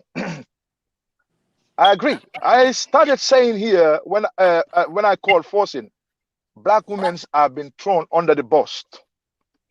And when I say this, I mean in the West. They have been thrown under the bus because if you look at it, black women's most single parents in the world, where they are more. You go to America, you go to Europe, all our black women are single parents. And that's how I'm talk. We do research. We do the research here, man. We know what's going on. A lot of black women are single parents there because of most black people have get babies with this, and they go end up because they want easy life, easy ride, big rims with cars, somebody who can finance them and sponsor that. They don't want to struggle with you. And the protection is African man in the ground, because African men know how to protect his family, his woman. They will go out from noon to dusk to bring, even they have malaria, to bring that meal, to put it on the table. Anything come, whether there's a snake in the compound, whether the man will force come with his cutlass to try to chop that snake head. Make sure that before it bites someone. So African men is the protection for black women right now as I speak. Because the way they're raised, they see that you get up, when your woman is sick, you provide. When something happens, you protect them. You will not see an African man go with his woman, argue there, and he says it's not my business. But we see it in Europe, where you see two people come from different and they argue, and you know what? Oh, the husband will say, you know what? It's not my business. You know what? Those are your friends. It got to do with me. It got nothing to do with me. So you deal with it. But in here, no, because your problem, African man will take it as his problem. He will say to you know what?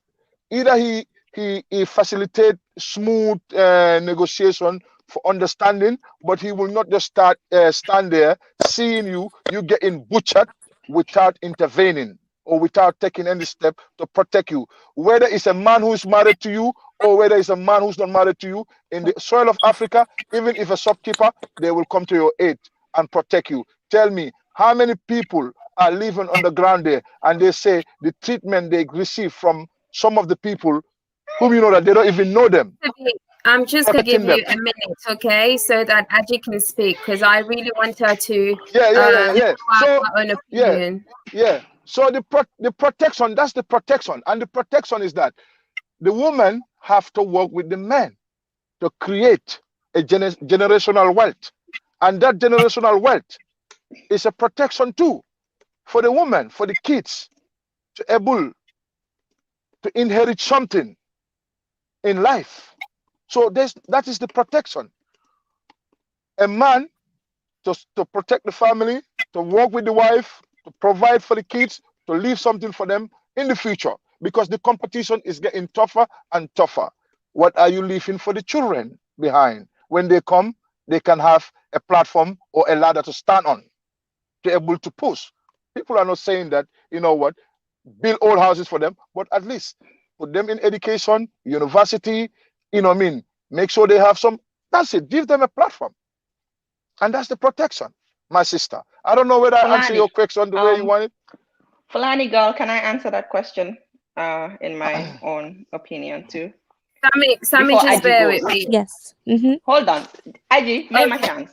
Give me a little bit of chance. Like, first of all, Fulani. One said that. According, I'm talking in a Gambian woman's perspective and the way I know Gambian are meant to be. First of all, I'm gonna say love does not come with laziness. When you love someone, you should be ready to work, provide for them. And I have just one question for you before I move forward. Are you happy being the sole provider? Is that what you want? Is this an agreement? Because we cannot give you answers if we don't know if this is part of an agreement you both have talked about or signed, you know?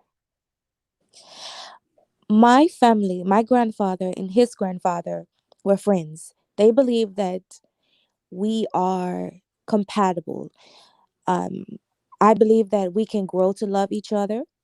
I agree with him. He doesn't like that I work. He wants me to stop working. He doesn't like that I work. He wants me to stay home and to have children with him. He's already told me that he wants children immediately after we finish getting married. And I told him that I wanted to continue to work and that I wanted to move to Abuja. And he told me that he does not want to move to Abuja. He wants to stay with his family. Me and his mother get along well, but me and his sisters have problems.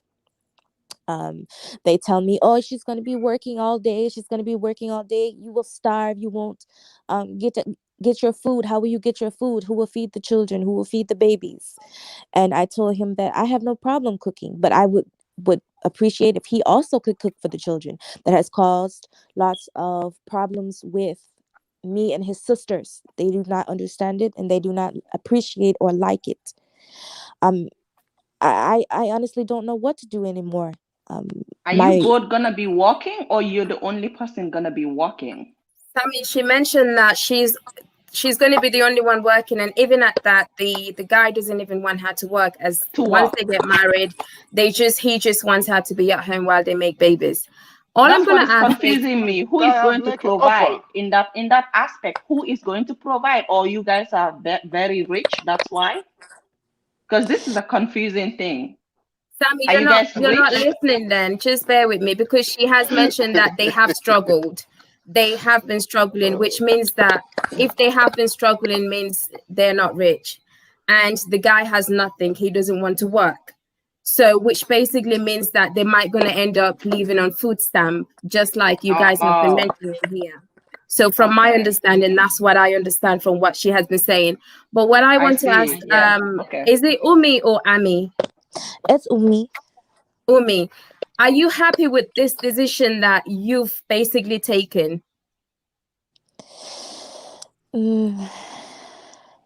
I do believe that I love him.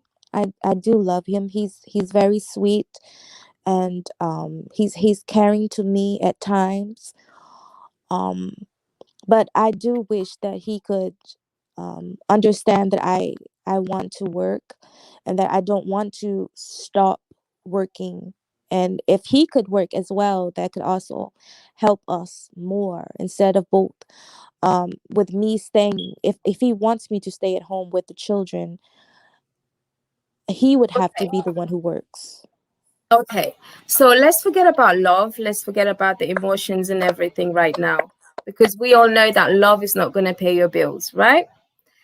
Right. Do you want to get into this relationship? Is it because of the relationship that your grandparents had with this guy's family, or are you getting into this because you actually want to be in this and fight to change this guy? Which is which?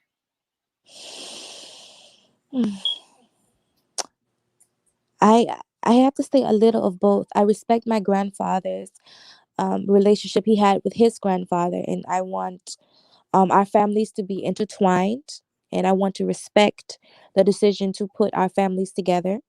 But I also do love him. I wish he understood that he needs to be the one to provide if he wants me to have the children.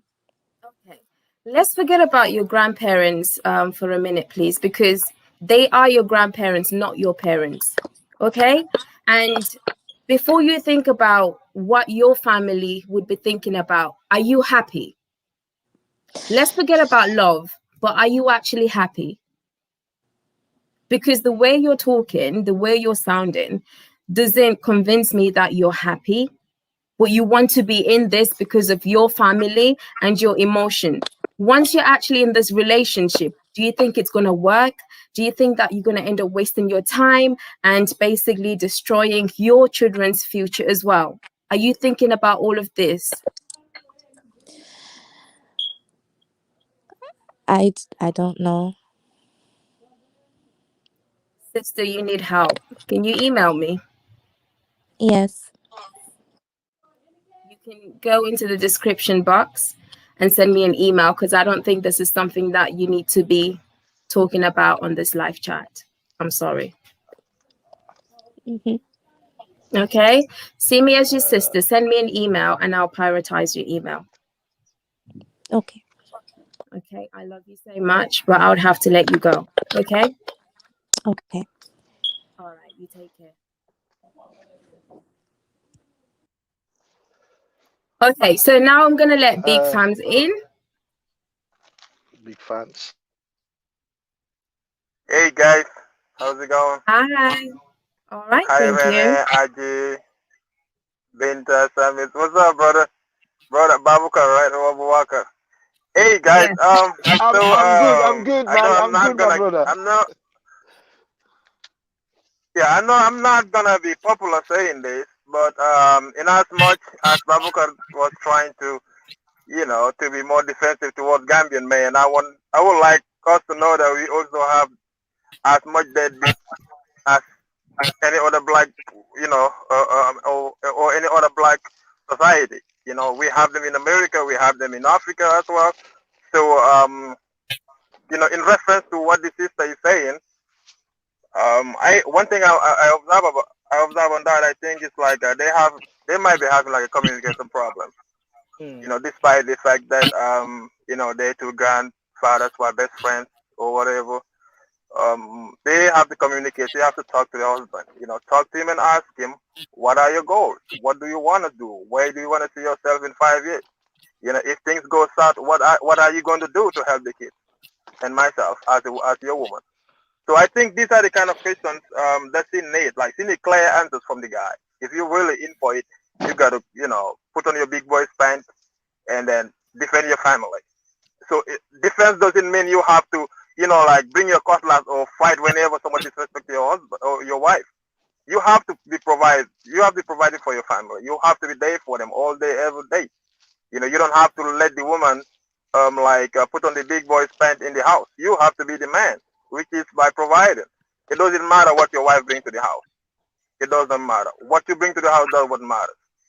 Because at the end of the day, if your woman is providing, when it comes to certain decisions, she won't even listen to you because she's gonna feel like she's like the breadwinner of the family. And you, as a man, as an African for that matter, you can do nothing. You don't want her to work. So the problem lies on you. I don't know if he got his papers ready or not, but I would still blame the guy for getting married when you know you're not ready, because that's how I see it. If he's not ready, let him just find another solution, man. That's like he's not ready for that. And the other thing is like know, as in this generation of ours, like marriage now is all about interest.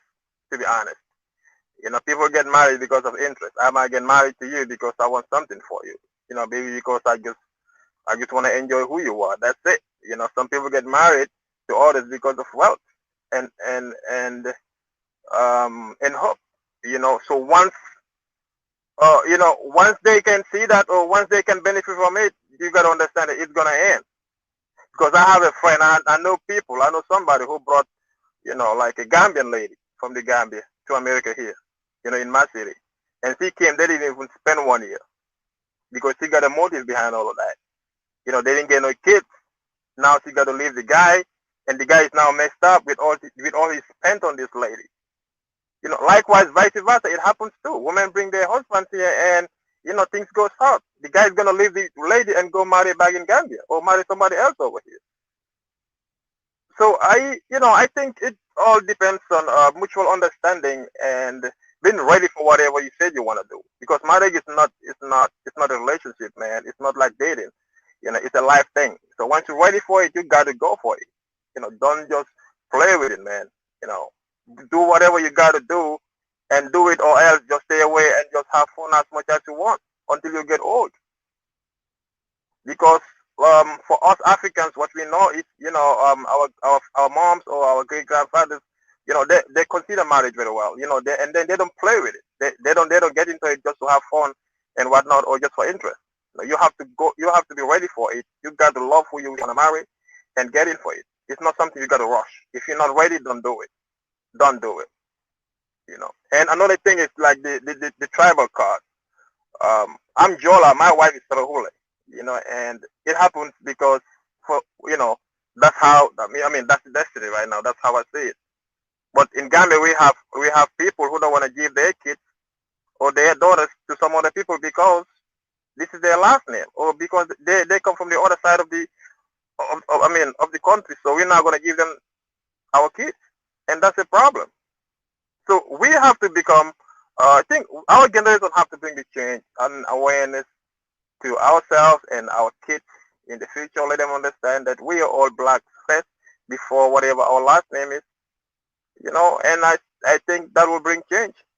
Yeah. So that's the little I have to chip in. I was listening, but I was driving, and you know, my network kept going on and off. So thanks for it, man. Thank you very much, Big Fams. Everything that you've said is absolutely true. I believe that tribalism it's still happening in the Gambia, whether some believe it or not, but it is happening, and that's something that we can't stop because of what has actually happened in the past or what our elders actually believe in. So who is next? I think Hassan. Thank you very much, Big Fams. Hassan? Are you there? Okay, I would have to mute you then. Yes, Mr. B. Actually, I just want to say, just before you speak, the tribalism. Sorry, I would just have to cut you off. I'm sorry, because I need to let Agie speak, because I wanted her to speak to basically give out her opinion regarding Umi's whole issue that was going on there. So just bear with me. I just want to take her take on. Agie, you've muted yourself. Can you unmute yourself, please? Yeah. Well, we want to hear from you. Literally, I saw everyone saying, Agie's face, Agie's this, Agie's that. Okay. You looked bored. Yeah, like I get agitated with things quickly and I get bored with things quickly. So before I go to Umi's case, I wanted to talk about Sammy and my brother over there. And that really bore me because I literally saw a Gambian guy sitting there defending every Gambian brother out there because I am like this, every other Gambian is like that, or because I was brought up like this, every other Gambian is brought up like that, or Gambian don't abandon their kids. The Gambians do abandon their kids. We have many Gambians, even in Gambia, that have kids. They run away from responsibilities. They have kids in their houses and they don't take their responsibilities. We have Gambians in Gambia that are divorced and they're not looking after those kids. As long as they left their kids and the mom, like, if it's not happening to you, or you're not doing it, or you won't do it, does not mean many people are not doing it out there. There are Gambian men that are looking after their kids, looking up, like he was saying at Westfield, a Gambian person will get up and give someone chair, sit in the car for you to sit. That is not even supporting. That's how to call it. That's not how to call it. Somebody said protected. That's respect. We have even in the houses when you're eating, you take the stool and the Gambian guy is sitting there. They just get up and give you the stool. That's respect. So because he's saying he's from his dad took care of his mom and he wouldn't do that to a woman, does not mean, like, I felt like he was so defensive, and Big Farm said it before he went. So I'm like, okay, we should have a platform that should be open. We just face reality. If we women did wrong, we accept that what we are doing is wrong. If we men, like Lama was doing, if we men have the men have their issues, we bring it on the table. We're here to bring it on the table and talk about it, not to be defensive. We can be gender biased, we can be defensive. And I didn't like the idea of my brother being so defensive, defending every other Gambian guy, like judging them like he is. No, it's wrong. And Sammy was trying to bring some sense into it, but he still insisted that every Gambian guy is like this, every Gambian, like giving them a good name. Yes, we have issues. We need to bring those issues out, the good and the bad, and we have a dialogue and we talk about these things to fix the problem, how to fix it. So I think, brother, you should understand from there that the way you are, or the way you're brought up, or because you're even trying to tell us that every other person around you is like the way you are, it does not mean that every other person out there is like not like the way you are. No, it's wrong. So many women are out there crying tears every day, even in the Gambia, not seeing their kids' dad. They're not taking responsibility. So if you say that, I really say that you're wrong, because I know many people in Gambia that are crying out for help because their babies' daddies are not there. I know many Gambian men that will give that will get people, men, ladies pregnant and even run away from responsibility, and we've seen that a lot growing up. So with that, I would disagree. So Rene, coming back to Halima, I think she said, It's Umi. when I was talking, literally, Mimi did. Mumi, okay. When I was talking, Mimi was like, Aji, you're scaring people that are married.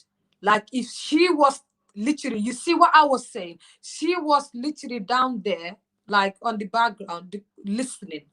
With what I was saying, it gave her the courage, and it sends a message to Umi to say, hey, you need to talk. Because I was trying to say, many married women are there. Many people that are engaged are there. They will sit on their beds and cry overnight and said, is this what like I'm expecting? Can I live with this? How long can I take this? If I take this, where is this gonna go? Where is this leading?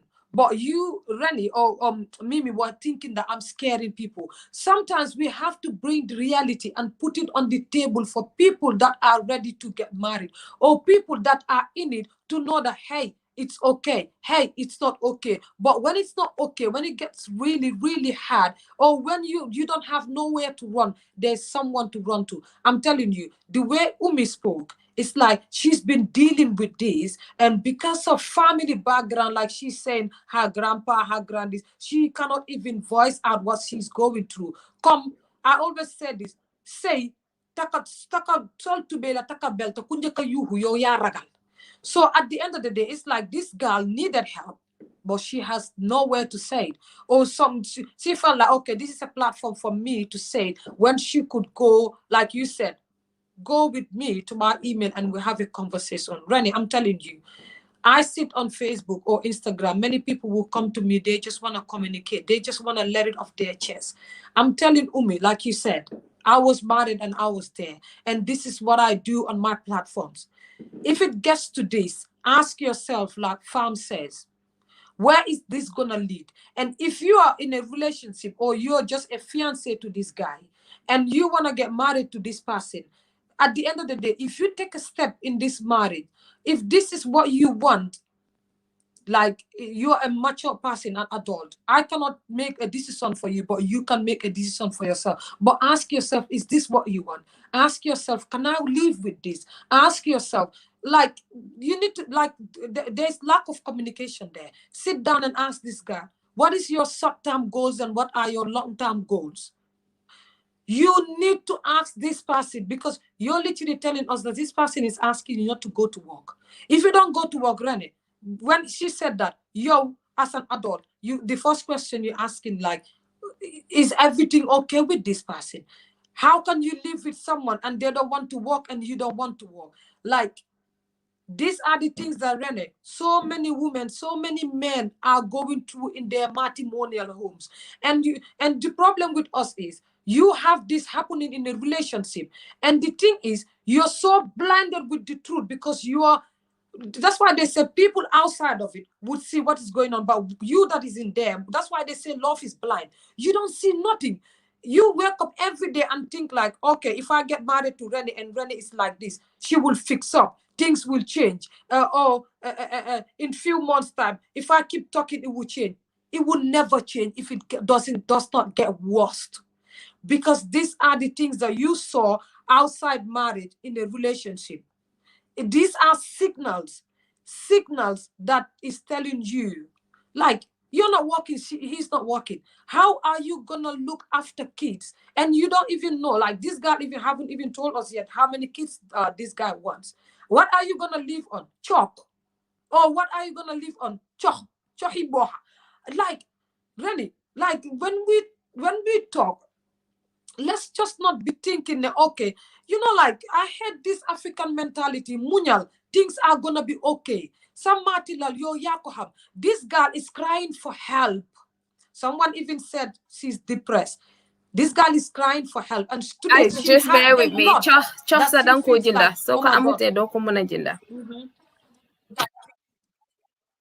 Thank you. This girl has been going through a lot. Today, she came to this platform. She must have heard you said so many sensible things. So all our brothers said so many sensible things. Sammy said this, all our sisters, and she is there listening and saying, now it's time to talk. And I'm telling you, Rene, so many things that we said here, so many women and so many men are out there, they're going through similar things. You say GOMSABOPA. That's why people say, like, we talk about some of these issues. Some people will say, did someone tell you my problem? Did someone tell you something I'm going through? Because you literally touch on exactly what I'm going through. But this kind of programs we need to do because it's therapy for some people. It's counseling for some people. Really, people are dying in their marriages. I was saying this, but you lot were thinking that, like me, when I said how it is. I don't like picturing everything like put honey on top of everything. There's honey, but there's also bitter lemon and pepper on top. Let's just mix it, all of it. When we say the advantage of it, we also bring the disadvantage of it, or some of the things that people go through. What I'm telling my sister is, you've already told her to get in touch with you and talk to you. She needs to talk to someone. She needs to make a decision. If this is what she wants, I always tell people, duma wax nit ne tasa sa say why bul say dina ko wax nit because I'm not right pour wax ko nit. If you're going through these things, hey, do ne, it won't do them. Like, let's call a spade a spade. But you as a sister, Rene, you can go there and speak to her, and maybe she has more. I'm telling you, there is more that she didn't even say here, and which maybe it might not be the platform, because someone might be listening. The way they would take it, or somewhere that they would take it, you wouldn't even know. But it's like our sister is crying for help, and we need to be there for her. And like she was saying, oh, Gambian man, she's with a Gambian guy, the guy does not hold her hands, this and that. We've already talked about this. Even we, like, that lives in Gambia, And this guy was saying that it's being shy. I think it's culture. Gambian men, some of them needs to leave go out of their comfort zone and show us love. Some of us, we need the love. We want to see it. We want to see the affection and all of that. See the raw love, this woman, because we all want different things in life. Someone enjoys kissing. Someone enjoys the bedroom. Someone enjoys the touchy. Someone enjoys the cuddle. Some people don't even like it. You need to know what your partner likes. You need to know what drives your partner crazy. You need to know the little things, anniversaries, birthdays that your partner like, that those are the moments he or she gets really excited. Rene, like I'm telling you, these are some of these programs are important because people are going through hell in silence and keeping quiet. I was saying this, but people didn't see where I was coming from until she said, okay, some of the things that I said made her come out to open up. But you know what? It's been 4 hours, Rene, and I'm at my cousins. Literally, I'm on your end. So I just want to say thank you to all of my brothers, everyone that was here, and my brother that is here. And thank you to all of my sisters and to all the viewers that are watching. I'm really, really happy that I am here. And guys, I will have to love you guys a lot, and leave you until I see you guys. So guys, and like I said, I'm a little bit worried about my sister. Get to Rene and talk to your sister and feel comfortable. Sammy and Rene, my Gambian YouTubers. Thank you very much. Thank you so very much, Aji. And guys, if you're new to my channel or you have not heard about AgiesCorner, please, I'll also add her link in the description box. Go ahead and subscribe onto her channel. I really appreciate it. Thank you so much for being here today, Aji. I think Mr. B wanted to say something regarding tribalism. What I want to say, when the brother mentioned tribalism, or you mentioned it yourself, I think both of you have talked about it, it's still there. But to me, being on the ground, I don't see tribalism in Gambia. It's people that's saying it. Tribalism is somewhere where tribes cannot marry, because the brother who is it, I don't know what's his name again, who called before, said he's a Jola and the wife is Sarahule. That is a clear testimony there. He's been a Jola and married into Sarahule. Tell me, where is tribalism? Maninka being married into Wolof. Where is the tribalism?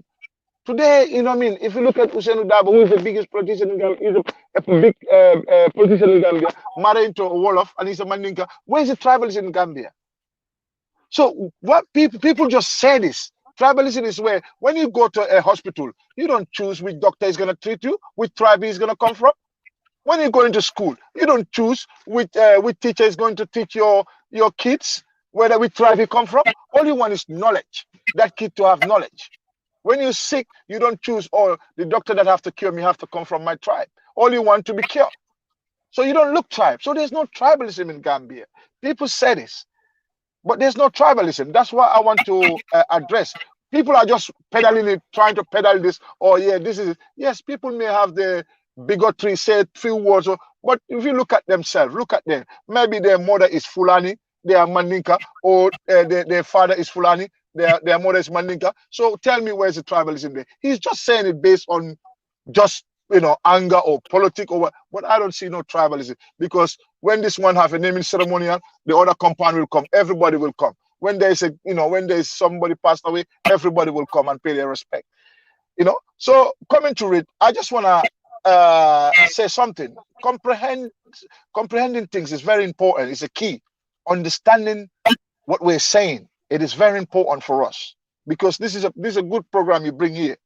But when I say something here, but I think the sister don't hear what I said properly. When I talk about Westfield, when people give up their seat for women, I'm not saying, because these people giving up their seats, they are older than this woman. They are very older than this woman. So I'm not talking about in sense of respect. It's a protection, whether he don't see it that way, because that man want that woman to get to home before it get dark. So that is a protection. For him, he's thinking, oh, that is a respect, that is a culture. If somebody's older, no. We're not talking about that aspect. We're talking about you being a man. You know that, you know what, if I have to sleep in Westfield, I don't get a car, I am safe to sleep in this Westfield. But this woman have to get to home, to get to our family. You know what I mean? That is a protection. For him, he's saying that, oh, no, that's a sign of respect or whatever. If he don't see it as a protection, to me, I don't know how he see it. Because that's, you know what I mean? That is nothing to do, because there's elderly people which you know they are police officers, people which you know that they are old, getting off a man, getting off from the car, giving up their seat so that women can take that seat and get home. So that is a protection, because they know when it get dark in Westfield, petty thief will come there to steal their mobiles and all those stuff. So that is a protection. You know, what we are saying here, I'm not the one who has been here on the platform defending men.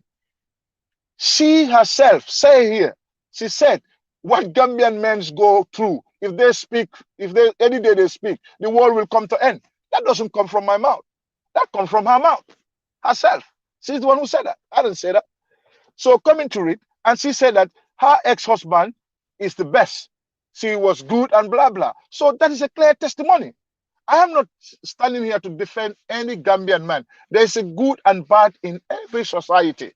So I am not going to say there's no bad in the Gambia. Of course, there will be a bad shit there. You know what I mean? But what I'm saying, I'm speaking for what I've seen and the majority. And I would not like the little or the 5 or the 3% or the 2% to destroy the 97%. When the 97% have the upper vote.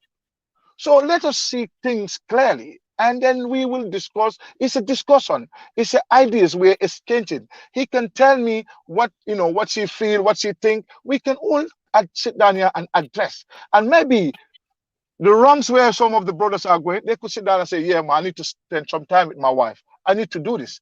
And the sisters also can say, you know what? When a brother invite me for a date, I don't need to invite the whole Kabilo to go with them. You know what I mean? So when we come to that, we will understand that, you know what? Hey, we're sitting here to address the issue we're facing, which you know that it's a little issue. As I say, he talk about, there's so many abundant. I work in a county court before. That's why I can come to this conclusion. I worked there before and I know. This is what I'm saying. I know the marriage in Gambia. So nobody can tell me about the problem, the domestic affairs of Gambia. There are problems, yes. But here, no man will tell you that, you know what, unless the man have died or he traveled, he is not in the country here. But once you're in the country, even when the woman bring you a card, because so many payment will come through there to go to their kids. And so many things are happening here where, you know what I mean, men are just keeping quiet because they're doing it. Because people will, because it's a system here which I don't support myself, where when they say the kid have 7 years should go and live with the father if at all he's a male. He's a boy. I don't feel that to snag a kid from because he's a boy.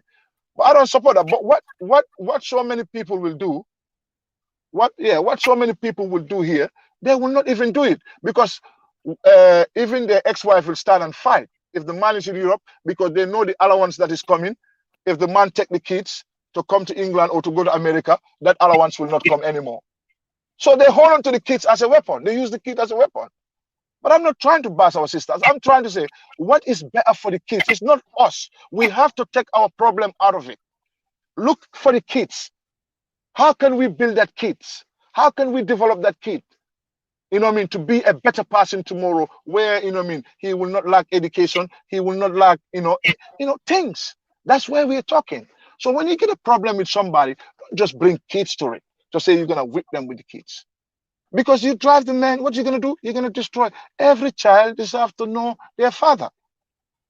You know what I mean? So if the more you try to push it away or to say, yeah, we all know what happened here.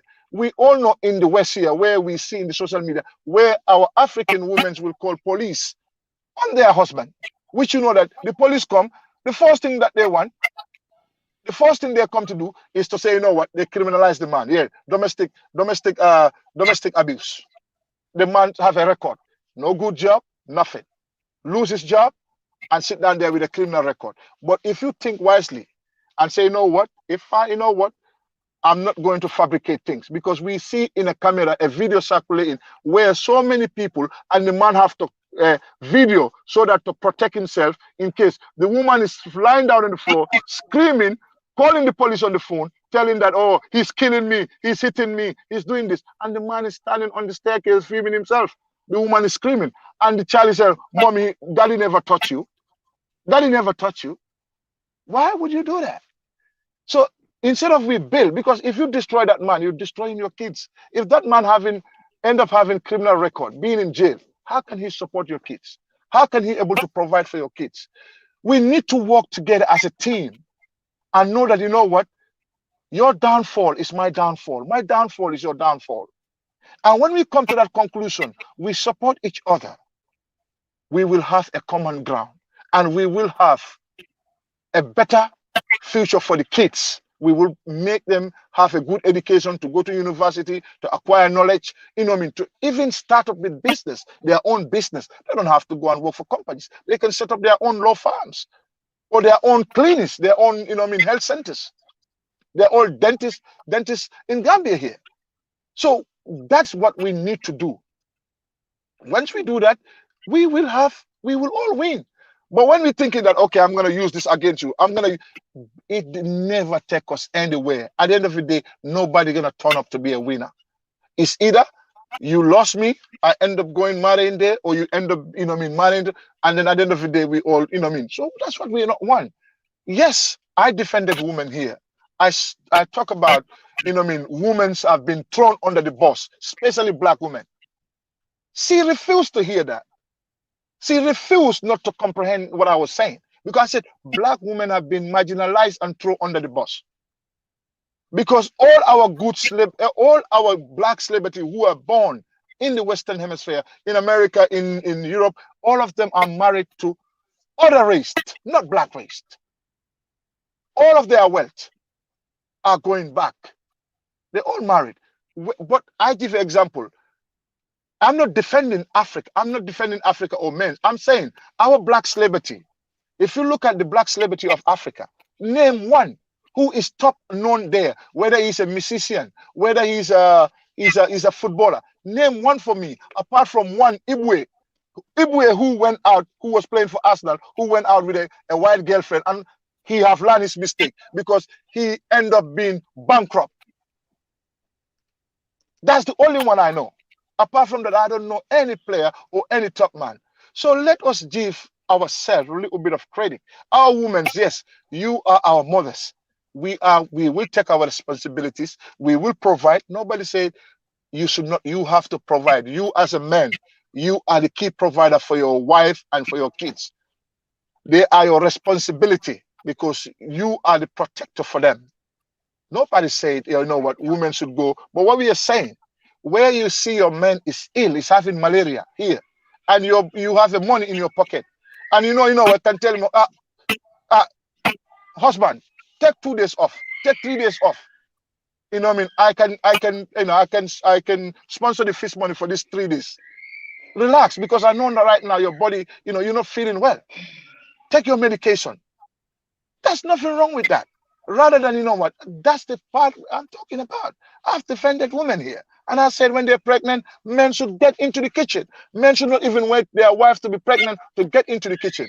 If your wife is going to work and you come home before your wife, make sure you get in that kitchen and make a good meal. That's how it works. If your wife is not working, you come home, then I will not say that you to go in the kitchen, because I will not expect to go and slave myself all day to come and pay a bill, and you expect me to come and go in the kitchen and cook a big meal, and you want a big piece of the chicken. It's not fair. Thank you very much, Mr. B. Thank you. Thank you. You've said a lot, like always, but everything that you've said, we can learn from it. Thank you so much. Yeah. I'm going to let Hassan speak because he's been here for a while. Hassan? Yes, are you able to hear? Yes, are you able to hear me? Yeah. Yes, we can now.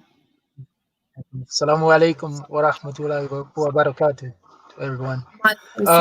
Yes, I would like to say, I guess I'm kind of an outsider. I'm an African American.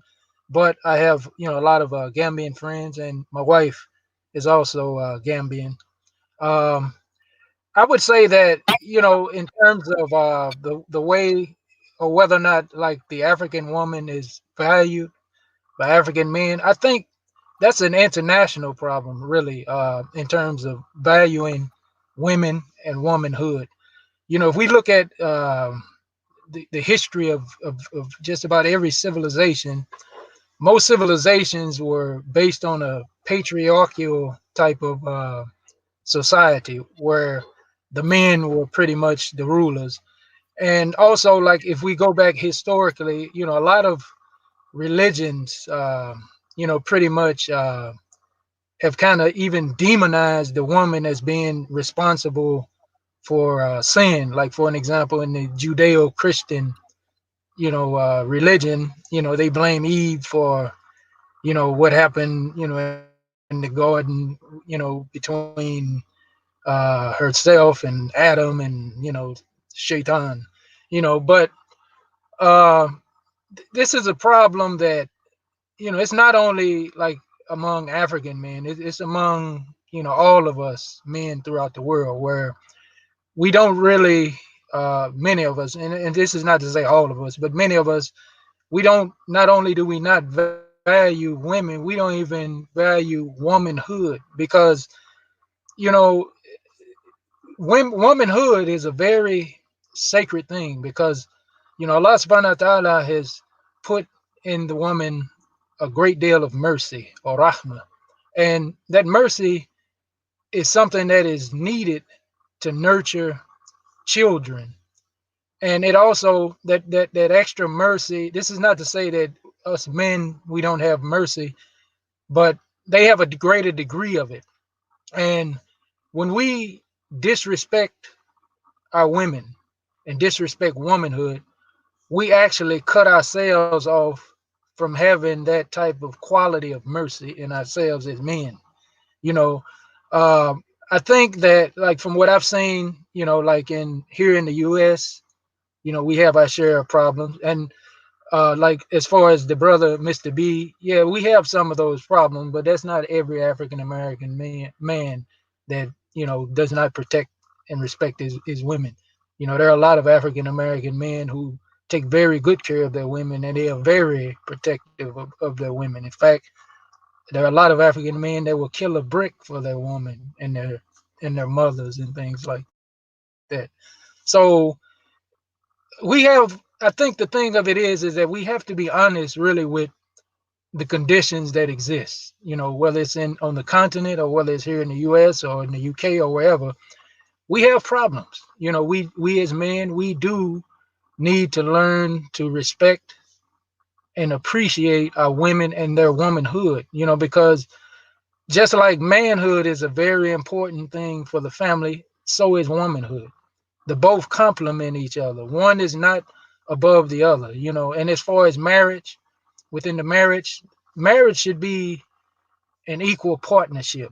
Yeah, there are roles and responsibilities that each may have, but one role of responsibility is not greater than the other. Both are needed. You know, of course, we need the husband to provide for the family, but we also need the wife to take care of the family as well, you know, and without either, the family suffers, you know. So we need to learn to respect each other's role. I think, as from what I've seen, you know, with a lot of men, you know, a lot of men, when it comes to like how we view women, you know, it's not right. You know, like we have this idea as though men and women are two different species, and they're not. We're not two different species. You know, men and women both have the same potentials in terms of intelligence or whatever. Yeah, there may be some biological differences, but the biological differences does not mean superior or inferior. The biological differences are there for particular purposes, you know. But we need to realize that, like as men, when we marry a woman, she is our partner, our equal partner. Whenever we have issues, we should discuss them with each other. Whenever decisions are to be made, we should discuss them with each other, because sometimes, you know, as the old saying, two heads are better than one. Sometimes as a husband, I may have an idea to do something, and you know, I may be missing something, and you know, if I discuss it with my wife, she may be able to see something that I can't see at that moment, you know, and it may be good that she saw that, and vice versa. It could be a situation in which she wants to make a decision, and you know, I'm, you know, at that moment I'm able to see something that she can't see, you know. So it's a thing about having each other's back. It's a thing about helping each other, you know. There has to be a balance really between the two, you know. It can't be a thing where one is a slave to the other, you know. I mean, we both should help each other, you know, and it should all be for the well-being of the children, you know, because you know how we as men treat our wives, our sons, if we have sons, they see that. And if we are mistreating our wives, their mother, they'll grow up with that same kind of mentality, and they will mistreat someone else's daughter when they marry them. You know, I mean, we have to respect and value each other and help each other. You know, that's, in order to do that though, we have to be honest. We have to be honest and look at, you know, like the one sister she was on early, I think she was very honest about a lot of things. The brother, yeah, you spoke a lot of things that are true, you know, but at the same time, you know, we can't sugarcoat things. You know, we have problems, and it's not just in Africa, it's throughout the world. It's in the US, it's in the UK, it's wherever there are human beings, we have these problems. And it's not just black men, I mean, it's all men. You know, we all, as men, period, of the human family, we have these same issues and same problems. You know, and I think that until we be honest with these things, you know, we're going to have a difficult time in improving.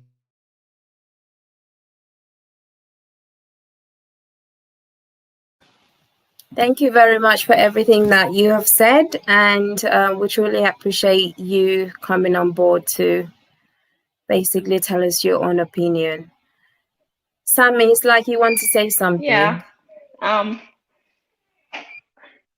Close the door. Anyways, yeah. The brother that just spoke is right. Sometimes, hold on.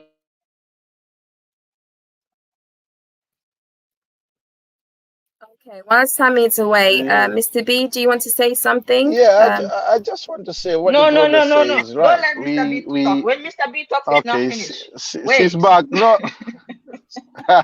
All right, I give you a way, He was sister. just Don't going to worry. cover your back. Take your time.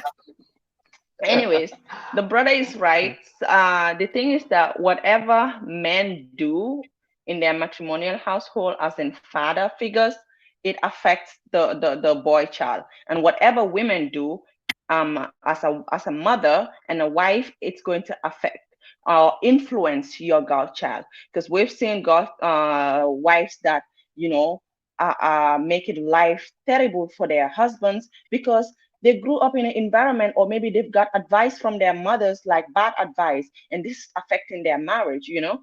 And likewise, dads normally, however a dad is treating the mother, most likely your son would take over you because they think they're okay, you know, unless God helps them. But yeah, that's what I wanted to say. And then for about what Aji was saying before she left, for me, I don't think any man deserves a woman without wanting to take care of that woman. You know, you have to show you're deserving of a woman, which includes you're going to provide for them. You pick somebody from their parents' house. Sometimes some men will pick a woman from their parents' house, a woman that is not even working. You know this person is not working. You know this person is not earning income. But as soon as you marry them, you are like, well, you have to work. You have to work. Like they have to work by force. I'm not saying they don't have to work, but before you jumped into the relationship or the marriage in the first place, don't you think you have to be talking about things like that? The reason why I'm saying that is that people keep saying money, no, lies could find you a wife, but truth would make the wife sit. If you can translate that in Mandinka, I think they usually say "Wuliyale ka muso nyini tonya ya sindi." That means fen mode ut jabar why diga mo koy toglo. We need to stop that, because I seen this happen to someone who is in Gambia right now. This man literally lied to this woman that he's going to find her own apartment, you know, leave her there. But this man have another family based in the province, you know, and he didn't lie that he has a family. The woman knows that he has a family. But what I'm saying is that these are things, finances is something that we Africans, we don't just communicate. We don't talk about finances before we go into marriage. And some women will find themselves in a marriage that they don't want because they're thinking that this man is rich. And at the end of the day, what happened? The man could not do both rents. Because first of all, look at how much Gambian people get paid salary-wise. Now you're promising a woman that you're going to take care of them and make sure that they have their own apartment different from your first wife and your first family, when you know you cannot take care of it. Isn't that putting less value to a woman? If you're going to marry a woman, you have to show them love. And that love comes with truth. We're not supposed to be like, oh, you can lie and marry a woman, but at the end of the day, they're going to stay, because when the truth comes out, divorce does not just happen like that in Africa. So they expect you to stay. And most likely women will stay, because it's not like you just jump and then start making divorce processes. So all those things are putting value to women. You don't have to lie to marry a woman. You don't have to pretend like you're rich. If they want you, they're going to marry you. In fact, I have so much respect for a woman who wants to marry you when you're poor, but is ready to work with you to build generational wealth. That's what we're supposed to want. The lady talked about a Gambian man not wanting her to work and not wanting to work himself. Well, as far as I'm concerned, any man that you want to marry and you cannot change their mindset towards the way they're going to treat you, that man will never change. Because that moment they want to marry you is the time to prove that they deserve you as a wife. And any man who cannot provide for me, any man who wants me to depend on assistance, is not the man for me. It don't matter if I'm gonna work and help and support. What matters is what you are going to bring on the table. Because what you are going to bring on the table is what's going to sustain us. Mine is just that I am going to be your support system. I will get your back. But don't expect me, or don't expect any woman to take over your responsibilities. And I tell this to people: do not start things that will not last. Marriage goes a long way. When you talk about love and relationship and you want to do certain things, just know in the future it's not going to last. By then you have already wasted so much time. Who knows if you're going to be in that marriage again? For how long are you willing to suffer? If you and that man are destined to live for 100 years or 80 years, so all through that you're going to be in that kind of relationship? If a man wants a woman, you have to prove that you are worth it. Even the poor people in Africa, people that are selling petty sellings at the market, they try to impress their women. Why? Because they want to show that woman, no matter how small it is, I got you. Just be appreciative. And let what I have be enough for you. But I'm going to try my best to bring more. But not just marry a woman and expect them to be okay with anything that you have, anything that you bring, even when it's not enough, but you can do better. I am okay with anything that my husband brings. But if he can do better, I expect him to do. And if I can support him, I will do that 100%. You can go ahead, Mr. B. Thank you very much. Mr. B, I'm going to say you've only got 2 minutes, and then I would have to close. My sister was saying something. Fanyale ka muso nyini, baltonyale ka sindi. Fanyale muso nyini. Fanyale wo futo fanambanna. Let me say that in our language. But what I mean is, you know, he said that it's a lie that get you a wife. You know, that's what he said in the local language. Makes us stay. Yeah, make it stay. So I said, any lie that make you get that wife, it's a lie that's gonna destroy that marriage, because that marriage is not, at the first place, it was not built on a solid ground. So anything from the beginning, if like when you're building a house, if you don't build the foundation on a solid ground, on a good foundation, that house will collapse. So always to be true to yourself, to be true to whatever you're going and believe in yourself and what you are. Just stay what you are. Be yourself. Don't try to pretend to come there like you have so many houses, renting cars to attract the wife. No, be yourself. Coming to it, I just want to throw on something a little bit. I just want to say something. This is to do with our sisters have to know this, and this is going to be my last word. We have to understand this. We have to stop when a man comes to look for your hand in marriage, asking everything, like making a bill on top of a man, like he's buying you. Because, Rooney, you're laughing. I'm laughing because I believe that's the way most of us were raised. Yeah, I know. I'm coming there. Okay. I know. And if you have to come and tell this man, you have to do this, you have to do this, you have to do that, and instead of you sit with the man and say, what do you have? You charge the man this, like you are selling your daughter to go, like it's a property.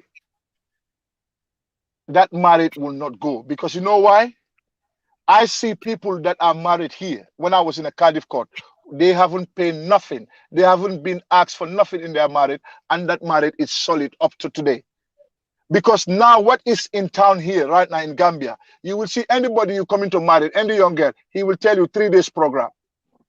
No, they don't do 1 day program. They do 3 days program, and they have a different material to wear in that program. You have to buy it all. They have the morning dress, the evening dress. But wait. Yeah, it's all right.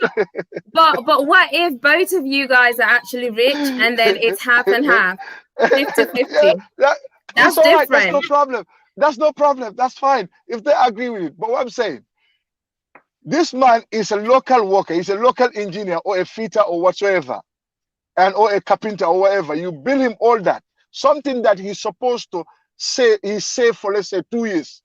You make him blow within 3 days. And he's supposed to start life with this person. Instead of you think of now, it's a foundation starting. Let me not put pressure on this man. In case when I come, we can have a stable income, to able to create wealth, to able to build a family now, to able to have saving. Then rather than calling the whole community of Basse, of everywhere, to come and eat food free, and then the next day, your husband starts struggling, and even, start to struggle, can't give a proper fish money. By then he just want to attract the people. Hey, this one. Are you blaming the lady right now? Are you blaming the lady? No, because I am talking generally. Like. No. I'm not blaming the lady. because no, wait. Because you're saying if a man has to save up just to basically satisfy that lady's wedding or whatever, but then it has to be up to them, both of them, to agree on that. So I'm not gonna say.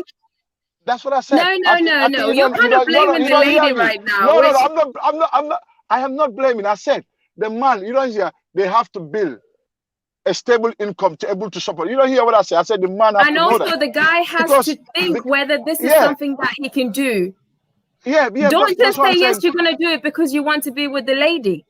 Rooney, there are a lot of people. Hold on. There are a lot of people get into something.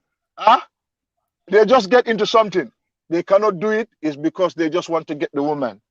Sometimes, when you love somebody, you don't want that person to escape you.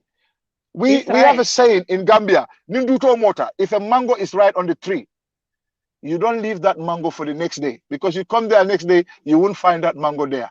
So whatever you have, whether it's the ladder or a stick, or you have to find that mango have to come, because the next day you leave it there, you come for the next day, that mango will be picked by someone.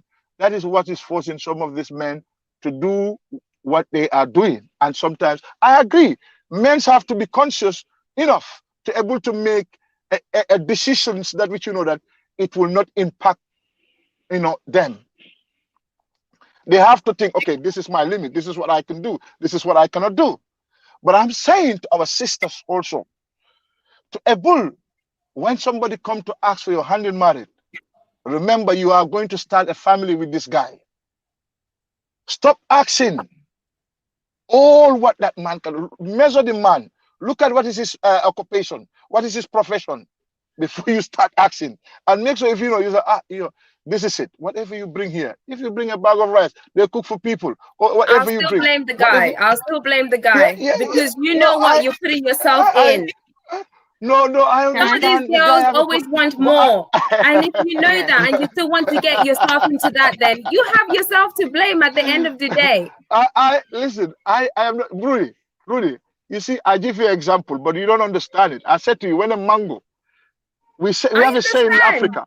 This is a big saying in Africa. When a mango is right on the tree, you don't leave it for the next day. You pick that mango because you don't want someone else to come get it. Sometimes they don't have the stick to get to that mango that can cut that mango. What they use stones. And when you throw stone, you end up busting somebody's zinc, somebody's roof, and you cause, that's the damage that comes to the man too. You see that roof you damage, that's the damage to you. That's what I'm saying. So I am explaining here, both sides, for the brothers to able to know if you see a load that you can carry, to able to know this is my load. Hey, what do I say before? Be yourself. Don't try to impersonate. Don't try to pretend. Don't force it. And then the second what I said, my sisters, please. Mohammed, stop running. If I hear you running, I'm gonna beat you. Make things easier for the brothers if they love you. Don't go for it for the sake of to say what Leader Mardefar. This is what he's gonna do for me. Go there for the sake of the love. If you truly love that man, you will not put anything that will be burden on him. And if the man loves you too, he will do what he can do for you. That will not, he will do what he can do for you. He will know, okay, you know what? I don't have to be mean. This is my wife waiting. At least I have to spend to make it a little bit nice. If you cook your benachin, your benachin. If you cook your mbahal, is your mbahal. But what we are saying here, for the sisters to also, and the parents, I'm speaking to especially the parents, Fa domoro, Ba domoro, Mama domoro, Koto domoro, Barin domoro, all these things they're saying, the uncle Sia have to come, the brother Sia have to come, the father Sia, the mother Sia, the auntie Sia, all these things we need to look at, let us vet the people that are coming to marry our daughters, make sure that they have good quality, good character. Let us not look what they can bring. It's what are they going to protect your daughter? Are they going to be somebody whom, even though they are not in a good position, but are they somebody who is caring? Are they somebody who are willing to see her, whatever they have with your daughter? Once we understand that, we will not have all this problem because all this problem right now, you will see somebody who come and snatch somebody's girlfriend.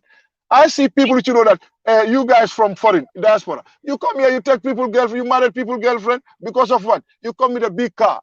You marry somebody's girl here. We know that he's going out with a girlfriend. Don't blame that guy. Blame the girl that wants the material. Okay, so that's what I'm saying. So this is what I'm saying. That's what I'm saying. Let us not look. That's why I'm speaking. Let us not look into this material. Let us love for the sake of love, for the sake of the good value the person has, the goodness, the good character. The person could be a welder man. The person could be a carpenter. He doesn't have to be a lawyer. But once he has a good value and he can bring positive energy into your life, you can say, you know what, hey, I find my peace. Not all that glitter is gold. Sometimes you're gonna go and get married to somebody who is very wealthy, and you will never be happy. You will never know happiness in your life, because the person will never give you that love, and he will maltreat you, hitting you. When somebody who don't have nothing, but at least she will give you the time. She will be very sympathetic towards you. She will come and help you, support you. These are very important things, little things. These little things are the big blessings that people don't see. We need to count on these little blessings. But and they're big blessings. People are thinking, no, oh, you're my job, no, but look at the empathy and the sympathy the guy will have for you. He will give you his time, all his time, when he leave work to come and sit with you, chat to you, not screaming at you, not shouting at you. Why my lunch is not ready? Why my this is not ready? You go and marry to somebody who is rich. The next thing is, he don't treat you like, the other guys who treat you. And, the married end up being broke. So sometimes we have to choose wisely and choose, the men we go for. And we know that, what? Hey, though he doesn't have nothing, but you know what? I'm willing to struggle with him to build our life together, to build our house, to build our hut together. Once we have that understanding, we will have a way forward. But once we start to look, what the guy have to bring, what the guy can provide for me. Is he going to put me in a 5-story building? Is he going to put me in a compound in Bursubi? Is he going to put me in a compound in Kololi? All these things will not work.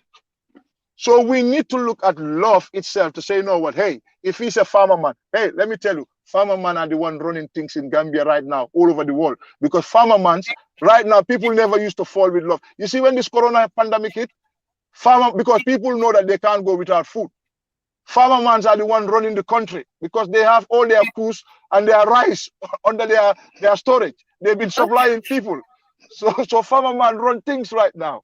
So this is what we need to see. The thing is that, Thank you Mr. so B, a woman that loves you will be the only one to support you.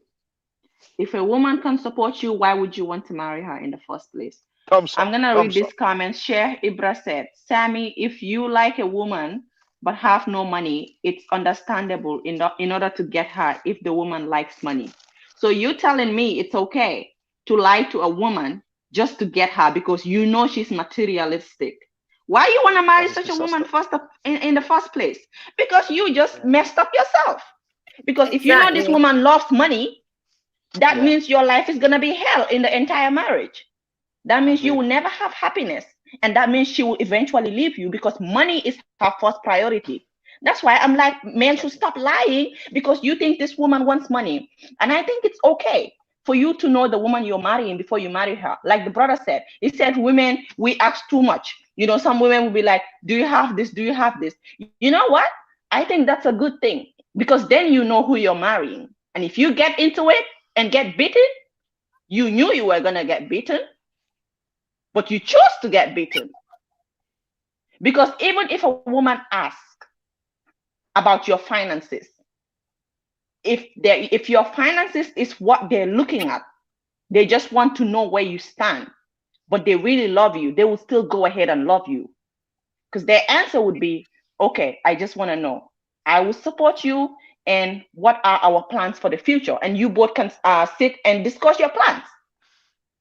But if they're only asking to know your finances and see if you can take care of them and see if you have enough for them, then you better back out. Take your shoes and run as much as you can, because that means this person is only looking for what you have and not what you can afford and not what you can give her about like emotions, respect, love her. Because there's some people that money comes first before love. There are people that say love with no money is no love. And you can't change their mind. They have already made their mind up.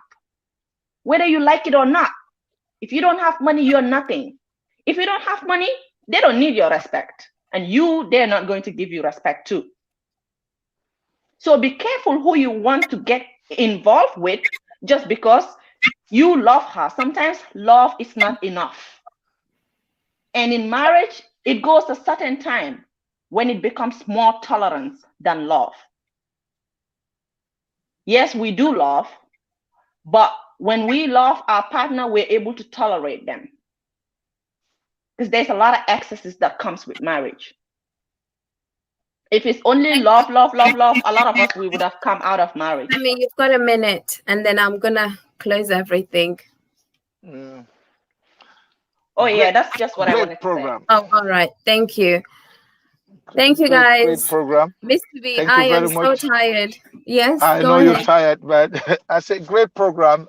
This is what we need. This is like a civil education, and you're educating the people about. It's very good. We can all come and exchange ideas. Nobody is entitled to the. We are all entitled to our opinions. We can, but nobody is entitled to the facts. We can speak as much as we want. It's just a battle of ideas. Women could bring their ideas. I bring my ideas. Like I said, hey. You men's out there, my last word is make sure if you have a good woman, look after them and cherish them. Because you know what? They say who find a good woman, find a good thing. So please, if you are a man and you got a good woman there, please look after them. Make sure you provide for them, work with them, and this is what I will, ask for the gentlemen's, my brothers. And together we are strong. Together we can achieve a lot of things. There will be a misunderstanding on the road, but you know what? When we sit down on the big table or around the big bantaba, we can able to solve all the problems, and we address it. And where we go wrong, we can able to, my sister have pointed out key things here, and which I think every man who is listening today, hey.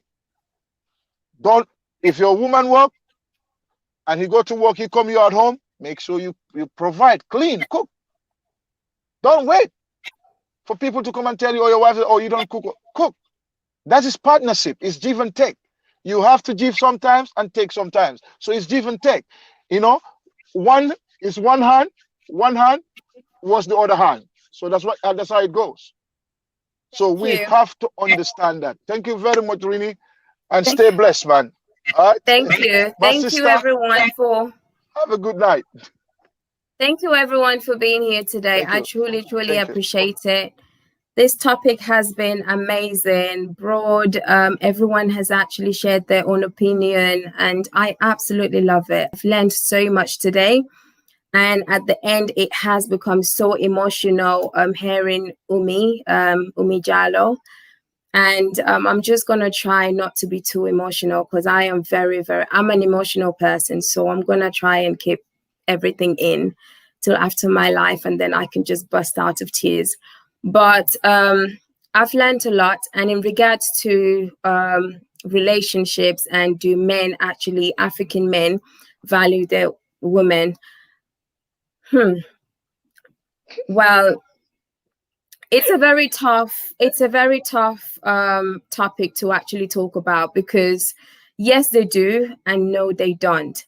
Because like I say, from my experience with my parents, I would say some do, because my dad did value his wives.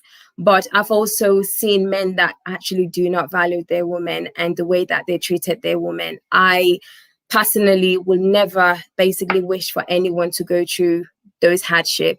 But then again, women do play a big part in basically the way their men treat them as well, most of the time, not all the time. As some men can be heartless, but sometimes women do take it for granted when a man is being nice to them.